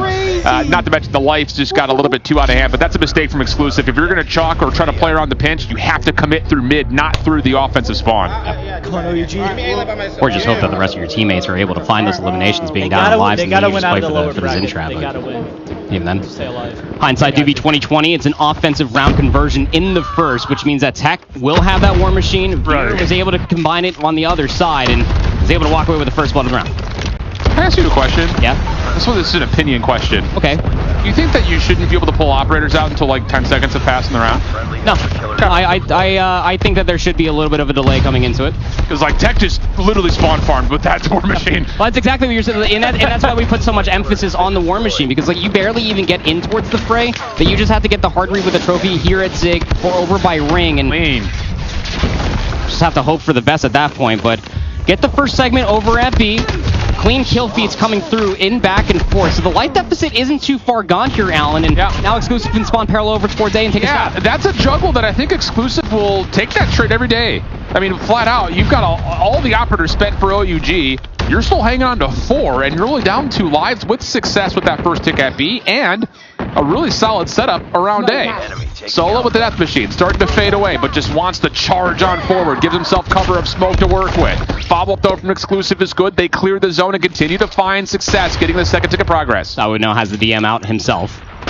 Combine that with Neil and the Tempest, was electric with it in that map number 1, but they're spread all the way across the map, has to find value with it to break inside a basketball court, and yeah, you're just not getting through this. All the wall bangs soon after. Third segment looking good to get locked in here.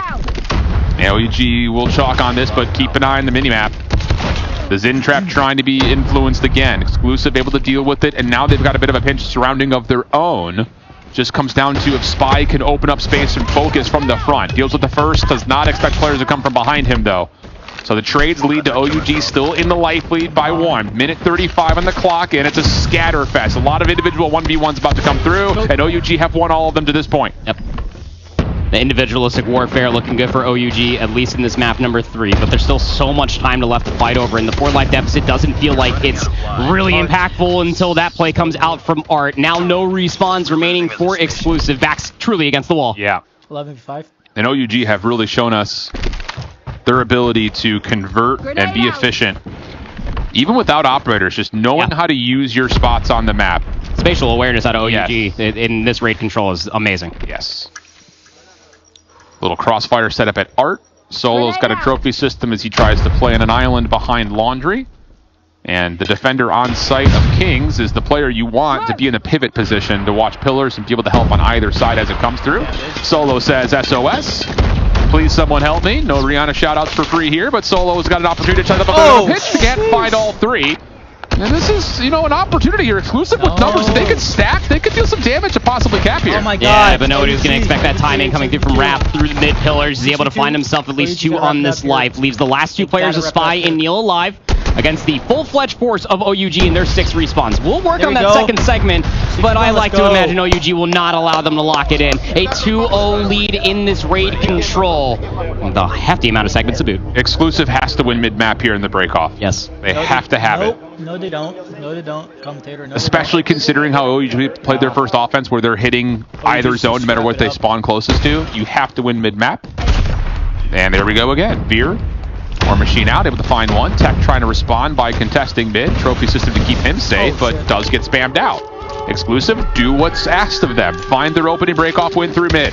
Now it's just down to can they clear the player up top at Art, and yes they will. OUG now forced to play down towards A. That's really good information from Veer and his War Machine being able to at least find the 1 kill. Oh no! Doesn't mean that you're going to get home scot-free here. Big 3 kills come through for OUG, just completely catching Exclusive off guard.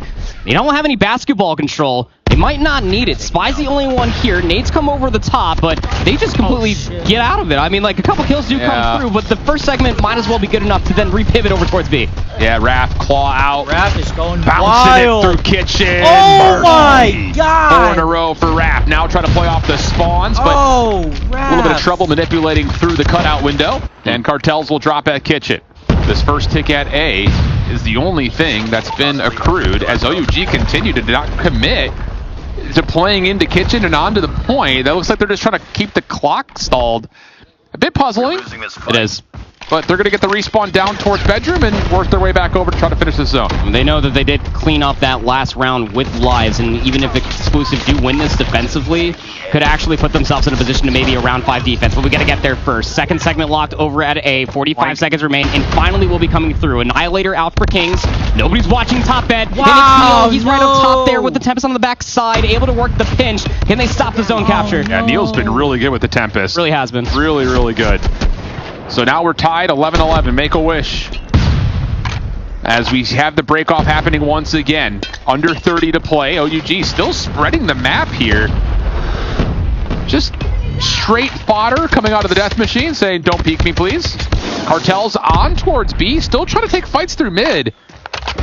This hasn't been as clean as we've seen from OUG in the past. And now they need to make a desperate play, and they're going to go to the scaling deep play of Raph, who's already through laundry, to see if they can finish B. GM's going to be pulled here now, and then maybe try to help their way get over towards one of these two zones. A lot of mid-map control. You got one player over by B, just trying to bait them out into the backside of laundry, but they don't have that space being provided for them. Raph, he's got his USS-9. He's already inside of Kitchen. No respawns remaining for Exclusive, though OUG only have one. Yeah, and if you're Exclusive, it doesn't matter about the lives. It's just about defending the zone. 3v5 situation. Extra 60 seconds going to be confirmed with that capture on B. The last 3 defenders have to play kind of in and around the site. Spy already has the Annihilator out. No one giving him a peek, though. Good patience from OUG. No! First shot lands for Spy. Can't get the second as the window 4v1. player is able to shut that down. And it's just down to Neil, and he's found 1-2, but nothing more. OUG 3-0, the control. A big objective time now for OUG, flipping the S&D map to, and then the raid control. 3-0 nonetheless. And again, this is the bread and butter for Exclusive when it comes down towards their control play. They don't really like playing too many other control maps, but still, this now puts OUG firmly in the driver's seat. Explosivity, their individual prowess as well, everything that they did not find success with in that Combine map number 1 surely came through in that raid control. Exclusive had a handful of moments where they could potentially try to close out a couple of rounds and get themselves a lot more space to be provided forward, but it just felt like the way that we are seeing OUG manipulate the map, it's just always together. The nades to set themselves going forward until that third round. That was probably the weirdest one. Yeah, it's still like, and I don't know, we will have some time to chat. Tech has no idea either, apparently, as he's just giving us the shrugs and he's praising the War Machine gods, something of the nature. For real. But there is a question, I think, just about like what is the mentality surrounding that mid-rounding on the offense for OUG, where we're putting members off spawn to just go wherever they're closest to. I would figure and that their idea is if we show force on both zones, it gives us an opportunity to group together at mid with numbers. And then pivot. Yeah, and then wherever you find success, like that last round, like, Raph gets behind laundry. Yeah, I think that's probably the idea behind it, but it definitely felt like Exclusive were maybe getting a handle or winning the 1v1s they needed to make that less convincing. I will have to go back and relook. I mean, it felt like a little bit of like anxiety riddled. Like it was like, okay, well, let's play to see if anybody overextends, and then we'll make the decision. Okay, well, now we just need to make a move forward, and we'll just get down over towards A zone. 21-12 for Veer is the only player that went positive for Exclusive, but Kings 22-16 led the way for his team. 8-11 out of Tech. What happened, man? I was just about that'd be why he was emoting towards us for a second there, just like I'm just laying it up for my teammates. I don't really know what that was, but all right. Yeah. 88 impact, by the way. 88 impact, probably. I still don't really know how the math of that. I don't know. Figure. I'm not a scientist or a mathematician. No scientists. These parts. No. Brothers. I can talk about dogs and cats though. I got you covered there. Yeah, that's more sciencey than I got. Biology. Yeah. I got that.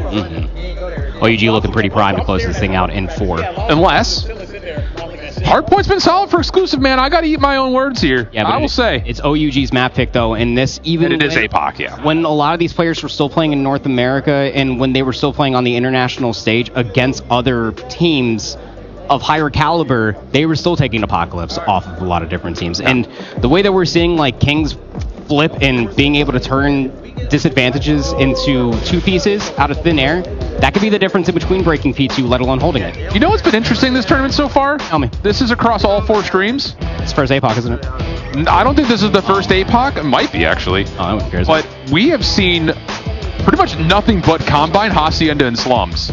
We've seen, I don't think any OUG Summit. Can win this round. Which is so odd because Summit was like not the round, the map. game The last That was the gun runner. Yeah, the gun runner is And then crazy. Hardpoint. Oh man, blessings They if you dance. played 2019 Modern Warfare. Holy, here we go, APOC. Down low. Through the smoke we go. Exclusive first couple eliminations, but OUG are looking for an early map flip. And they've got it. Nice, W comms, Dude, all right. just like run through the balconies. All right, cool. Sick. And then deal with like the map's position soon afterwards. Spies trying to rectify this opening mishap, but comes up ever so short. But you know, this is the play now for OUG. Look, like you wanted to play for the spawns, now you gotta have to reap the benefits that Exclusive are gonna garner a lot of time here on one. And look, if you're out there and you want to lock in to see how good this Exclusive team is, lean a little bit forward into your monitor here and really keep an extra eye on the mini-map, because this map by far the largest hardpoint map we have in the pool, and it's all about understanding spawn manipulation and how things flip, how you block, how you lock, and what you spend numbers on. OUG better at the macro game here than what we saw in Combine. They will have a rotation win by the look of it to P2. Can't say that with certainty yet because Exclusive are finding some wins from the front, but the spawns will stabilize, OUG will neutralize. But I'll tell you what, if you're Exclusive, you don't get the P2 spawns, but you get 45 on P1, you're happy about that. Opening hardpoint, by the way. And now OUG, again, this was their gambit. Like, play for the P2 spawns, and now you kind of have to answer with a full 60. The first wave of gunfights will be good.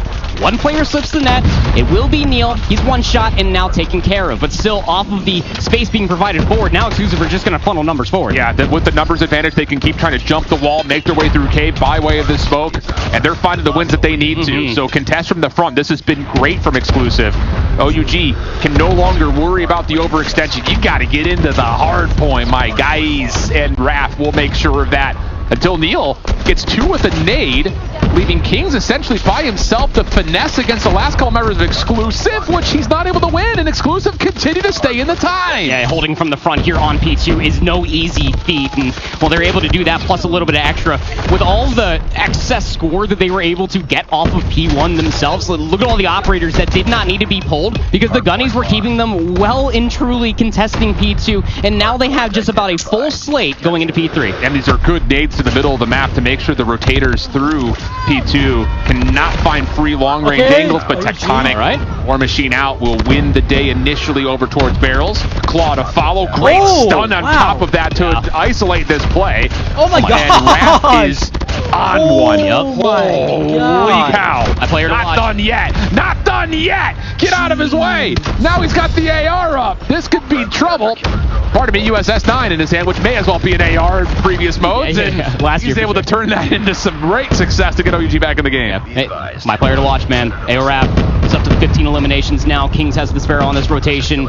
You do end up having the 100-killer drone moving their way forward. Pred Missile as well from that previous spree. Raph getting a lot of good information, but Veer now has the War Machine. And space forward. Equalizers are out now for Spy. Really well done by Spy. Finds a route, takes advantage of it, and Exclusive re-break the hard point to grow back to about 40 points as we rotate over to Ruins. OUG trying to lock things down on the left side of the minimap. Predator Missile being called in by Kings to try to lock down this rotation. They will find one to slow down Exclusive on the overextension, forcing them to have to try to play from the front. Still think about that 45 points off of P1 right now? Yeah. I'm still looking at it as well as we go over towards the Stonehead P number 4. This is the final hard point in our rotation. If you're new to Call of Duty Mobile, we do not go over towards P5. But Chicken Coop, Chicken Coop, Chicken Coop. It's such a powerful position. Cartels is playing in it. He's able to find himself 2 with the Tempest. Solo for the 3rd, and that should be the break fully forward. Yeah, should be good for it. You also have, keep an eye number 5. Raph is watching the rotation through Coop, so everyone else can just keep their focus forward. And OUG are ripping it apart. Still 28 seconds to fight for. Sawa has found himself somehow behind enemy lines, but does get dealt with. Watch the pinch. Spawn flip coming through. OUG is aware of this. Do they find the kills in time? Yes, they do, at least initially. Last effort here with the final 14 seconds. Spam coming through the smoke. But Exclusive have reinforced from Cave side, and they're going to get a pretty significant amount of scrap time here. Yeah, back 5 seconds should be secured here for Exclusive. Now we're just back literally for square one. OUG on the useless building side of the map, Exclusive on the P2 side of the map. You take away those 45 seconds, even if you split it in between the two teams like it should have been for OUG, this would be a dead tie game, but it just isn't. Another good wave of gunfights do come through for OUG, but can they convert that into time? They flip out the spawns at the very least, but they're not giving up time here on P1 this time. Kings waiting for his moment to hit the pinch from top TV. Works out great, trying to find members to the smoke. That will not connect. Follow up from Solo. Good as he finds the final two. Meanwhile, all throughout this, OUG, nice little passing of the baton of who's locking down the P2 side of the map, and they will continue to win from the front. So, again, rotation, the name of the game. OUG still winning on that macro battle. Just comes down to can they stop Exclusive from finding the same kind of value they did last time we were here from the front. Good space being held in the middle of the map. You have the ruined spawns being anchored, map control. They're starting to push a little bit further forward underneath the down chopper. That can get a little bit scary as far as the spawns are concerned, but still holding it down towards the time. Getting things back towards an even slate before P2 even pops. Much different. Cartel's not able to find the early exiter of this P1 time from Exclusive. Kings also falling from the front. A little bit of panic maybe starting to instill in this OUG setup, but from the middle, that is enough clearance to get the respawners up, keep the focus to the front, toss your nades, pop your war machine, and stop Exclusive from making their way through Cave. No entry whatsoever when those explosive operators come into play. Trophy system was immediately taken down. The trophy system on the opposite side for OUG was placed right in front of the temple where the war machine was maybe trying to find a little bit of an entrance, but it gets shut down instantaneously. OUG, 121 points and counting on up. It should get past that threshold, especially with Cartels pulling out the Tempest. Yeah, and a Pred missile just to make sure that they have the information that no one's playing from the bottom side of the map. Cartels now trying to zone a little bit extra forward, but oversteps is welcome. Trophy system to keep King safe on the heady. Shut down though. Exclusive, do you see an opportunity to jump on in? They're going to pop the Sparrow. Bold call, but Caesar's able to connect for one. Second does come through on top of that, but it's not enough to actually get much time here, so I'll let you at home decide if that was worthwhile or not. It wasn't. Oh. Hey, might have been. Hey, they could turn the tides, potentially, but they're still trailing by 22 now. 150 to 128. Death Machine's going to be pulled here for Exclusive on the rotation. It's a very powerful one to be able to get all the way through these paper mache buildings, potentially, but it's not connecting. But it still sets up the rest of Exclusive for success to be able to find the wave of gunfights required to hold the initial time. And the timing is perfect as Sawo catches one of the mantle from the heli. And then you've got Neil once more just ripping it apart with the Tempest. A real problem, actually. He's really, I think, on this mainstream, been top 2 Tempest players, which is top 2 out of 4. So, I made that sound way sexier than it was. It's still good. Yeah. He's still doing really well. Still batting 500. We good. Kings able to find 2 there off the re-entry, but Exclusive still have a tight hold around the backside of these spawns, and OUG going to be spawning all the way to the backside of Ruins. You're hoping for a player to move forward and find value. Would be Solo to try to do so here with the Death Machine, but they're just continuously running away. They know exactly where he could potentially be located at, and by the time he works his way all the way through the long magazine, it's only going to turn it into about like 10 seconds. We'll flip the lead, but still Exclusive setup at 4th. Yeah, we're getting 40-20s right now, it kind of feels like, in favor of OUG since that little folly in P1 to P2 on our first opening hills. Veer trying to connect with the war machine, doesn't find much, but OUG, like you mentioned, do not have the benefit of the close spawn. Sparrow dominating this cross in through K, but nades over the top shut that down. Now you got a Sparrow on the other side. Wrath could potentially go into an op of his own, but is not needed. Kings has found 2, and now he's got the tappy way of the Type 63. Tech also getting the left hook involved as Exclusive are able to reinforce quickly thanks to those spawns, and they have convincingly re-wiped the floor. What a rebreak from Exclusive, and there's still 23 seconds to fight. Big wake-up moment there from Sawo. He's leading his team right now in eliminations. Gets kill number 30. War Machine now out for Tectonic up to kill number 37. There's no trophy system to stop it. Direct impact into Sawo's forehead, and that's 3 now for Tech. Still 10 seconds to fight over here at the bottom of the second set. And Exclusive are holding strong. You need to understand win condition right now if you're Exclusive. You're at 206 to 171. You win on P2. Yes, you do. You just have to hold this side of the map. They haven't been able to do all map. Haven't even had time to even look at Temple this part of the map. Nice moment there from Veer. Slows down OUG from stretching across the map. These next wave of gunfights, super important for Exclusive. Nice crossing angle for Neil, who has, guess what? Another Tempest shut down this time. Yes. OUG with numbers, trying to work their way across P1 to the other side of the map, but they're shut down, and now you've got the War Machine, Death Machine, all the machines in play for Exclusive to try to put this one out of reach. Yeah, Death Machine, their top maps, is just going to absolutely rip everybody to smithereens and should be the immediate information that you need. Still, enough time for Exclusive to close things out on P1. One player, Kings, spawns all in the backside of the temple. He's not there alone, but you got to stop this time from being earned. Oh no!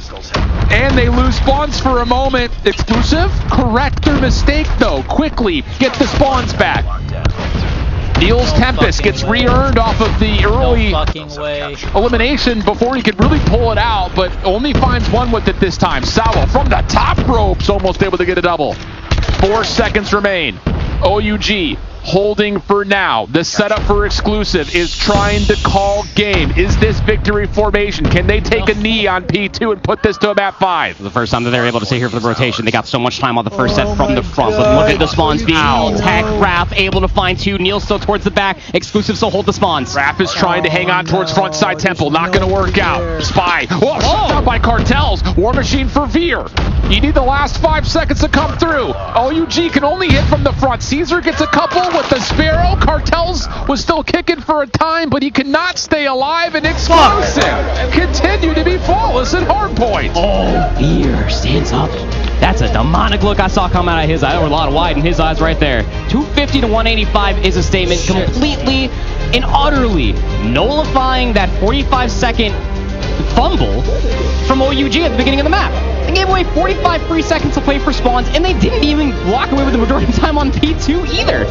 By that point, when you make such a fundamental mistake, and you're still able to keep it as competitive as it was, you really do feel like that OUG was that one big mistake away from potentially closing it out in 4. But that's not going to be the case at all here, Alan. It's going to a map number 5, and as we're going through a lot of these replays, there were so many heroic moments from so many different individual players. Operator usage was fantastic as far as the warfare was concerned in between the two teams, being able to answer tit for tat.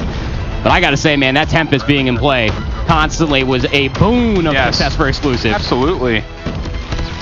You know, the other side, now that we've gotten 2 maps between these two teams on Hardpoint, we kind of threw out like that little insinuation that OUG were playing maybe too macro focused on Combine. Again, big map, you could afford to do that largely when it comes to Apocalypse. But where my mind is wanting to pull me to are all of the teams that we've seen across either COD Mobile history or CDL history or Challengers history that play for spawn control, money hill control. Sometimes the team that just gets in the hard point, it can just be mixy. You're like your Bostons who just like jump on the hard point and say, come fight us. We don't care about spawns. Look, it's a respawn game mode, but like you still have to play around the objective. Go figure to make it as black and white as possible that you can find all the space being provided forward. But when you lose the returning 3 gunfights, just because you have the spawns does not mean that you're going to secure any semblance of majority time. Sawu had himself a fantastic performance. He's been really quiet all day long. 37, dead even. Nobody went positive. No, exactly. It's what I'm trying to say. Look at the time. Yeah. We said the exact same things when we saw Exclusive play earlier versus on Mythic, where it's just like on Mythic had one player trying to soak time, whereas Exclusive's like, I'm closest to the hard point, I'll get on it. Solo being a route man, trying to always push over by broken down chopper. With Raph. Maps, yeah. Raph was that guy inside a chicken coop, like I was talking about. Same for Cartels, was playing a lot of different off angles, but it just never felt like we had a guaranteed moment to sit down and play the time. You know who did that really well last year? Tell me. Elevate. Oh. What happened to them? They won the World Championship. Of course. They swept the World Championship. They did. What was that Grand Fonz versus Q9 though? Hardpoint then wasn't exactly their strong suit. Yeah. But still, like... Yeah, but still. It's the entire idea of just like, you know, fundamentally the game mode. You literally spawn into a ranked game and it's just like, oh, Hardpoint. Get to 250 points. You win the map. Like, correct. It seems so simplistic, and yet it can be so... I don't know what the right phrasing would be, but it just feels like that it's such an easy mistake to make at the highest level for it to get away from you. And now we're going in towards a map 5, a standoff, and I mean this is where the Wild Wild West truly does come out to play, because there's not a whole lot of tape, I will say that much, for Exclusive when it comes down towards this map. But I like Sawu on it. I have seen him, especially on Animus, play on standoff in the previous stage. And if he's able to feel the hot hand coming away from that previous map, Alan, he could get active. Yeah, this was not a regular playground for OUG and CDM either. They played it a bit in stage 1, but didn't touch it much afterwards. They did beat Wolves on this map in stage 3, but it's a pretty big deal. Wolves was, I would say, like, in terms of how search went throughout CDM, like, as good as Wolves is, that was not the mode that they won CDM on. They won it on their respawns. I mean, Q9 was the search gods. Yes, they were. From CDM, so. You're always such a lovely guy, always having a good time, keeping the vibes and the spirits up. Look, this is not at least in playoffs regionally, that Exclusive have played. But it is a map mode combination that has been in the game for ever. So you feel like that this should be playing right into their wheelhouse, right? They love double sniper. And like when Chris was back up here and we were breaking down the best of 5 maps, if this goes to this map 5, with Neil hitting the shots that he's hitting, we also saw some insane quick scopes as well from him in that map number 2, and the 7-2 loss nonetheless. I think that standoff is not going to get as zany as Coastal could possibly be. The rush down that OUG were trying to play, not always going to garner the same success when it comes down to standoff. Agreed. Thanks. It's just wild though, like, and I know it's early in this tournament, but it does kind of feel, by watching really outside the one map that Elevate dropped here on this A stream, seeing Exclusive be perfect in hardpoint so far. Like, people are not playing patiently off of the one taps, the shotguns. They're running. Like, they're running and trying to just beat you by playing through the hill. And that was as simple as it got last year when we watched Elevate. How did they beat teams? They played Hacienda, they ran actual ARs, and they beat people to hills. Exclusive so far has done a nice job of either winning rotation or very quickly being able to contest when they don't have rotation. So that P2 hold from the front was legendary. Absolutely legendary. Legend, wait for it. Dairy. Missed times. Search and Destroy standoff, the final destination here for one of these two teams. Remember, loser of this goes home. OUG, the team that didn't even think they were going to be here until, what, about 5 days ago. Going up against Exclusive as the #1 seed from Europe. Felt like they had playoff berth within their grasp. Are fighting for their lives. See what we get as OUG will be on the offensive half first. Holding off any A hits and trying to play through Brown. Woo! Got a little mixy, so was able to win out too. Kings will be traded back. We'll get to the early 3v2 numbers now in favor convincingly for Exclusive as Tech is by himself. Should have a freebie there. And we'll have tons of time to play the 1v2 up from here. XM4 in play here for Tech. Instead of the usual Odin or Type 63, so he has a little bit more like versatility with the weapon, of course, but completely played like a fiddle here. With the map being flipped now, Caesar, Veer, getting closer towards Bakery. Tech does have the bomb to work with, though. And wow, if he can get Grandma control, this would be massive for him being able to kind of pick and choose what he wants to do, knowing that he's going up against Veer and Caesar. He has a range deficit, though, especially with Veer being in the play. But he's got options. So you're telling me there's a chance? I'm telling you there's a chance. We got options, boys. We got What was all that 1 in a million talk? Still so much time left. 45 seconds, and he's going to slow clear Grandma's. But look at the back-to-back that we got going right now. Yeah, they're just going to wait for the plant and just play 2v1. Absolutely. But if he gets this bomb planted at B and he could play timing for the backside of Hostile. Correct. Or he could play Cafe too, honestly. Yeah. With the jump up, it just keeps you away from Veer completely. We got options. So many options. And that is a great position to plant for everything. Does he get a read on where Exclusive comes from, though? Oh, that's a weird Well, be trying to play the 1-for-1. They don't give him that opportunity, but the play's coming around the back. Tech has to hard read this. What the fuck? No. There's no He's way. in a good spot for now. So smart. Does he get a sound cue? Oh, does he get the second? No! No, not quite. Caesar right there. Damn. Not the tool for the job, unfortunately, for Tech and Exclusive. Take the opener. That was so close. Needed some Shisui levels of trigger discipline, right? Yeah. Potentially, but yeah, putting himself in the best position when we talk about it and fully break down in Search and Destroy, when the bomb is playing in such a situation, like for Tech, like he put himself in a one tradable position, like immediately inside of that corner. But that's what we were talking, like the timing inside of Hostile, not enough time to clear all the way to the back. Completely understand why the hairs on his neck were probably standing up to only play around Deli. Played what she cleared. First round for exclusive. Frag out. Trophy down on the broken wall corner for That was a good IQ play though by him. And yeah, you could see the focus for both teams is all about what's happening in Brown. Spy up top on the balcony, good for the opener.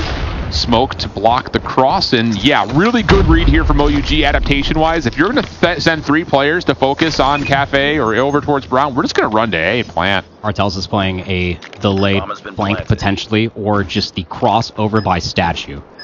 The majority of this retake, I would feel, has to either take a route or it's just going to have to be straight up the gut. This is not an easy one to try to re-break if you're exclusive. Yeah, Tech's just playing contact from the barrel. Kings is doing the same thing underneath the truck. Oh, but hey, how are you? New haircut, huh?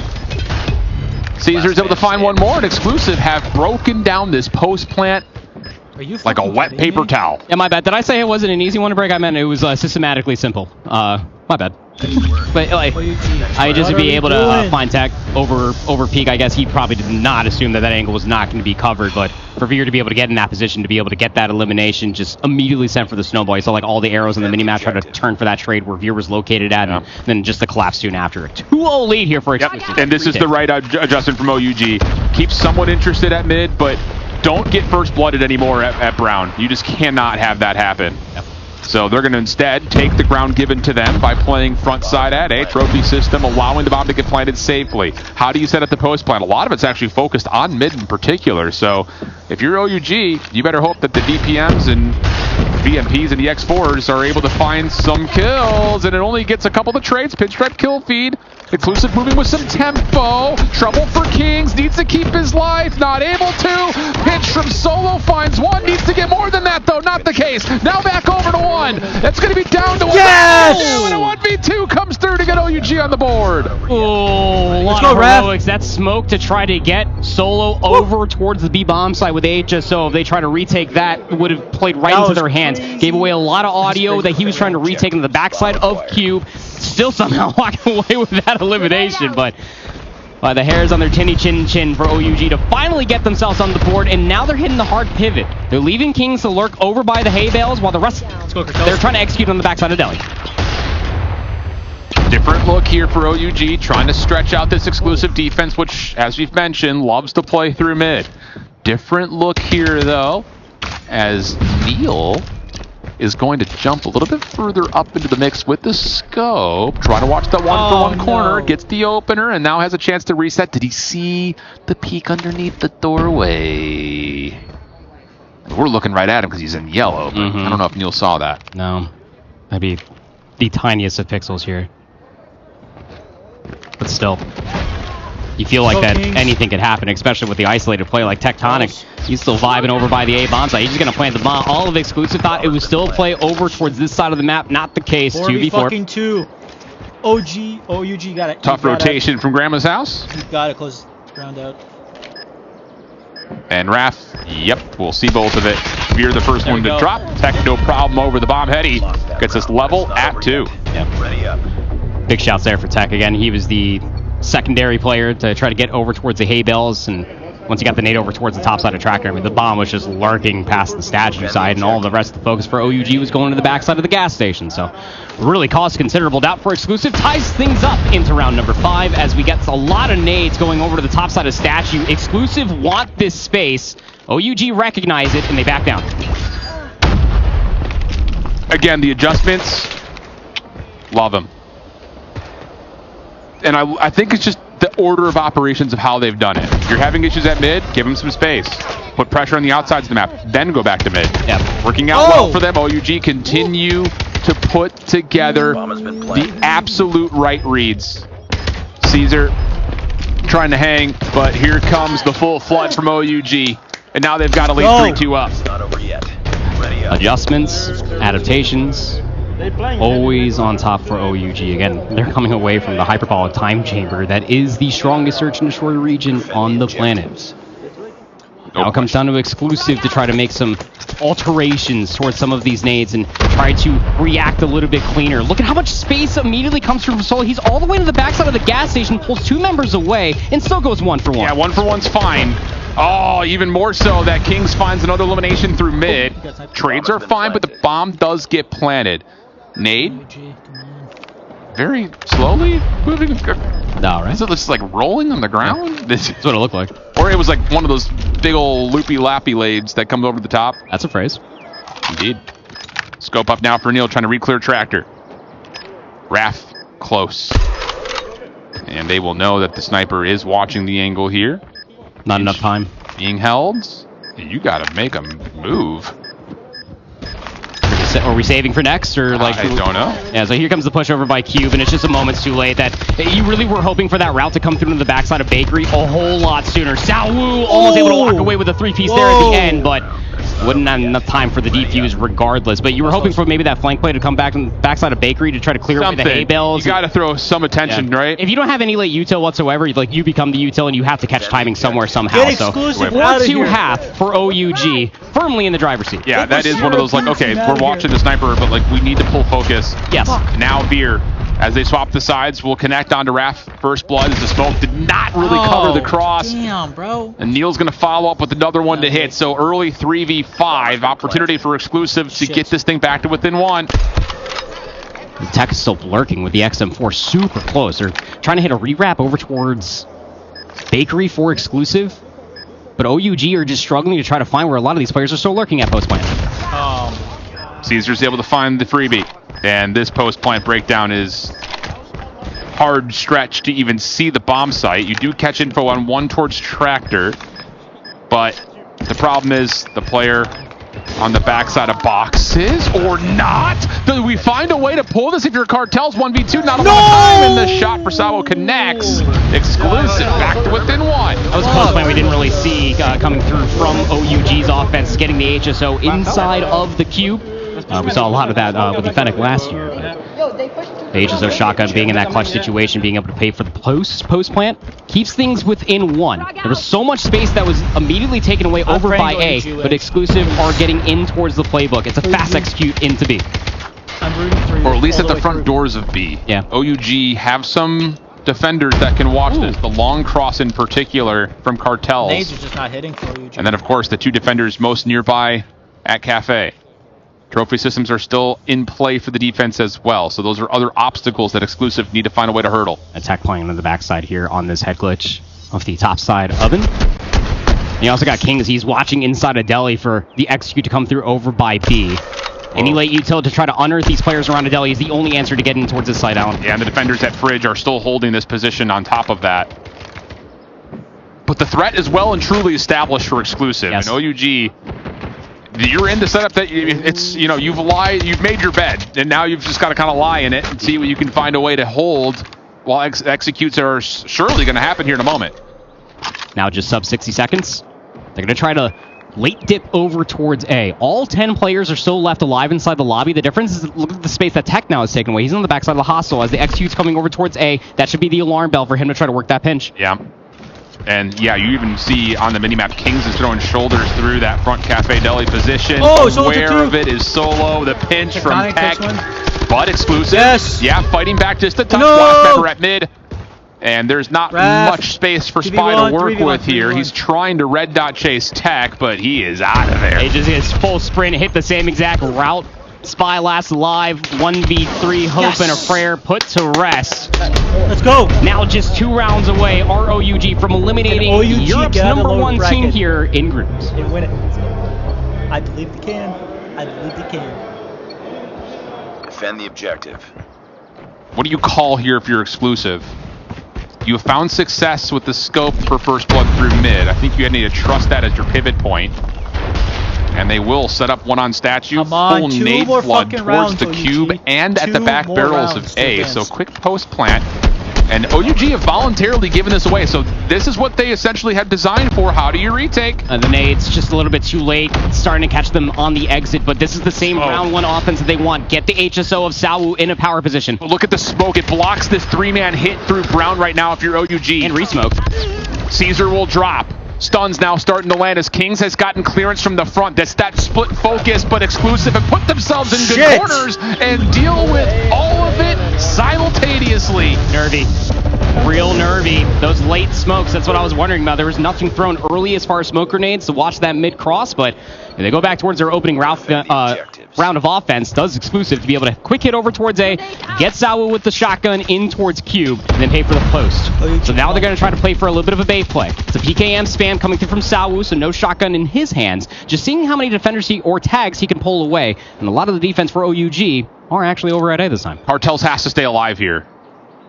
He drops, this whole defense falls apart because everyone has to rotate away, and not only does he stay alive for a moment, he finds a first blood. That does have to pull one player back. That's going to be King, so he's going to play Grandma's, try to keep Delhi safe. Tectonic is extremely vulnerable here, but does have at least a wall behind him to kind of set his Alamo. No. Nobody in a position to try to play for that trade. You can see that's exactly what Kings is trying to rectify. Maybe get himself on the backside of Delhi. He's going to play this head glitch on the turned over oven. So, what do you do now if you're Exclusive? Do you try to hard hit your way in the backside of Delhi? That stun's actually going to reveal Tectonic. He need to act on that. That's insane. So now you've got B pretty much open with certain considerations. That back cafe position's the tough one. How does King I don't know. get that one? And look at Solo, you dirty dog. Late smoke to get himself inside. No, he's actually not inside L. He's playing outside of it. He would have a range disadvantage if he was peeked from that angle, but not going to be the case. He just needs to watch for the cross. Getting active. Oh, no, he missed! No! And Neil connects in the same breath. Shit! And it's all down to Kings. Bro, why do I have a feeling? And it's just, this is such a tough position from Gas to try to play a 1v3. No. Well, you don't have the shotgun to worry about. Zawu already showed his hand with the PKM, but still 1v3, pick a corner, any corner. You already got Grandma control coming through from Neil, so you know it's not on the flank. But he has time to work this, and they're all isolating themselves. Ninja? No, too many audio cues. Chill. That would have been sick. That would have been nasty. But still, Exclusive fighting, bringing themselves back from the 4-2 deficit, now tied up into round 11. Defend the objective. And first to 7, win by 2 here for Call of Duty Mobile. Fucking A. And Exclusive really enjoying these A executes. It was late last time. This time it's back towards the fast. Different look. Early defensive smoke and numbers through bottom brown. Takes care of Neil. Exclusive find themselves on the A site with enough freedom to plant. And now OUG trying to tap away as they try to break this post plant.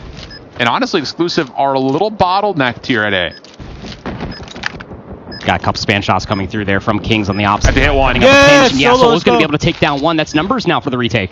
And you can see Caesar is not comfortable in this position. I love this call up from Exclusive. Take your numbers, force out the player, and tank. Holy shit! Kings with the 3-piece! It says not so fast. I know I need to keep my life. I'm going to put myself on a heady. Good luck. Have fun. Advantage over to OUG for series point. I mean, we remember what that young man did on Coastal. That man is ripping heads. His centering, sublime. Series point for OUG. Exclusive. Made it this far as the #1 European team. Is this where the story ends? Yes, come on. OUG, heavy nade play for Exclusive. Do not let him go round, overtime. but OUG are not here this time. Do not force Late overtime. trophy is going to be placed to keep the defense very safe in and around A. Double stack over towards the backside of B as well with a stun check into front P1 where Rap takes the info and runs with it. 2-for-1 exchange. Numbers advantage OUG. Bomb pancake here just on the inside of the courtyard. Yeah. Kings getting active. Gives away his life. 3v3. Too active. You've got numbers in all of the trophies you could possibly want to set up your post plant. Yeah. So we get a 3v3. Who is going to step up? Veer and Neil still on scopes. Tech quickly rotating as if he maybe saw something. Oh, this is some dirty timing, but Cartels doesn't actually connect for the full kill, and now he's on an island. Does Exclusive choose to isolate, or do they take their numbers to a site? You know, at least one is trapped inside of the hostel. I don't think that they're aware that Veer's still playing over by the hay bales, trying to play for that timing on the outside of the tractor, and Neil misses the shot. Cartels. 2v3. Send And that's exclusive the home. moment of indecision. Send You him know home Cartels from the is separated championship. from the team. Send him home. Do you 3v1 him or do you 3v2 the defenders towards A? Send They them get stuck home. in no man's land. 38 in the clock. Bomb in hand for Sawo.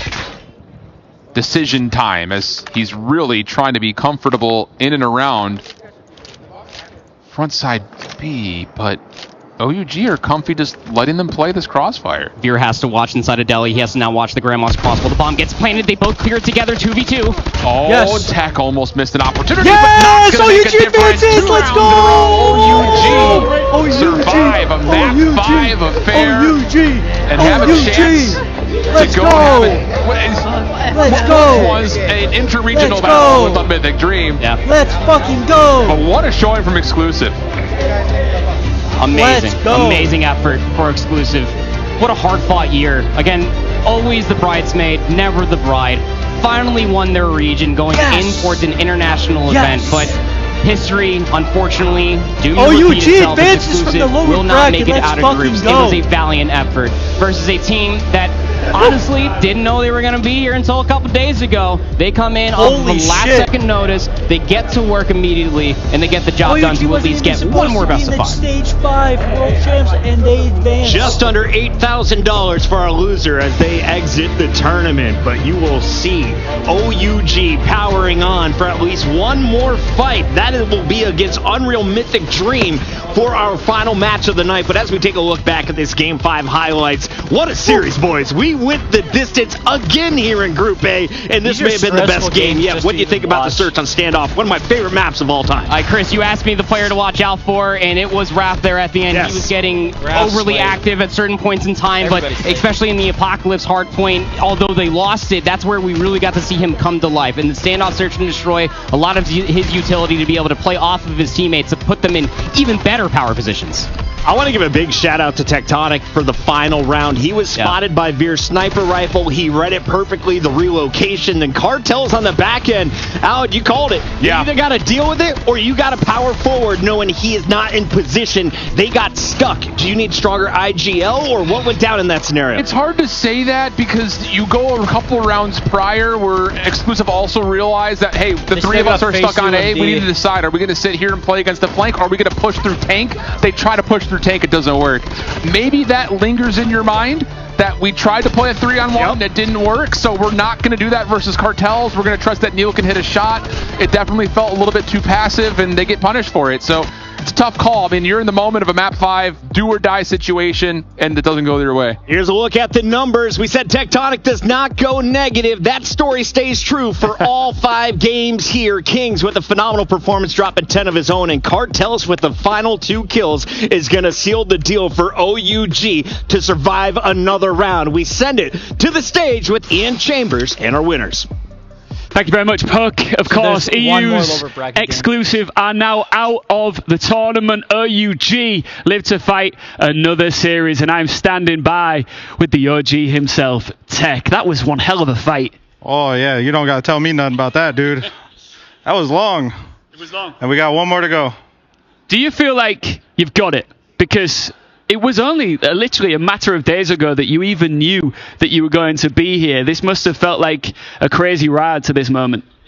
It's definitely insane to think about. We've probably been practicing about 2 weeks as a team. We had about a month and a half off of just us not playing together, you know, people playing here and there. I was coaching Godlike before coming here, you know, it's like I wasn't playing at all. So to be here on this stage again and thinking about this might be the last one after 6 years, it's a great feeling. You've been a professional player since you were, 14 years old? Is that right? Oh, whoa. Is that right? No, not pro. You know what I'm saying. Oh. You've been playing for a while. Yeah, I've been around the block. You've been around the block for a very long time. I'm in trouble. And listen, you know exactly what it takes to be on a big stage like this, world champion. How much do you think your teammates are going to be relying on you going into this series?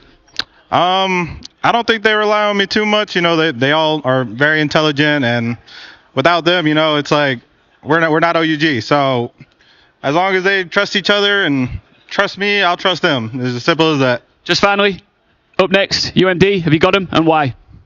I think we got them. I think Exclusive was one of the better hardpoint teams, and they kind of, you know, They were working UMD for the most part. I think we have to clean that up a little bit going into this. S&D, they probably have an advantage over us, so we want to try and win these respawns. All right. Best of luck, man. Good luck and go and prepare. Back to you on the desk, Puck.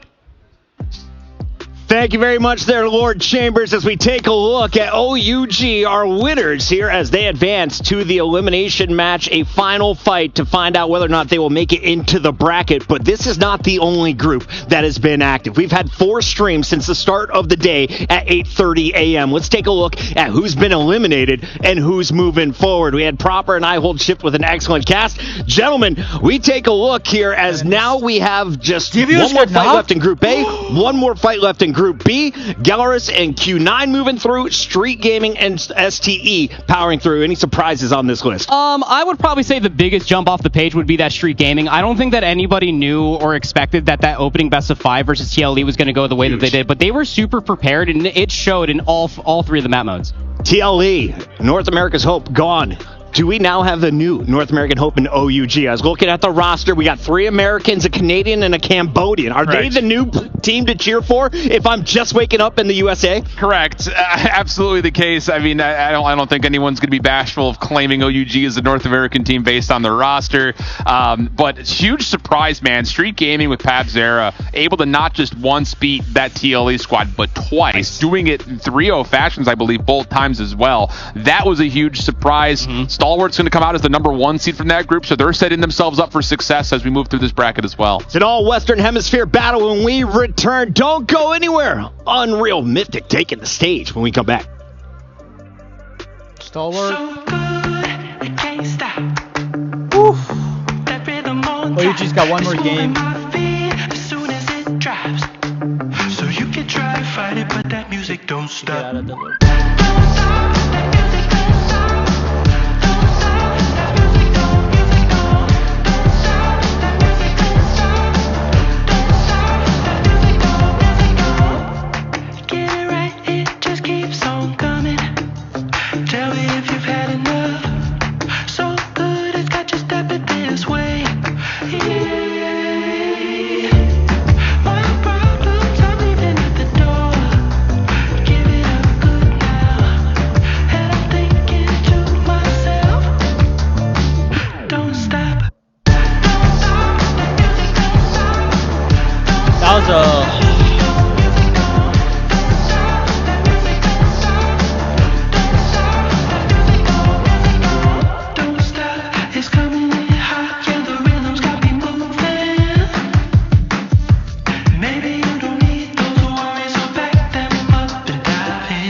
Shake that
Welcome back. It's the 2025 Call of Duty Mobile World Championship. We are here in the group stages, and it's time to find out who is powering into the bracket, who is going home, as we send home half the competition on our first day of action. Here is a look, though, of what has happened in Group A. If you're looking for a clean win, Elevate Puck was the only squad to do so. Everything else has been a Game 4, and most recently Game 5s involving OUG and Unmythic Dream. So what can we expect here as we see those are the two teams remaining to fight things out? We welcome in Chris Tunn and Brody to break down all of the action.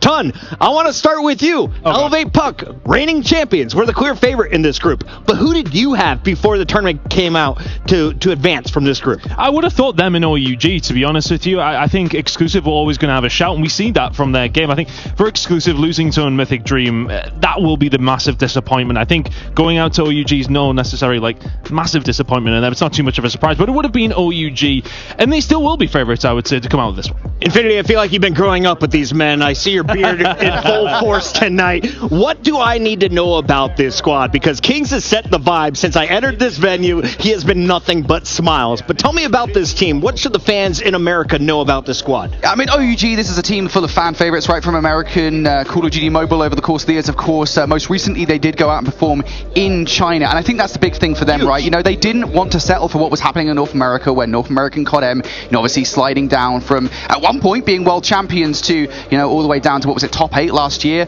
I don't think they were very happy. So they went out to China to improve, and that's exactly what they've done. And I think, just the resilience of this roster to make those improvements and to become a tour de force, I think has been really, really interesting. I want to give a lot of love, I think, specifically to Raph as a player that I think has such high energy, and the way that he played in CDM, when he plays extremely well, he is a force to be reckoned with. We haven't seen that today, though, I will say. I think just on an individual level, if he goes off, I think it's going to cause some problems for Unmythic Dream. Raph was the man who sealed the deal. He got the first 2 picks, and every time I see him on screen, he's getting multis. He never goes 1 for 1. He's always a 2 for 1 kind of guy when he finds success. On the other side, Unmythic Dream, representing Mexico, has had some phenomenal spots in their tournament. They've also had some low points. How do they get back to the top of their game? Who is the player to watch this time around? It has to be Shisa. I mean, we've seen consistently throughout today, he has been popping off. I think that those S&Ds specifically, when they were going up against Exclusive, the guy was just finding rounds on his own. He really is going to be that guy. You look at Puertas as well. I think he's been quite consistent throughout this tournament too.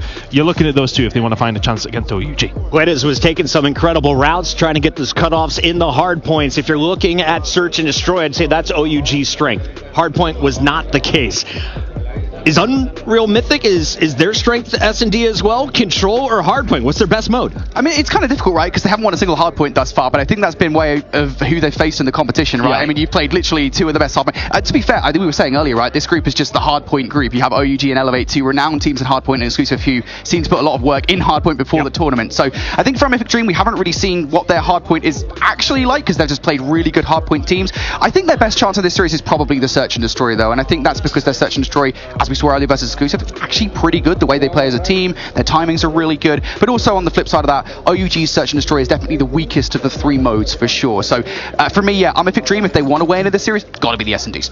Ton, if you're looking at this squad, is there an IGL to listen to? Is there someone we need to crank up when the Spanish gets loud? I think Envy, the guy's been around for a very long time. He's the one that's going to be leading them, and I think I kind of agree with Brody on the S&D front from them. That's where they've got to push them. I mean, you heard Tech say it. He said that S&D is where they might have us to a certain degree, so these guys will be wanting to just force that map number 5. Steal one of those respawns away. They've got a very good chance of walking away with the series, and Envy will be at the forefront. If you are just joining us, welcome to Call of Duty Mobile's World Championship for 2025. We started with 16 teams. At the end of the night, we'll be down to 8. There's only room for one of these squads, and I have a feeling we're going to another Game 4. Do we have another Game 5 in the cards, though, Infinity? Oh, man, that's so difficult, because it would require them taking a respawn away from OUG. I say that like OUG are definitively going to win this series, by the way, which anything is possible, especially considering how competitive OUG were versus Exclusive in the last series. But yeah, I mean, it does feel like you're going to have to take away one of the hard points. And for all we've been saying, OUG are a phenomenal phenomenal hardpoint team. We saw what they were like versus Exclusive. They're not infallible. So, it does feel like maybe the S&D, the hardpoint, we could get a game 5, but I pretty am staunchly saying this is going to be done in 4. And Ton, we look at this Unmythic Dream squad, this is 2 teams that were combined into a super roster, right? So this is not your familiar 5, but they are all on the same page when it comes to our bans and protects. Let's get into the map vetoes and find out where we are going for the best of 5. It looks like your hard points will be on Hacienda and Apocalypse. If you watch the start of the day, OUG handed Elevate a loss on Hacienda hardpoint. Do they keep it rolling? As I think they're the favorites, at least for map 1. And as well, we've seen that on Mythic Dream have actually went twice on Hacienda and lost it 2 times. So I think that's another one that, straight away for OUG, you're looking at that, you're happy to get a hold of it. Apocalypse, another great map for OUG as well, Brody. Yeah, that's the key thing for me, is that Apocalypse was a big one in CDM for OUG. It was basically their one mode. It was the number 1 mode for them. They really never lost it. And to see both that and Hacienda in this series, that's a good sign if you're an OUG fan. Looking further into the series, though, that Tunisian map number 2, it can be a bit of a wildcard pick for OUG. It is something that I'm looking forward to seeing them play. Gotta give a big shout out to Tectonic on the other side for OUG. He said, we are not an American team, we are a Chinese team. We've been playing in China, we've trained with the Chinese, and our Chinese fan base is here. They've got the Lucia buff. She's come all the way out to Poland. She's been doing some casting. She's going to be cheering on the squad here. And Brody, she's used to doing some winter interviews with this squad. Yeah, for sure. Everyone loves it on Twitter. Every single time that Lucia was casting the games for OUG, they were winning those games. So she's here. She's in the stage. She's absolutely going to be supporting the squad. That must mean it's an OUG win. We'll find out. Our official phone, the OnePlus 15. If you guys haven't tried it out, the players are loving this thing on this stage. Nothing but good reviews as we are just moments away from this game. Chris Ton, for everyone who is just tuning in, what have they missed? The best moments on the day, and what can top it here in this best of 5? Oh, I mean, it has to go down to what we've seen with Exclusives game. When it goes to that map number 5, we go to 7-5 in round 11. You just missed that one, and we have the potential for something just like that here. On Mythic Dream have really actually turned up in this group and kind of caused a little bit of a problem, and I really didn't expect it. I think if you were telling me it was OUG against On Mythic Dream to qualify into bracket play, all day long I'd be saying OUG, but I'm standing here and I'm actually not that sure. Yeah, I mean, it's kind of wild, right? Because, it's kind of a cardinal sin to commit as a caster, but in a way, I kind of wrote on Mythic Dream off as I went into this group. I was like, yeah, they've probably got the least interesting storyline a lot. NA is kind of in the water a little bit as far as, their chances here at Champs is concerned. I had more high hopes for Exclusive in a way, and to be fair, to a certain extent, maybe they delivered on them in those last series. But still, on Mythic Dream, they've come here, they've proved that they are definitely worthy of the competition. I think they can take out OUG, but they've got to be putting on their A game. Our players have 1 more minute in the firing range before we get this one started, and I got to ask you, Infinity, if you're looking for snipers, who are my players to watch? Looking at OUG, I think Kings is the guy, right, for sure. That's been a conversation point, right, for OUG, I think in particular, right, OUG with their sniper rifles. They've lost a Jabin and Seven coming into this event, but it feels like Kings has done a relatively good job. We saw him on, I think it was the Coastal Search and Destroy, doing pretty well. So I feel like, he's definitely the guy for me. On the other side, I'm looking at Noisy. Noisy is definitely a phenomenal sniper rifle player. If he can step things up a notch, on Mythic Dream, they'll be right there in the conversation. What about the SMGs, Ton? Who needs to get up close and personal? I mean, we're expecting it from Shisu consistently. We've seen it all day long. If Shisu can bring his A game, then they're going to cause a lot of problems. But I think this matchup's kind of going to be him against Raph, isn't it? Right? They're the 2 pop-off potentials in both these rosters. Shisu consistently will find those multi-kills. You mentioned it yourself there, Chris, about Raph. He hasn't necessarily been putting up huge numbers. Yeah. But when he's finding a break, he's finding 2 or 3. We've seen specifically in the control against Elevate. He won around on his own by punching through, getting his team in a good position for them to hold that defense. And he can bring moments like that. Both those players can bring moments like that. And that could be the defining factor. Moments make the difference when it comes down to Call of Duty. Both those players have the potential to create those moments. Vibes are high on the right side of the stage. Unmythic Dream. Vamos, baby. Let's go. They are ready to take on the challengers. OUG, who fit in the final moments to get the 16th spot, trying to cause some chaos. They are just 3 map wins away from advancing to our top 8, Infinity. Yeah, I mean, this would be the biggest storyline of the event so far. Looking over the groups, actually kind of checking who has gotten through. I think the biggest one so far, I would say, is Street beating TLE, for sure. I mean, that's something that we were talking about. But yeah, this would be bigger. This would be the biggest storyline that's happened so far. Enough yapping. It's time to go to the Hacienda. On the mic, we got Chris Ton and Infinity. Take it away, boys. Hacienda again. Every single series we've had a Hacienda to kick things off, and I like it. Final game of the day here on Alpha. And we have two very, very strong teams. OUG coming into this as the favourites by some distance. And UMD have been the upstarts of Group A. What can they bring to the table? Can they defeat the big dogs from China? Yeah, this is a big map for them. Of course, OUG and Hardpoint, they have been the big boss in a number of different situations. UMD yet to win a Hardpoint today. So I think for them to come out and start this series in this fashion, especially in the context of us talking about the fact that, hey, their way into the series is a search and destroy, or the search and destroy, as I should say, and one other map, this would be a huge way for them to start the series, Tom. For UMD, I mean, Hacienda's been a real bone of contention today, hasn't it? I mean, for all the games that we've seen, it's been tough. It's been extremely tough for them to manage to find the win on it. OUG, though, themselves have not necessarily lit it up in Hardpoint how we expected. We've seen Exclusive really cause them some problems, so I'm going into this, yes, okay, feeling OUG in these Hardpoints. I think their road to victory is kind of, it's permanent what Tectonic said. S&D is where UMD potentially have us, so the feeling even in the OUG camp is we probably need to do this in 4. Yeah, definitely. We're looking over towards Unmythic Dream, then in towards this Hardpoint thus far. We, of course, saw them earlier on Hacienda, and we talked about their P2 setups being, well, pretty damn good, we shall say. And a lot of it kind of predicated on the idea that you would have these operators and you would basically full stack them in towards the point. Well, right now, they're not that far. Well, they're behind OUG, and so they won't have any operators to work with. They're going to have to do it with just their pure gunny, first and foremost, and it's OUG through the front. Let's see if they can find a way through. And be over towards the backside, making sure those spawns stay on the side of UMD. Is OUG now trying to find a way through. Solo cannot get there. Kings is able to find the trades, and they're just a pinstripe kill feed across the board. The ones who are in, well, both two teams right now, but there's Raph, who could break that. Doug Tectonic will find it, and there's the break for OUG. And again, you just don't have any ops early on. OUG going to overwhelm you, and now we're going to see this OUG setup. They're going to try and get a player out in towards the lobby and hold the players down the driveway side. OUG could also get a War Machine into the mix for the last 20. That would be huge, but no, they're just going to do it with the gunny for the moment here. It's going to be a full yellow kill feed, and there is that push out in towards the lobby as well. UMD, 10 seconds left on this Hardpoint ton. You've got to start rotating away here. There is no point investing in towards this time because you've got to be careful of a player like Tech who's on those streaks. Yeah, they're going to be the second ones there at this moment in time, though. OUG already on that route. You can see Solo setting himself up as we head over towards P3. Tectonic will find one. These transitional kills are always so important. Solo gets taken down. It's important that Boyd has found that.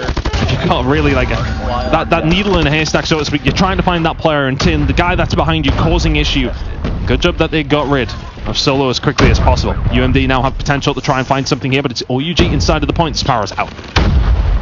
OUG trying to push out of the hard point every single point of ingress. Yeah, I mean, you talk about it, right? Raph also had the claw out at the same time. So OUG with the double investment here to keep UMD at bay. Now it's going to be Cartels on a potential flank with the Tempest, and he's just doing Cartel things. Oh, goodness me. One more player. Raph will take that guy down. And OUG are getting a wealth of time on a kill that you rarely see that happen. Despite all these smokes, despite the counters that UMD are trying to put together, it's just not happening. Hardpoint has been UMD's struggle all day long, and it's starting to look at here on Hacienda. So Cartels, Kings, starting to light them up now.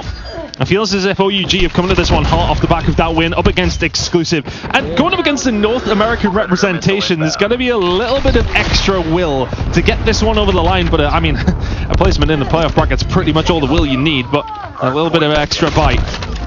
Kings and Co trying to find this rotation now over towards P4 for UMD.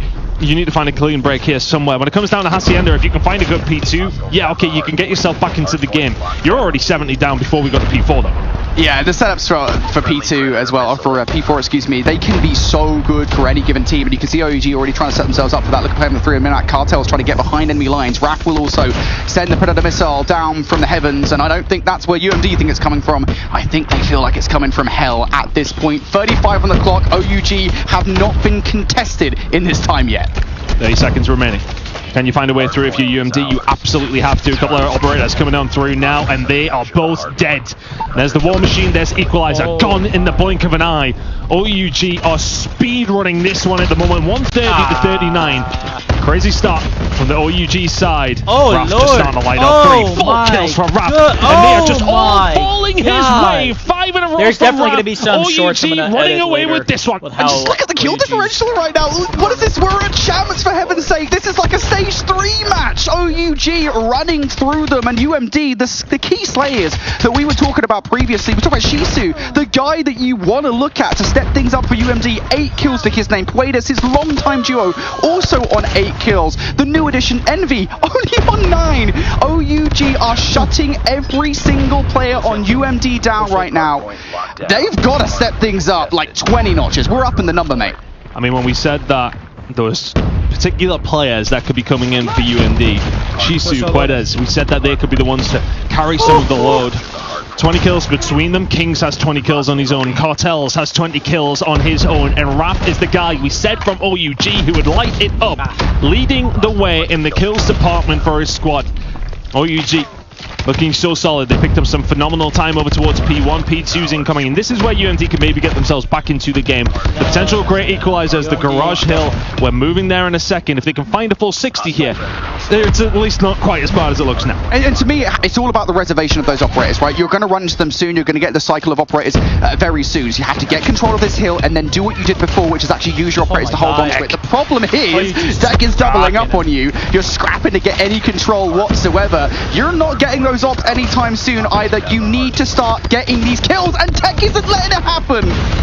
Oh, once again, Envy manages to take himself down over towards P2. Shisu is going to be able to find plenty though, and 45 seconds remaining here over towards P2. It's time that is sorely needed for the side of UMD. Kings now trying to shut down the water push, cannot do so. They're investing and investing well. Puedes and Dakota doing well with their operators. The return is looking nice, and Puedes is starting to line it up now with the War Machine. They're bringing in the equalizer as well. This 30 seconds is massively important to UMD. Yeah, I mean, this is their strategy, right? Just get in a P2, invest every single operator you've got, and hope that you can soak up as much as time as possible. That leader's advantage, though, for OUG is dominant. UMD going to invest everything to try and get this 15 seconds of time. But OUG actually going to kind of send a bit of reinforcements at that time to steal it away. You can, of course, do that with the leader's advantage, but it's all for naught as all 4 players do go down. And now the foot race is on. Towards the next hard point we go. OUG looking for the first touch. This was a beautiful hill for them last time around, Tom. UMD get the hill that they needed though to put themselves back into contention. But now they need to limit the bleeding over towards P3, and that bleeding was heavy. Last time out, as you mentioned, Kings streaks and everything that's needed coming in right now.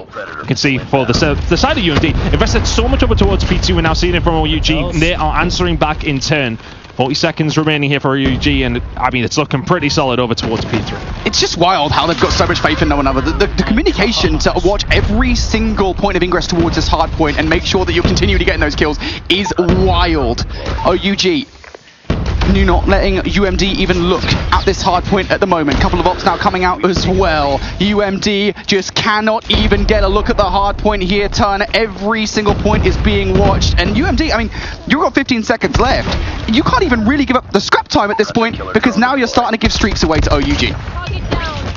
It's becoming a little bit of a task for UMD to try and bring this one back. I mean, Hacienda has not been their stomping ground whatsoever so far today. And that seems to be a continued theme. OUG 25 seconds away from taking map number 1 in very convincing fashion. Raph has himself an EMP as well, and this has just got to spell so much trouble for UMD. The heavens are opening, Solo's finding kills. I mean, this is just so easy at this moment in time. 20 seconds away from a bomb storming map number 1.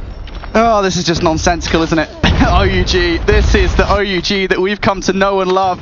Hardpoint is their game. OUG is their name. 10 seconds away from victory here. Everything, the kitchen sink is going at that kill ton. OUG, it is but a formality at this point. They will dominate map number 1. A statement start to their qualification matchup. Not much really needs to be said about that one. As convincing as we've seen all day. Confidence builder for OUG after not winning a hard point in their previous series. The OUG Neslo is not something I expected to see in that previous one against Exclusive. That's not going to be the case this time around. They will find the hard point as expected. A 1-0 lead for them in this final game of Group A.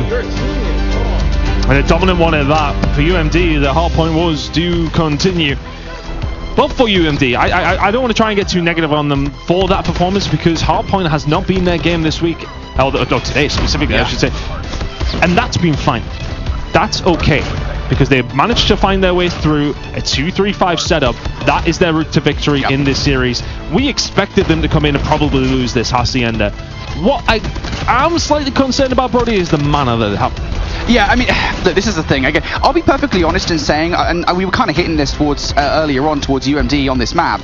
It did feel like the way that they were being competitive earlier on here on Hacienda Hardpoint was pretty one-note, right? I mean, it was a very one-dimensional thing of just like, hey, so the majority of our time is going to come from P2, and that got kind of less and less effective as the game went on, as they kind of fell out of favor with Elevate. You know, you can't just rely on, we're going to get into P2 and we're going to have 3 operators out and we're going to get our time from that heal. That's not going to work, especially against a team, by the way, that is kind of renowned. Again, I know there's memes behind it, guys. Kind of renowned for how good their setups on Hardpoint are, especially P2 on this map. So, yeah, OUG just indomitable there on that one, and that shows in the KDs.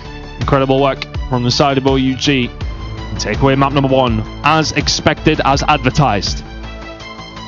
But how does the rest of the series go? Because it's kind of been a real topsy-turvy day for them, to be honest with you. I think, you know, had you told me today, okay, that they go down against Elevate, they'd really have to be forced all the way to a map 5 by Exclusive by way of losing 2 hard points, but then winning S&Ds. I don't know where the headspace is with the S&D. Yes, okay, they've just won 2 of them to get themselves to this stage. But how are they feeling about Tunisia? Because as far as I'm concerned, not usually that hot. Yeah, Tunisia is a weird one, I think, for both of these teams, right? I think, you know, specifically looking at OUG on Tunisia, it's been like a 50-50 game mode. I think certainly on towards early on in CDM, excuse me, Tunisia was a bit of a cagey one for OUG. They couldn't really figure it out. They'd often find themselves kind of stuck in headlights. And then as we got kind of further and further in towards CDM, they kind of figured out that just kind of throwing something at the wall that isn't very nice and seeing what sticks is the way to go about it. So I think that's the kind of key here for OUG, is just keeping that variance and strategy that works so well towards the back half of CDM and hoping that that will work out against a roster like UMD. I will say though, UMD seem pretty proficient in S&D. So this is the route to victory for UMD though. It feels like a must-win map. For OUG, it would be an absolute bonus, wouldn't it? If they can take away the search and destroy, but it's round number 1. Solo has just had a free run through the middle of the map, and it doesn't really matter because UMD are already waiting for them. They open the door, but they're waiting on the other side of it with the shotgun. Noisy now could do with holding this down, and is going to. We'll find Tectonic. Cartel's willing to back 2 versus 4 in favor of UMD. I'm surprised that angle wasn't checked there by Tectonic before he ran straight into Noisy. Nonetheless, like, he'll get traded out on the Kings for the 1v4. No way. Finds first. No shots out yet from UMD. They're letting him survive. Keep it cooking. I mean, they're just trying to bait him out this stage. Wow. Dakota's going to get caught. Let's just not try and make this happen. 1 versus 2 now from Kings. Yeah, trying to keep himself alive. They've got the info on him, but they haven't been able to close the gap. What are we doing? What are we doing? We are giving this one away. Envy will fall 1v1. No way. Kings is going to go for the chase as well. Misses the shot, goes for it again. The shotgun is out. Can he find the 1v4? That's a short. That's a short. Bow down to the King. That's gonna be My goodness, what a way to start this search. There is no way on this planet that should happen. My God! Let me put that in my notes. That's gonna be. Oh boy, that's one of those. That's one of those where it's like, yeah, fair play, Kings, but also UMD, come on! What are we doing? 1 by 1 by 1, and Kings knocks them down. Oh boy. I was gonna say I feel like we're watching NA COD M, but we are watching NA COD M. UMD gonna draw first blood in this round at the very least. OUG trying to work off the back of that height, but I feel like they might be overheating a little bit here in this one turn. Kings and Cartels might find themselves in a bit of an awkward spot. Well, Kings is left. Run it back. Chalmy with the Type 63 will be saying right now. And if I'm UMD, I don't know if I want to. Don't line up again. Do not line up again, Kings. Smelling blood in the water once more. He seemingly cannot be gunned right now. Envy's going to take his time, though. This is a little bit more like it. We're baiting, we're switching, we're finding the kill. Better from UMD. Oh, whoa, it's getting a little nervy. Yeah, that was, I think, 100% one of those rounds where something crazy has just happened in the prior round, and OUG are like, well, let's just full set it. Let's just see what we can do. That's exactly what they did. Of course, UMD also kind of met them with that aggression in towards B. And they will win those fights. So that's a crucial round for UMD to stop any early momentum from OUG. And here is that aggression once again. Solo getting aggressive, super aggressive. They're not even expecting this, but Puedes will find the first kill. Trade comes through. Oh, this is for Solo. Hit him with a quick one, too. Puedes will fall. OUG are feeling it now, though. That's just not the way you clear out the back of the site normally. Normally it's like you till over the top and then take them out with a sniper rifle. And Solo said, yeah, I'll just do it with the prize fighters. It'll all be all right on the night. OUG, now numbers in their favour. UMD have to find a way back into the site. And, well, there's 35 seconds. That time will disappear before your very eyes. It's going to be a hit towards the back, which is going to be the catalyst for them, but OUG, they're dug in deep. Solo holding this for the HS, and this is just never a fun push. And we will fall, as will Dakota. Noisy dealt with. What is this beast that OUG brought to search and destroy? They're bringing the flare right now. They're 2-1 up. Yeah, you know what? That is the closest I think I've seen anybody play like Clove from Stalwart. I mean, that is the closest I think I've ever seen any player play like Clove, where Solo's just like, yeah, I'm just going to full ram straight in towards the B site with not a care in the world. Yeah, that's pace that we don't normally see from NA, I'll tell you that for free. So this is definitely a Chinese team. OUG, right back at it towards A. Again, variance and strategies, though it isn't a variance, as you're sending a shotgun player straight for the middle map, and they've successfully got through. I mean, Raph has not stopped running forward, and that's just going to open things up. There will be panic in the camp as Raph will find one, Raph will find two, and it's just opening up like a tin of sardines over towards A. Shisu will find two, though, to answer this one back. 3 versus 2. UMD have a chance, but OUG have just found themselves inside of the point and have the opportunity to get this bomb down. Yeah, we'll talk about it in a second. OUG, 3 versus 2 now. We're going to get this bomb down on site. They should be able to do so without much of a stress here. UMD, of course, only really have a couple of options, because Tunisia is a pretty big map, and I don't know if you would have time to make a really long flank around. So I will say, on the other side, though, there is one player, Solo, who is watching said flank. For the moment, this is effectively a 2 versus 2 if UMD are fast with it. Just felt like Raph ran through the middle of the map, survived, and just caused absolute chaos. Envy will fall. UMD, this feels disjointed. It feels like we're not all quite on the same page. Quedes now left in a 1 versus 3. OUG about to go 3-1 up. He cannot look in 3 directions at once. Kings will find another. Yeah, and it's just like, how do you let Raph get through behind enemy lines like that and not realize it? Because the thing is, he got tagged, right? So they saw him, they knew that he was there, and yet still he's able to walk away with 2 kills. Your immediate kind of priority there, if you're UMD, is like, right, we got to get deal with him. Like, don't worry about the A site. We can retake that. Let's not lose more players. I can sympathize because he kind of ran past and didn't even look for the gunfight. So immediately he's behind. Yes, okay, and that happens so fast that I think UMD are struggling to then reposition themselves. And we're getting pushed from the other side, right? Tough one. Well played from Raph. Envy will find Kings though. Feels like the first blood that UMD have managed to have in quite some time. Second kill probably going to come through here. Oh, that's lines 2 up. 3 with the pistol. My god, the machine pistol absolutely ringing for Dakota. UMD find a round back very, very quickly. I never had to criticize OUG about anything thus far in the search and destroy, is that this gung-ho attitude can sometimes come back to bite them. That is a situation where that exactly happens. That's not the first time that's happened as well, where OUG have kind of full sent it towards archers and hope for the best and not really done their due diligence in checking for any players. That time, even worse. Cataclysmic. So UMD, a couple of rounds on the board now. OUG, trying again. Shisu close. Shisu should be able to find 1. Finds 2. And he's so good at finding these corners. He nearly finds a 4th. Cartels and Kings were falling. Tectonic Nelly joined them. And that's what UMD do well in Search and Destroy. It feels like OUG, it's been their game ever since that 1 versus 4 from Kings. They've been riding that momentum. Bro. All of a sudden, UMD have tied this one up by the looks of things, unless Tectonic can find the second 1 versus 4 of this entire Search and Destroy. But I think OUG, I know it's kind of not been as defensive heavy as time has gone on, but 3 apiece after an attacking side for OUG, you take that. Yeah, it's not a defensive sided map anymore. It used to be. It used to be, I think, when strats were not very variant, but I think the way to get in a site now is just, it's so much easier to do so now with all the right utility and such, so yeah.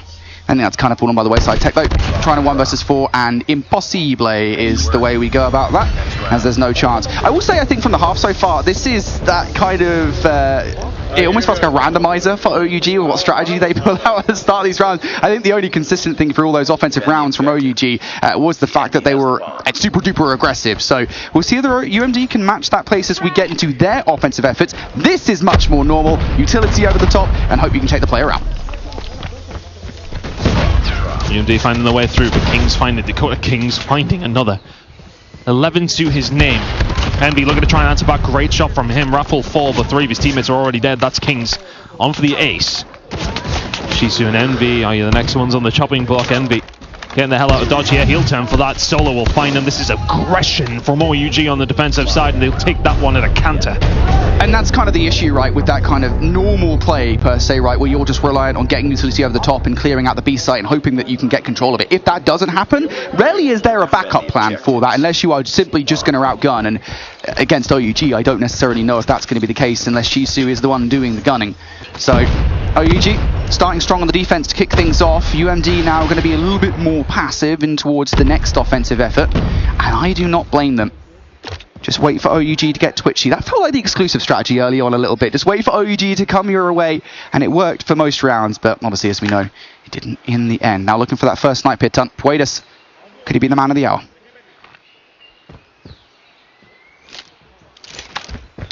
It's all quiet on Tunisia right now. I think you're right. Like, it does work against OUG, but at this stage in the tournament, they seem less enthused to be the ones to make the move. They're on the defensive side. They're in the lead. They don't need to do a goddamn thing.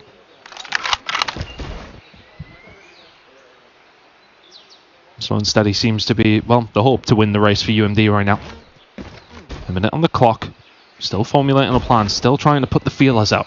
Figure out where OUG are. If we can find a pick.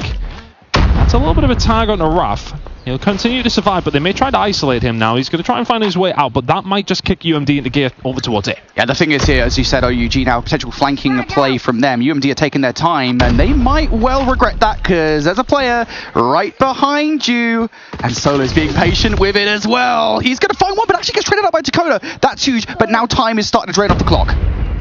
Envy finds one. Can he find another? Yes, he can. Does so well. They've just walked into the site. Eventually, it took their time, but Kartel's now left in 1 versus 2. Come on. 18 seconds to go, and that time is on his side. Expecting the push to come around, but the bomb's going down. And he knows he can chal it. He knows he has to chal it, but here comes the other player. Well played from Dakota to get off it. Damn, bro. Patience seems to be the aim of the game for UMD, and they walk away with that one. Imagine if Solo had found a little bit more value out of that flank, man. That would definitely have been an OUG round. Got to say fair play, though, to the last couple of players. I believe it was Dakota and Puedes that in that 2 versus 1. Just play that together. Don't do anything too silly. No reason to individually solo Chala like you did the earlier 4 versus 1. By the way, OUG, early utility going out. Tech with a beautiful nade over the top will take Puedes out of the play. And now OUG just going to pay patient again.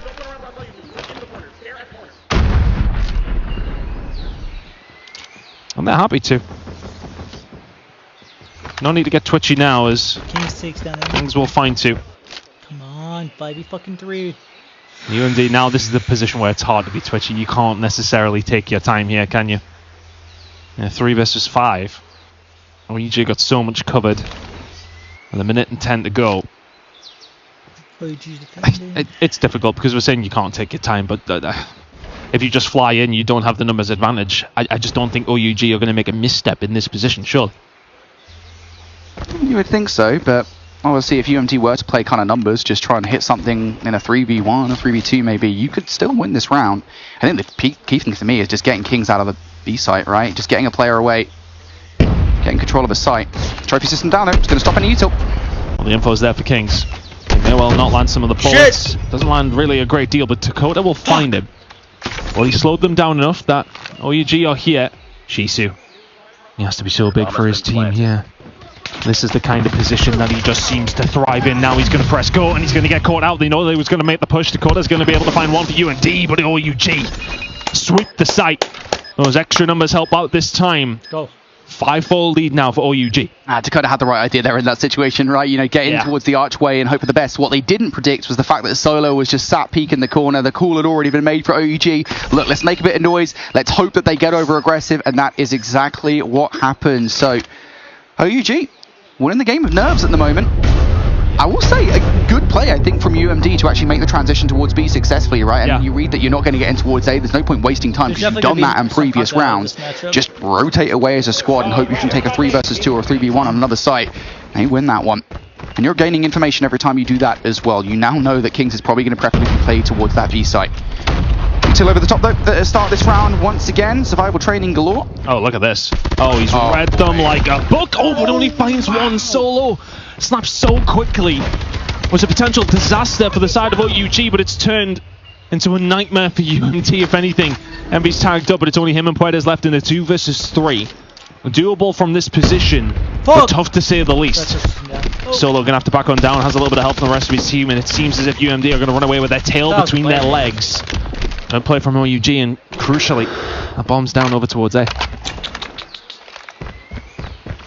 That's the big issue here, isn't it? Yeah, they see it. They're chilling. Yeah, double sniper setup here against players on A. Man, that bomb I mean, to be fair, the Tundra is probably a weapon that you want in this situation, right? To kind of snap on players, but as we've already had a discussion, sometimes you see players not the snappiest with the Tundra, despite the fact that it's hella OP. Now looking for it, 2v3. Slow and steady wins the race. 45 seconds on the clock. Envy, probably going to be first point of contact. You'll have a good idea. Oh, you can see the hair on his chinny chin chin. Cartels, though. Ready for the push that will come through, and now Puedes is left. And the 1 versus 3. Has to get the bomb, has 30 seconds to do so. Get it down, kill 3 of them, 1 of the 2. Both seem quite impossible. But we did see a 1 versus 4 from Kings in the very first round of this map, so I don't actually want to call anything impossible at this stage. That was wild. 6-4, come on. OUG looking likely to go at the map point.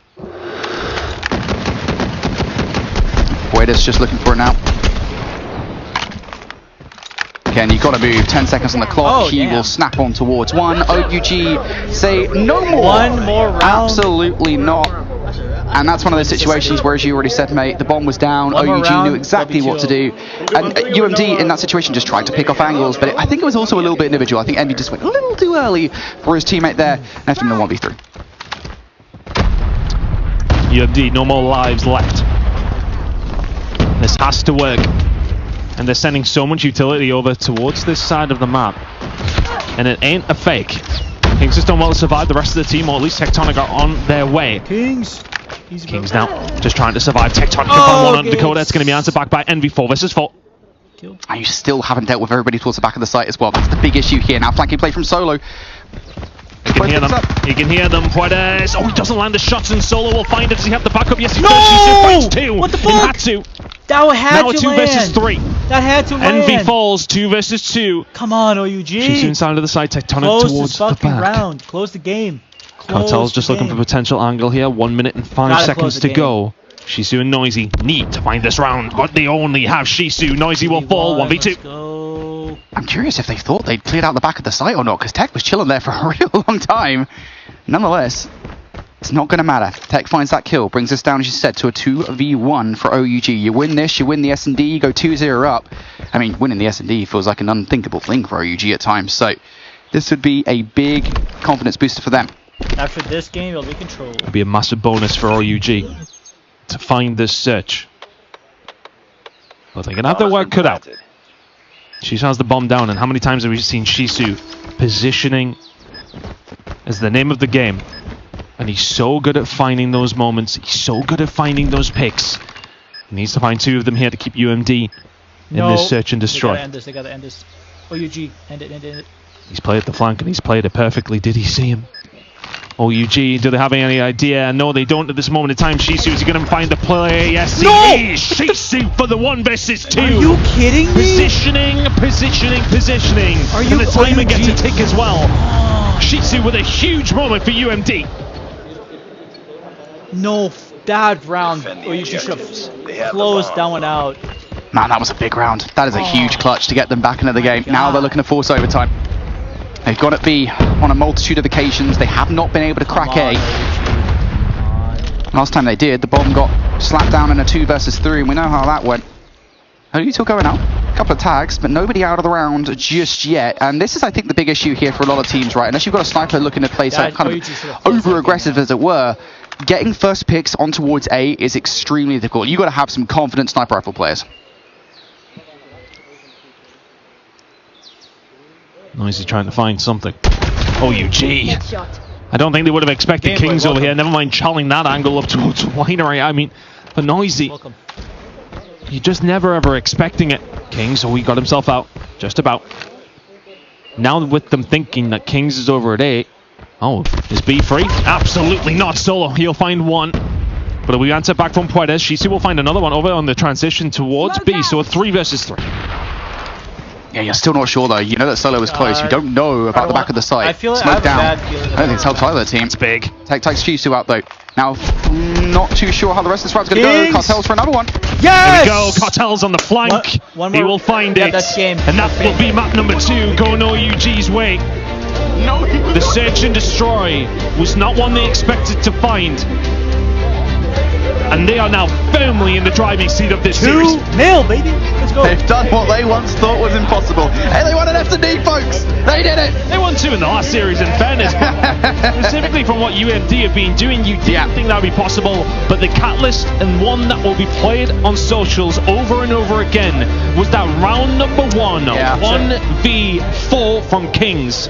OUG, I mean, there is no chance in hell he should have had this opportunity. It just has to be a miscommunication coming through from UMD. That's one that you would love to rewatch back slowly and hear the comms, because there is no way that should happen. And to lose 7-5? Yeah.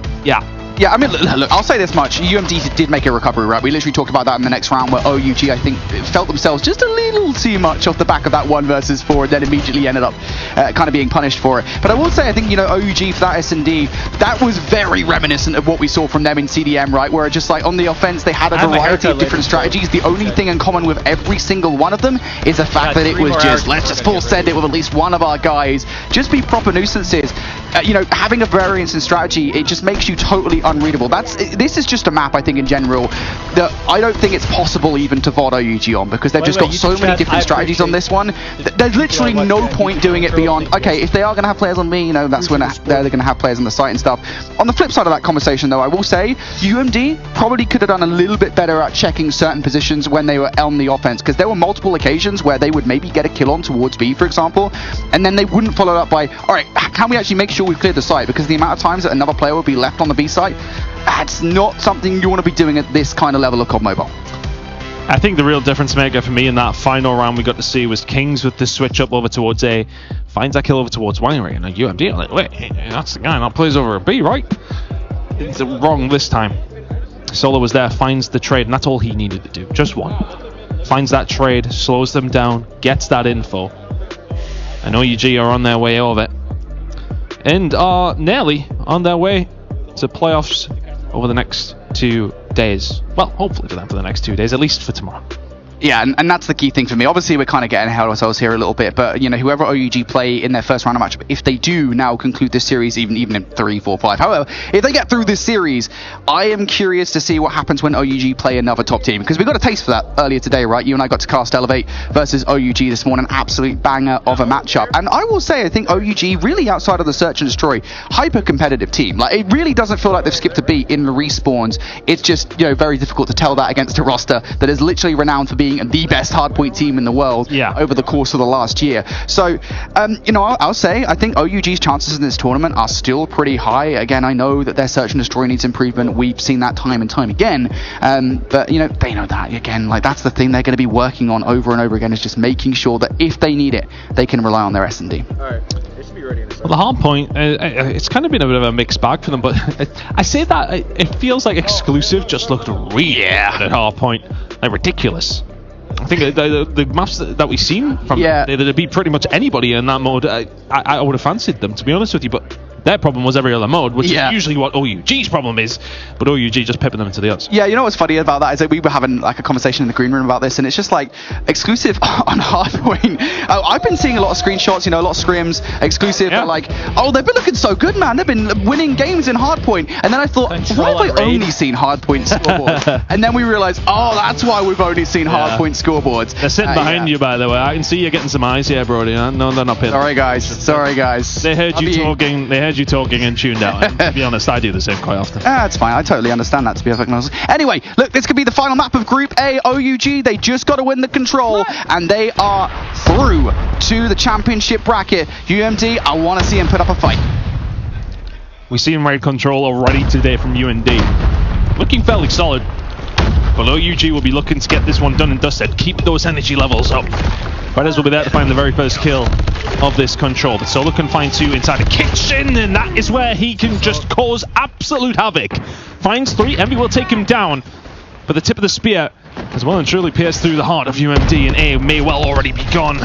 Raph trying to stay alive. The pressure's starting to come in here from UMD because it needs to. Because A is gone. If you don't do something about it, just like that, in the blink of an eye, OUG, massive advantage. They did that without kitchen control as well, by the way. Like, they were just full sent on, like, let's just full sprint towards pool. Let's get A out of the way. Let's not even worry about mid-map pressure. And that is exactly what they did. To do that without money control is wild. Now they're looking to transition here. A whole 2 minutes on the clock to get this one done.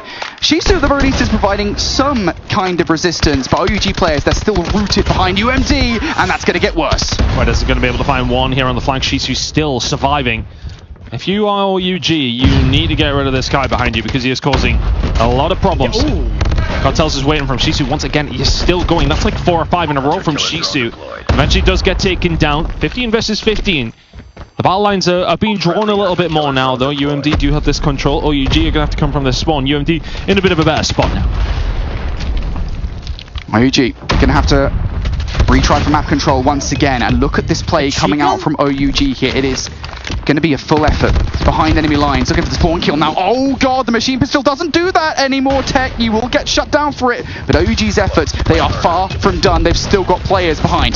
They really did focus on the flank, but they haven't been able to find the kills. Come on, OUG. Raph can find one. They start to get things going, and now they broke it wide open. Really, if you are Dakota, you need to continue to survive. Tectonic will get taken down, but they find Dakota. One more player potentially coming through on the flank, but UMD need to get themselves back in a good position. OUG are starting to get things ticking over towards B. They've got the life advantage. OUG's round to lose this now. Yeah, and now you've cleared space around the front as well, so it just feels like a kind of thing of just jumping on the point, getting UMD out and taking them out of the play as well, and that is exactly what's happened here, Ton. One last player, and it's going to be all she wrote, unless we see one of the most phenomenal plays we've ever seen in Call of Duty Mobile, which would be Shisu. Of course, you don't want to give that tick away, so he's just going to run in and make as much noise as possible to make sure that kill goes OUG's way. Phenomenal round from OUG, right? You get A done early on, and then you basically hyper-focus in on flanking over and over and over again. Never really just slapping the front on the hard point. Just constantly being a nuisance, constantly making UMD second guess about where they want to watch. And now here is that box standard play. If Tech had a really good round, so here's War Machine. Sensational work from Tech just to slow down this attack immediately, but Solo. Death Machine was out, finds absolutely nothing with it. Have we seen any single fire guns in the hands of Kings so far today? The Annihilator may well just be the best one, of course. And he's got it out, and he's playing with them over towards this B side. But the push coming in over towards A from UMD. 22 lives remaining. OUG have had a good start. And Kings, yep, now he's starting to fly. Can he find another onto NB? Not quite going to be able to get it done. But is the damage done, potentially? UMD trying to find a way through. OUG just about dealing with it. Good operators coming out, though, from OUG to try and clear some of that pressure. Cartels always reliable with the Tempest, finds a couple of kills. Good read on the flank, I will say, from Shisui to take Cartels down. So UMD are dealing with it. They're not that far down right now, Ton. Now Envy's going to start to push forward with the Annihilator as well. B slowly being captured here in this instance, and they are reading that OUG are trying to make these flanks happen. Shisu's game sense is wild. Like, so many times he finds himself in those positions, and like, he's got the gunny, absolutely, but honestly, he's one of the players that if I'm trying to get into this game, trying to be good, I'm studying his play and how he does it, but right now I'd be studying OUG and how they're playing control, because they have blown them wide open, and into the spawn trap you go if you're UMD. Yeah, I love that from OUG as well, right? They give them control of B, but then they immediately pull off, no, you're not getting past laundry, we're going to take you out, so that transition isn't even really a concern for us. And now we're back to where we were at the end of round level 1, where it's a 14v4, and look, it would be phenomenal to see this happen. Dakota's going to bring out the Sparrow to the kills, but this is one of those ones where it's just like, why are we investing the Sparrow in this situation? You could use that at the start of the next round to try and give you something to talk about, right? But, you know, just put OUG in their spawn at the beginning of the round with Sparrow. Now you don't have that operator, and also it's worth saying, he used it. He didn't just pop it and die. He's not cycling that back. He used it. It's gone. The only reason that would be really excusable is, well, realistically, because he might have had it out for a little while and survived, but I don't think he did. Seems as if he pulled it, but Poitez answering back to Tech with what he did in the previous round, and we'll find that War Machine through the middle of the map. Shisu and Kostan actually hook a little bit here. They're finding the kills. They are looking better here on the defensive side, but I say that may well have just cursed them. Tectonic and Kings working that well. They're on to B. They're getting some progress. OUG need one round to see themselves into tomorrow. First tick already through on B. And mid-map pressure. Oh, it's so easy for Solo. It's so easy for OUG, isn't it? They haven't fully cleared space. I will say that much. You know, UMD, they've still got some presence around the backline that could be a nuisance. OUG, though, second tick through. They're not pressed about it. 3 kills comes through for Cartels with a little bit of help from Solo.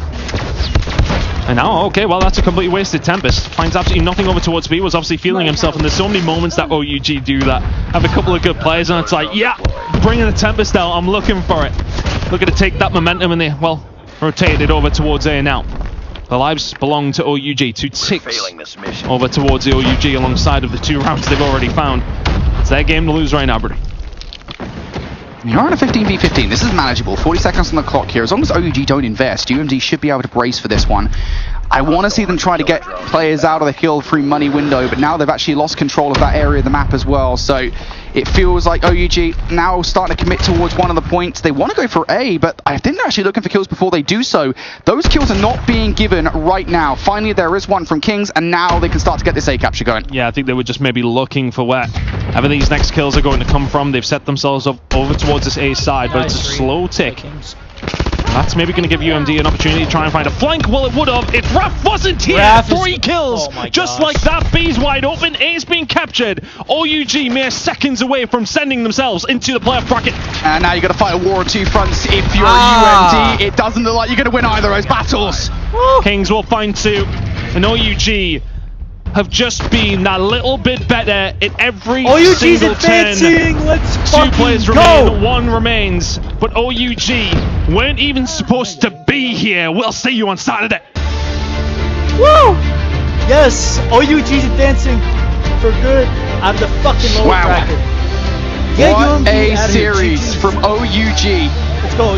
Phenomenal from them in the hard point. I think that's the most confident they've looked all day. And albeit, you know, look, that's not the most difficult opponent they'll face all tournament long for sure. Things are definitely going to ratchet up a little bit tomorrow when they get in a championship bracket. I think that was a necessary performance from them, not just to win the hard point in the way that they did, but to absolutely dominate. They looked phenomenal. They did look. And I think that Search and Destroy is probably the biggest thing for me, right, Ton? Is just how well they played in that S&D. Just making sure they got that on the board. It needed to be a 3-0 for me, I think, going into tomorrow. Yeah, it'll give them some confidence, but shout out to UMD. I think they were probably the surprise of this group in a certain way, finding themselves in this position, pushing teams as far as they did. We kind of cast them aside as fodder to a certain degree. We had it as a 3-horse race, but they put themselves into that conversation. Ultimately, they will come up short, but they did themselves pride, I want to say, that by facing teams like OUG and actually shoving them at certain points. They didn't look too bad against Elevate on occasion either. So VMD back to the drawing board, but OUG will get it done, and they will advance on 3 to the bracket play. Yeah, I mean, just really good play, I think, from OUG. I think in that control in particular as well. I love the way that they were kind of just completely swarming the map over and over again. You know, just not settling for the map control they did have. I think particularly in that round number 2, right, we know where they managed to get the first wave of gunfights in their favor. All right, cool. You know, we've got control of A. Let's just full sprint down the middle of the map to try and make sure we get behind enemy lines and cause some problems for UMD. It's that kind of control play that made them a proper nuisance. Some of the best of the best over in CDM. And albeit Raid wasn't their best map, I think, you know, they just generally speaking on control, that is what made them a problem. They look absolutely tantalizing. Is Kings hacking 25-8 and he seals the deal with some bombs from above? Let's talk to the man live with Ian Chambers. 25 kills in S&Ds. OUG send home UMD, and I am with the man himself, Kings, who's been putting up numbers himself as well. You guys are cooking out here. Yeah, man. Did you expect, like, to be putting up numbers like this, performing on such a level, 3-0, and putting yourselves in the playoffs? Of course, man. Practice. I know I practice a lot, VOD a lot, so yeah. Because do you think that gave you a little bit of an advantage coming out here, knowing that people were going to underestimate you? Everyone was saying, you know, you're the underdogs, the outsiders. Do you think that being slept on has given you maybe a little bit of an advantage here in the groups? Maybe. I don't know. Maybe. Yeah. Probably so. What's the vibe like in the team now? Have you got faith and self-belief going into the next stage of this tournament? And I guess, I mean, look, it's right here. You can see the trophy just to the left of us. You've got to be eyeing that up quite a lot, right? Yeah, of course, man. And yeah. You know, we're aiming for the trophy, so. You got it. And the vibes are really good on the team. Really good. You can see that. Yeah. Really good. Yeah. So Q9 looks like will be your next opponent in the playoffs. What do you make of them as a team, and how big of a threat are they to you? Oh, big threat. And they're a great team. I think they're one of the best team here. So, yeah, we got to prep for that. And, yeah, we'll be good. What do you think the next 24 hours looks like for you? What are you going to do tonight? Are you just going to get straight into scrims? Oh, yeah, I'm practicing, man. I'm VODing, studying, everything I can, and, to make the best of, what's next. Well, I think everybody loves an underdog story. You've got a lot of fans out here. I think you guys are super cool. So best of luck going into tomorrow, and congratulations on your performance. Thank you. I'm so Cheers, happy Kings. Back to you, Puckett, to wrap it up.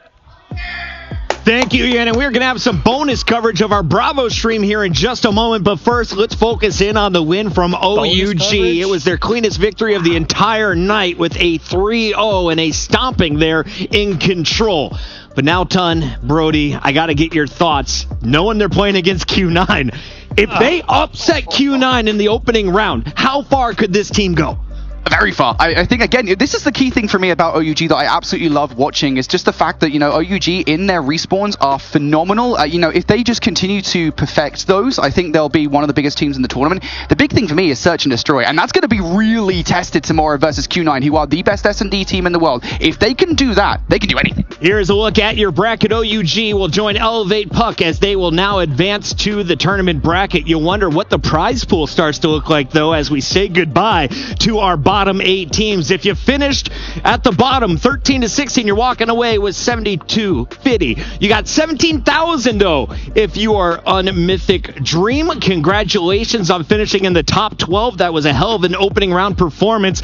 But you see, OUG and the rest of the 8 that power into our Saturday Sunday will make at least 24,000 in the running for the 350K. Yeah, I mean that's a big bump just for finishing 3rd to 4th, right? Yes, I mean, so huge. just finding that one win in that game, massively important. Big stuff for our team from Mexico, but we, of course, have more action going on here in Poland. Let's take a look at what's going on over on Bravo. It is the final match of the night, and why is this one important? We need the result so we can place the rest of the bracket. We got Ton and Brody to check in on the action.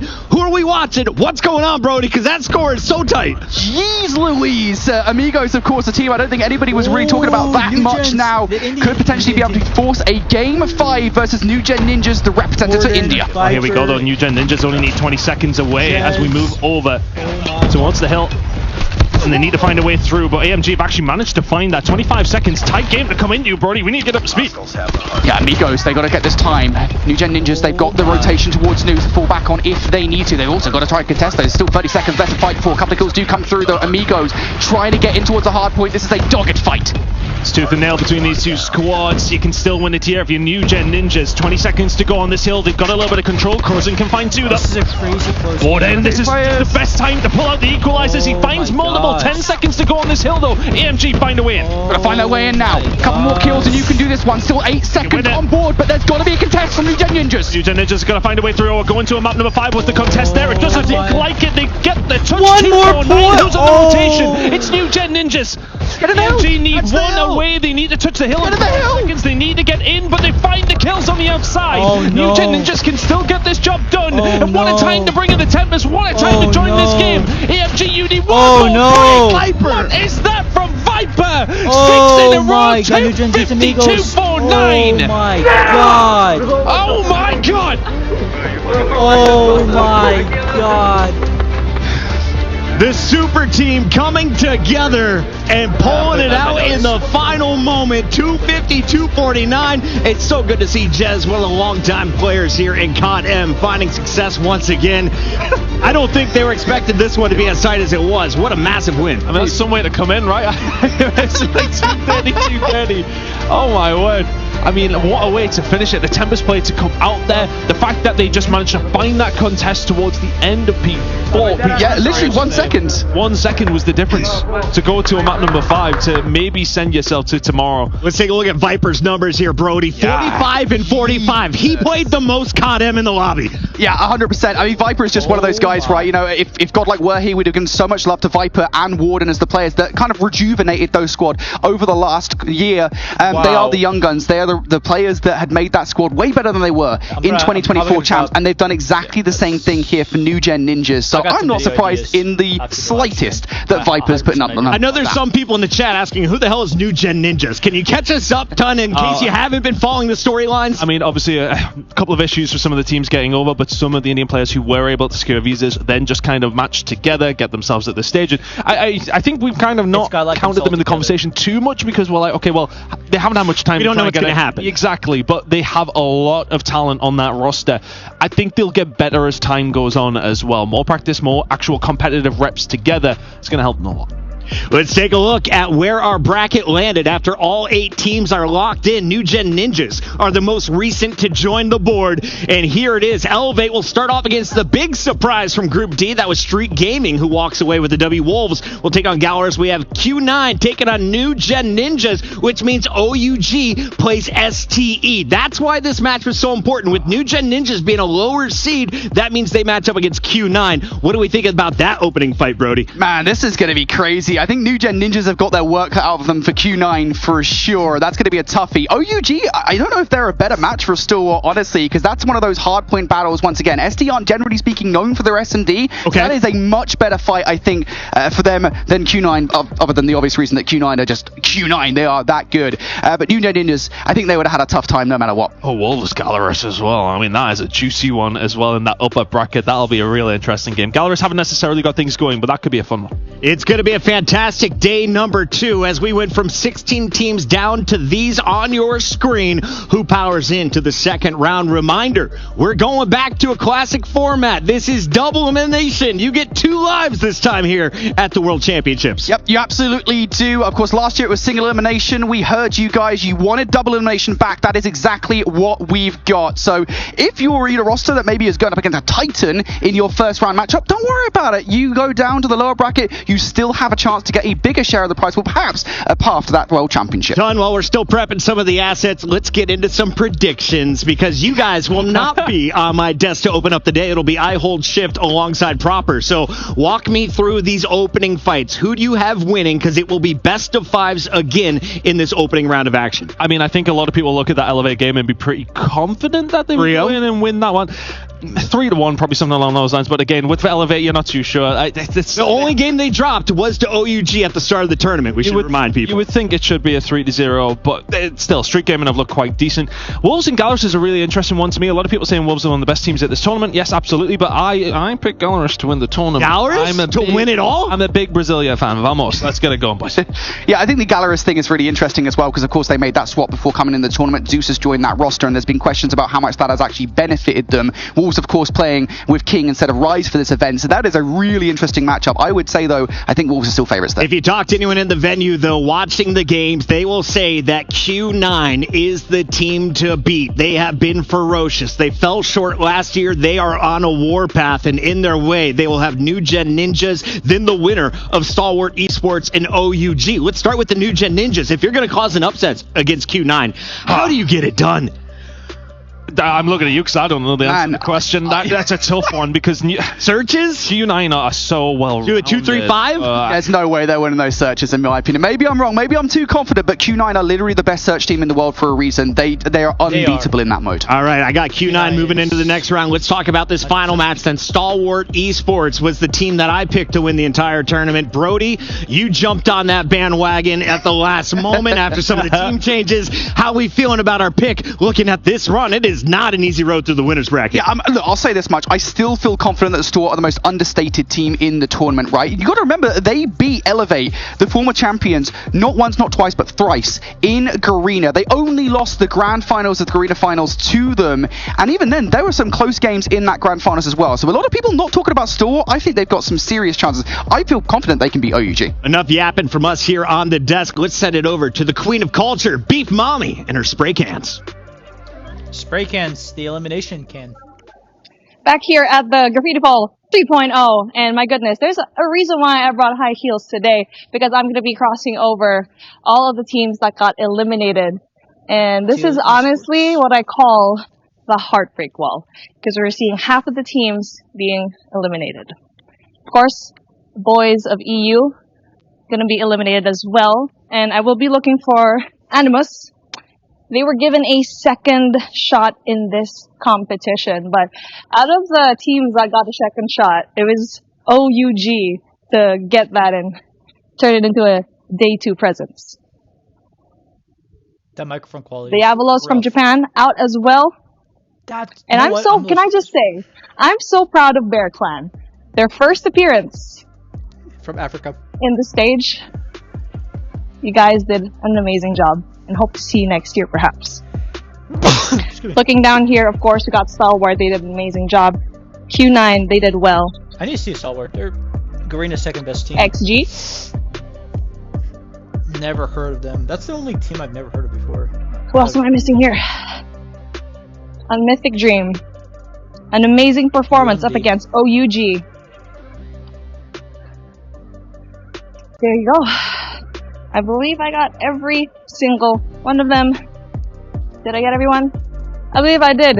And of course, over here, I'm going to double check that, of course, but we can see the bracket going on for day number 2 as we're seeing Franic yet again. What's up, my dude? I've been hanging out with Franic the entire day. And these are the different teams that you're going to be seeing tomorrow. We have 3 more, and do expect that this will be the brackets.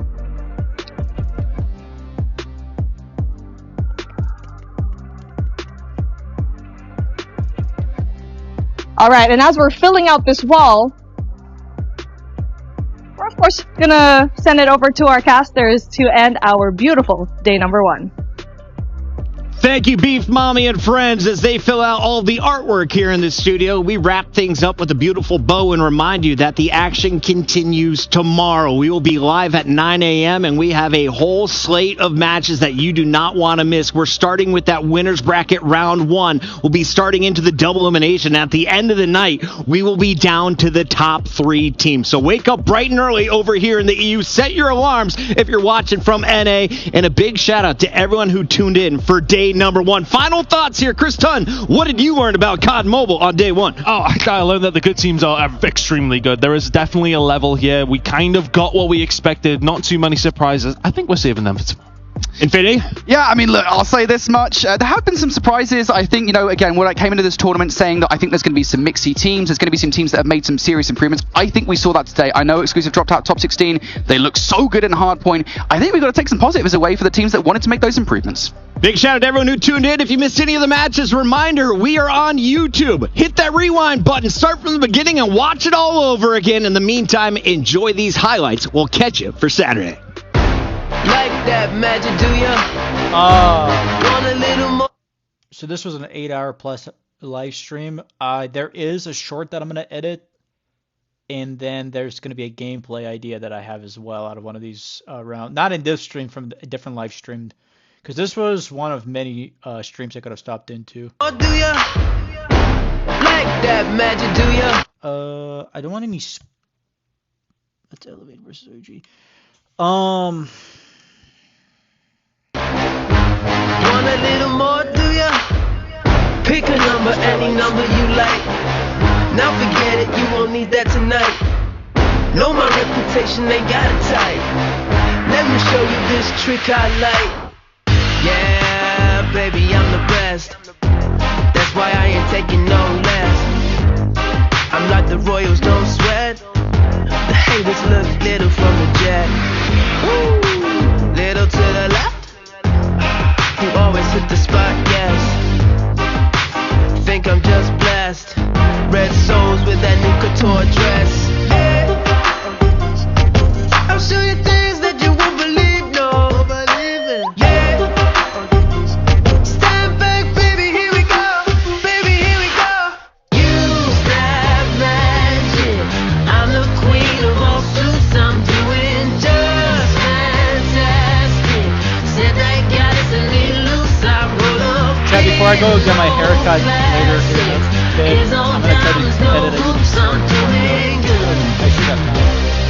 How about you? Yeah, I have plenty of time, actually. Welcome to another world. One where they let out all the girls. Them boys, they don't know where to look now. We're stripping cause it's winning's hot work. Yeah, little to the right. Just so I hit the spotlight.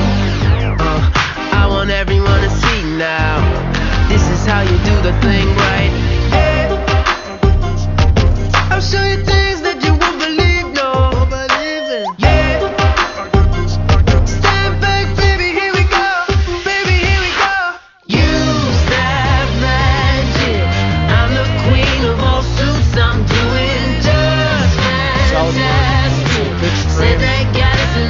There'll be an upload, short, TikTok, probably a stream. I've been up for a while, but How about you? I so guess I you slept heard they call me earlier. good enough.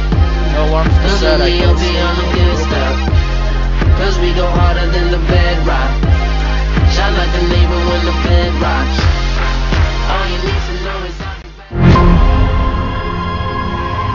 So I'm gonna make this short. Kind of take a little break, get ready for the haircut, edit a little bit.